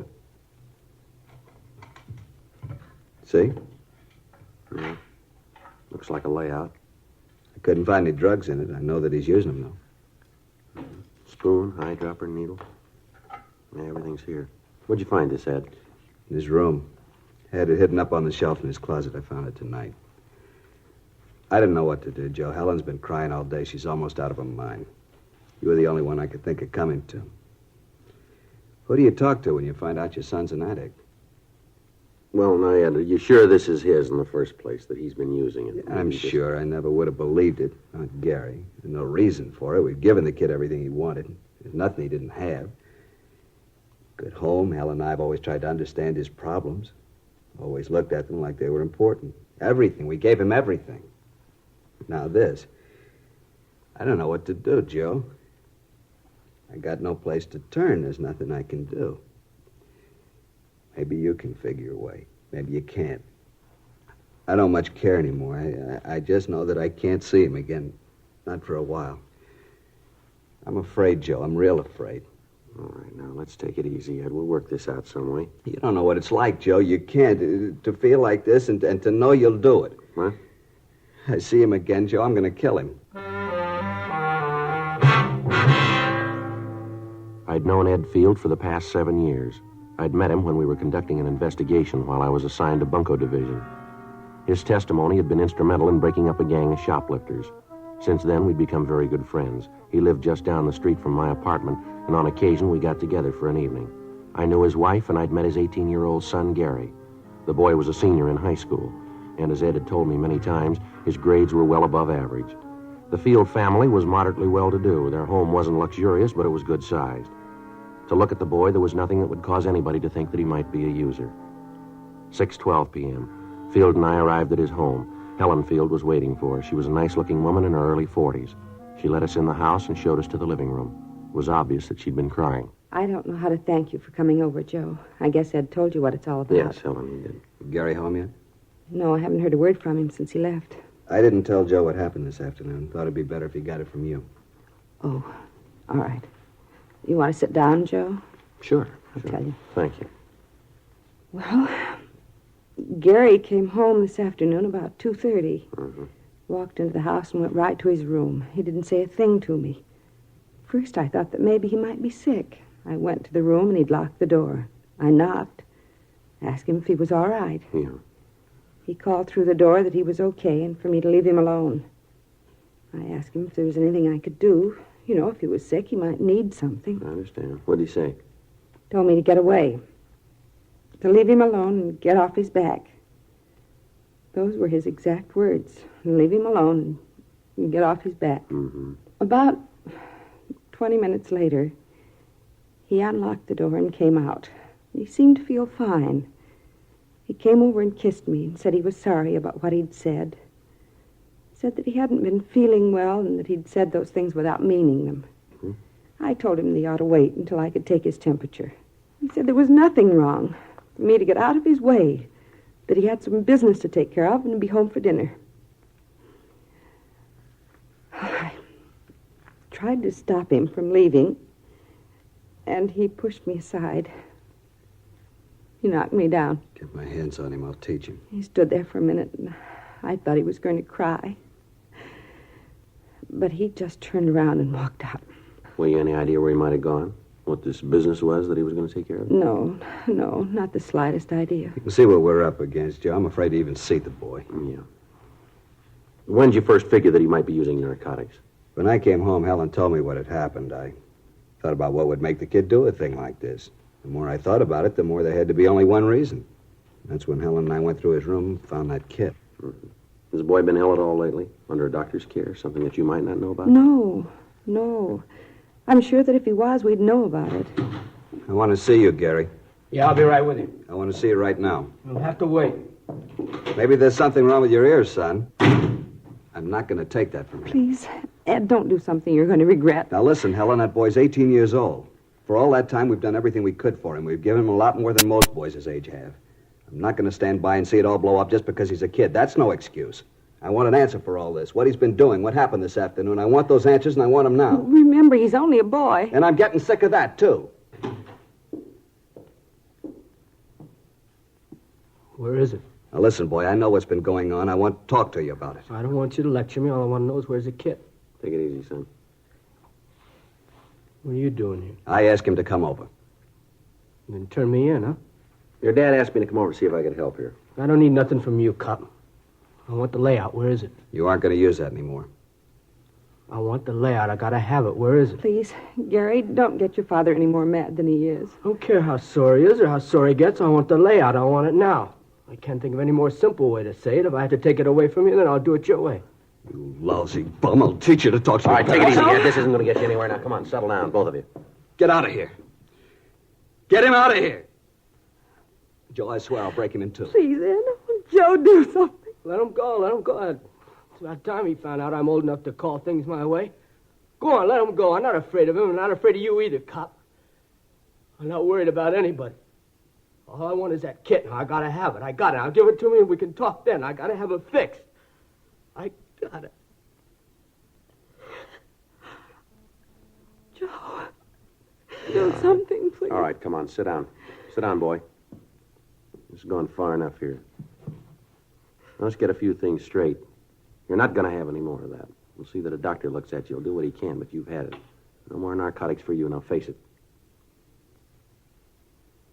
You want me to tell you where you stand? You're a user. Any way you slice it, this had to happen. I don't want anything from you. Why don't you just leave me alone? I can't do that. Let me see your arm. Come on, roll up your sleeve. Do what he says, Gary.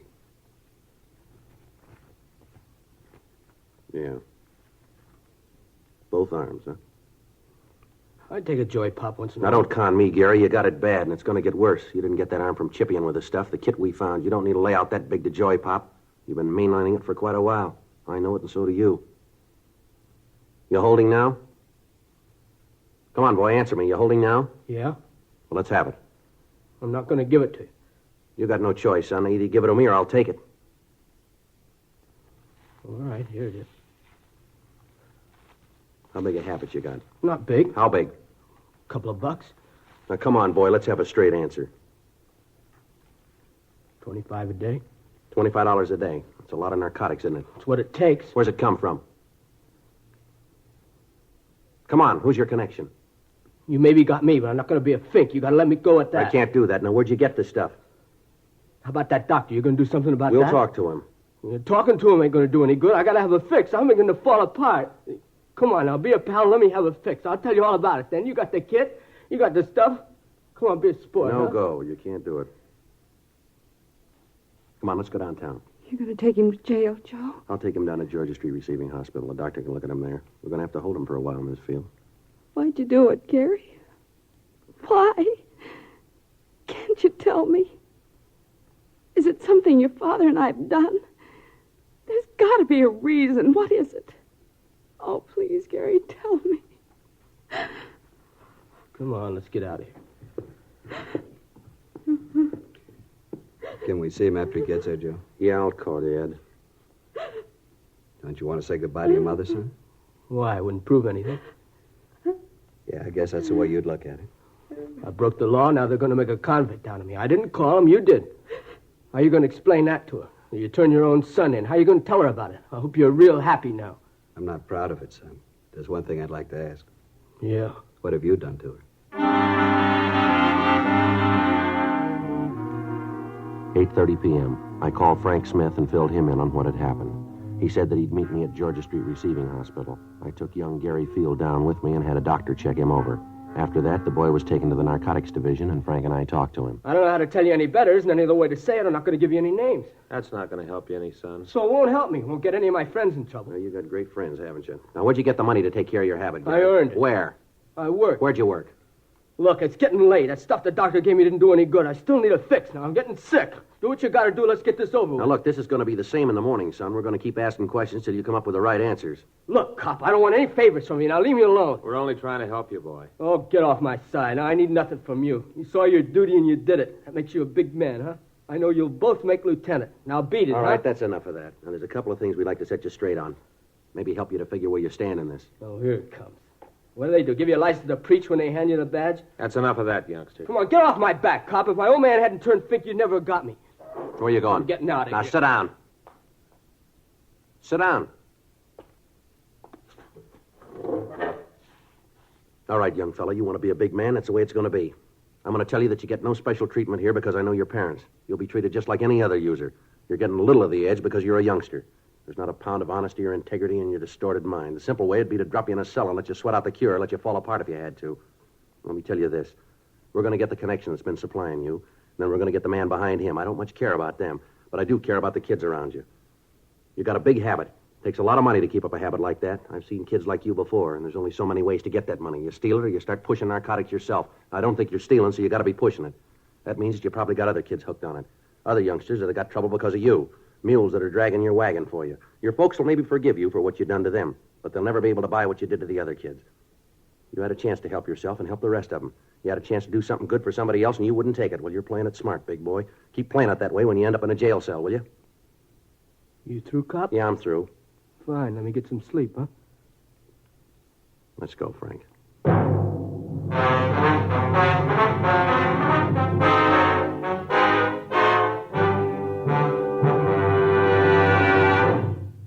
You are listening to Dragnet, the authentic story of your police force in action.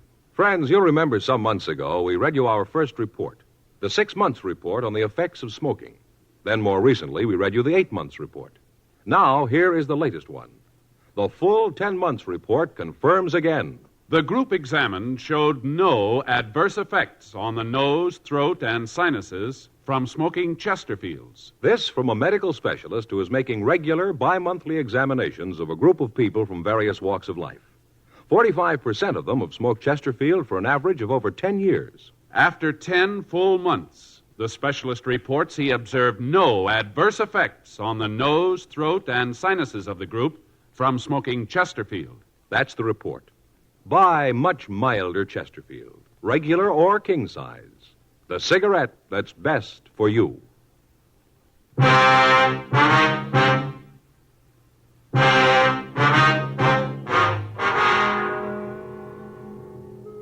Gary Field was taken to the main jail and booked. Frank and I went back to the office to fill out the arrest reports. The next day, Wednesday, April 7th, we began to talk to Gary's friends and teachers. From all of them, we got the same story. Until 6 months before, the boy had been a model student. He was always at the top scholastically in each of his classes. He was a member of several honorary student organizations and had twice been nominated for president of his class. Then, apparently without reason, the boy's personality had changed.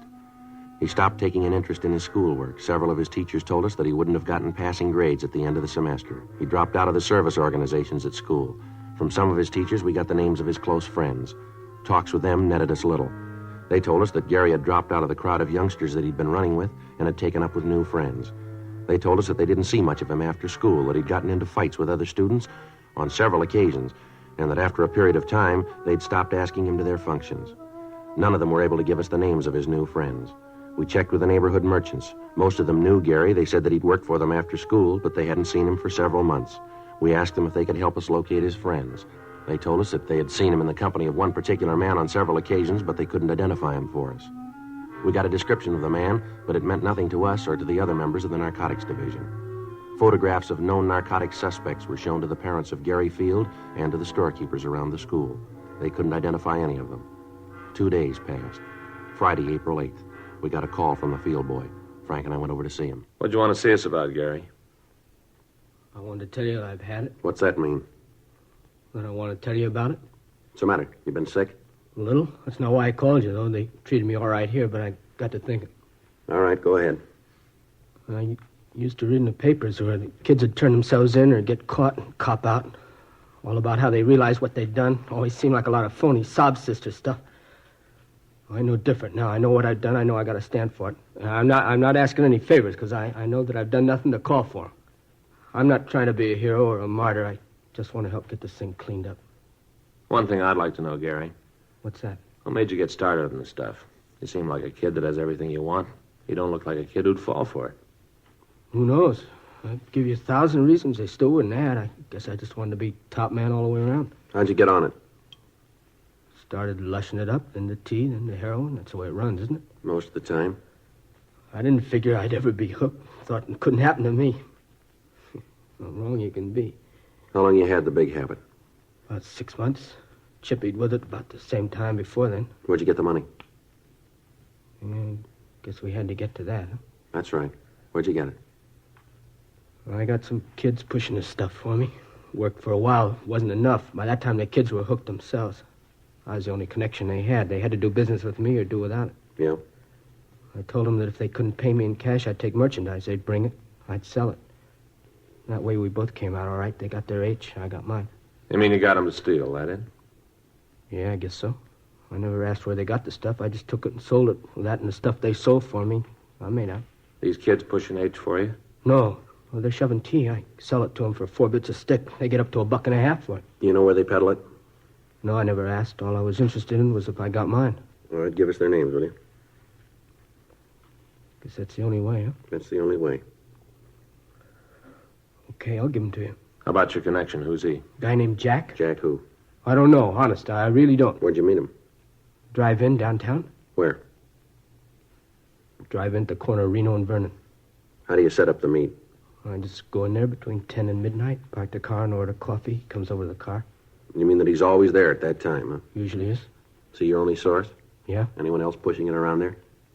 No, as far as I know. I think he's the only one in the operation. All right, you'd be willing to arrange a meet with him so we can pick him up?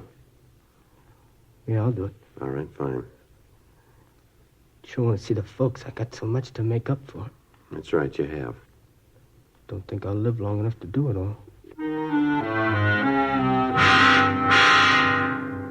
9:32 a.m. We got a description of the suspect known as Jack and also the names and addresses of the teenagers involved.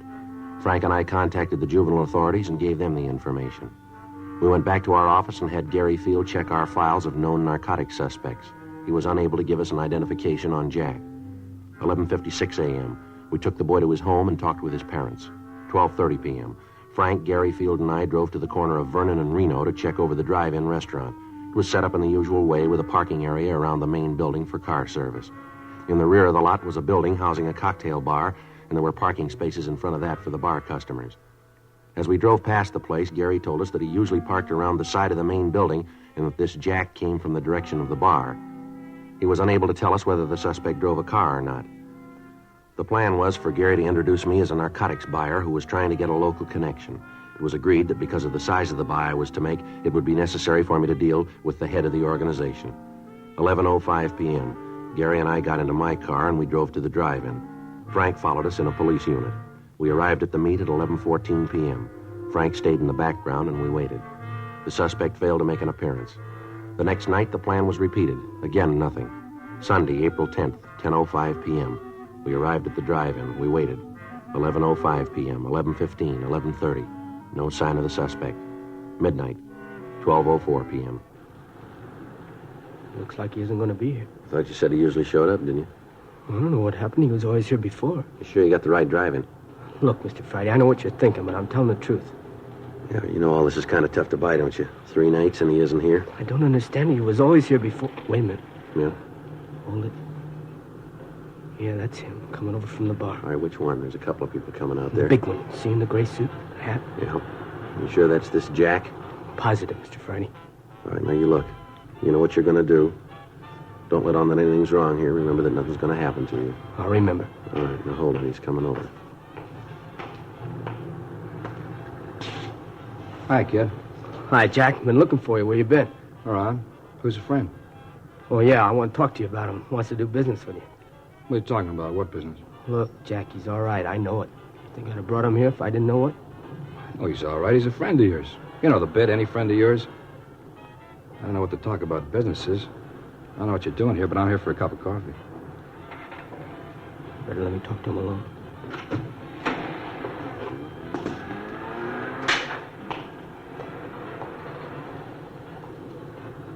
What are you trying to prove, bringing the guy here? Who is he? Friend of mine. Told you once, I told you 1,000 times. Don't ever bring nobody with you, haven't I told you, huh? Oh, yeah, but he's okay. He wants to make a buy, a big one. Crazy kid, you told him about it? Look, he's okay now. I know it. Look, Jack, we both stand to do all right from this. I kind of figured if he bought from you, you might give me a little piece of it. You know, sort of say thanks for the business. How long you known this guy? Long time. How long? A couple of years. How come I never seen him before? He doesn't hang around this part of town. What's he doing here now? Like I said, trying to make a buy. Where'd you meet him? Before I met you, I used to buy stuff from him. He moved out of town, went up north, does business up there. Last couple of days, I couldn't get in touch with you. I ran into him. He fixed me up. And then he told me he wanted to buy. Right away, I thought of you. All right, I'll talk to him. But I ain't making no deal. You just talk to him. You'll find out everything's okay. All right. You let me do the talking.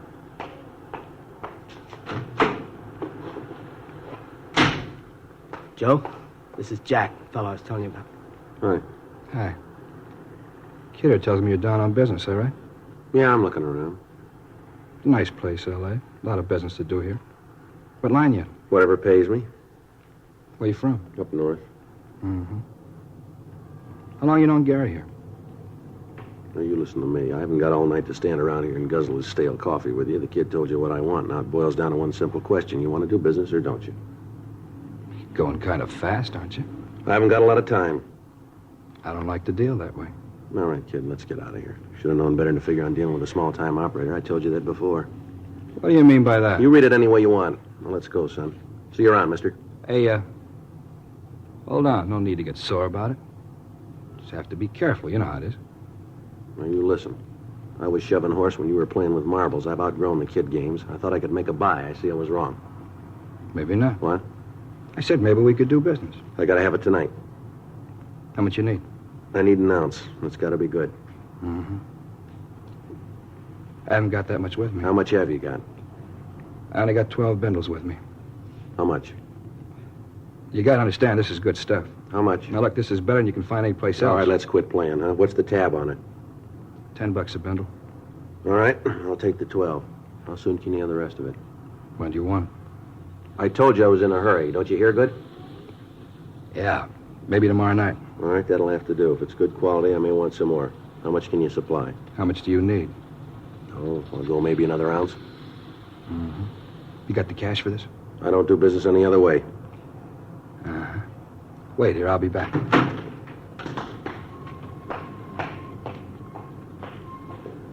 It's all right, isn't it, Mr. Freddy? Yeah, Gary, everything's fine. You see where he's going? No, it's too dark. Don't you worry about it. Frank will see where he goes. I'll be glad when this is over. All right, hold it.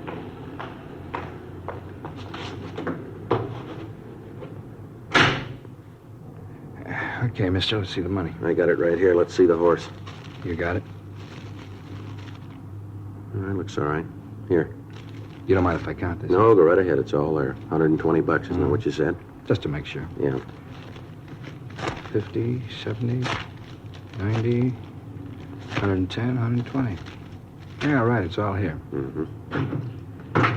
Well, I'll see you tomorrow night, huh? Yeah, sure. I want to tell you, it's nice to do business with you. It's been a real pleasure. Well, it works both ways, mister. Mm-hmm. Well, I hope to see a lot more of you. You will. You're under arrest. The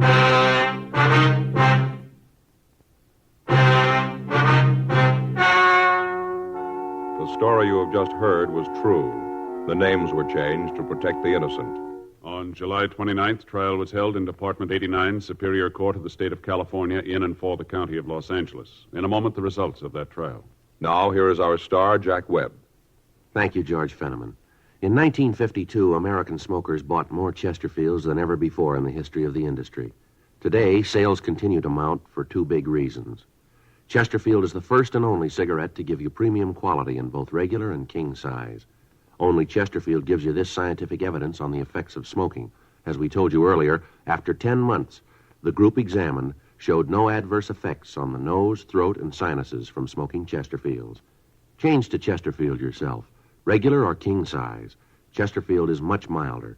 Chesterfield is best for you.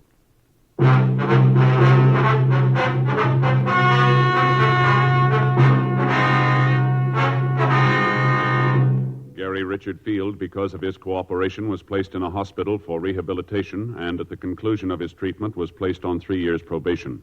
The other juveniles involved were handled through the juvenile court and received sentences comparable with his.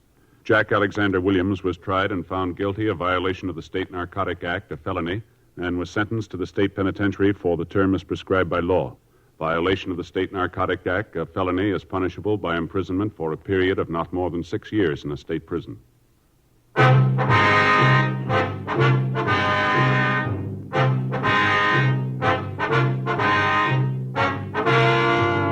You have just heard Dragnet, a series of authentic cases from official files. Technical advice comes from the Office of Chief of Police W.H. Parker, Los Angeles Police Department. Technical advisors, Captain Jack Donahoe, Sergeant Marty Wynn, Sergeant Vance Brasher.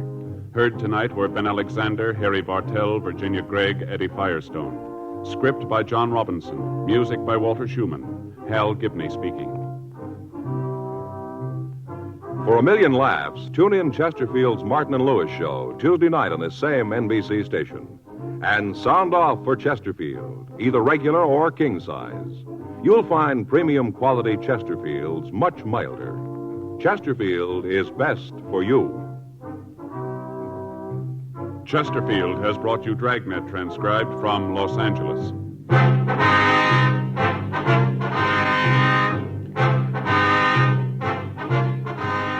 Tonight, it's Adventure with Barry Craig, confidential investigator on NBC. Thank you for listening to HOJO Radio.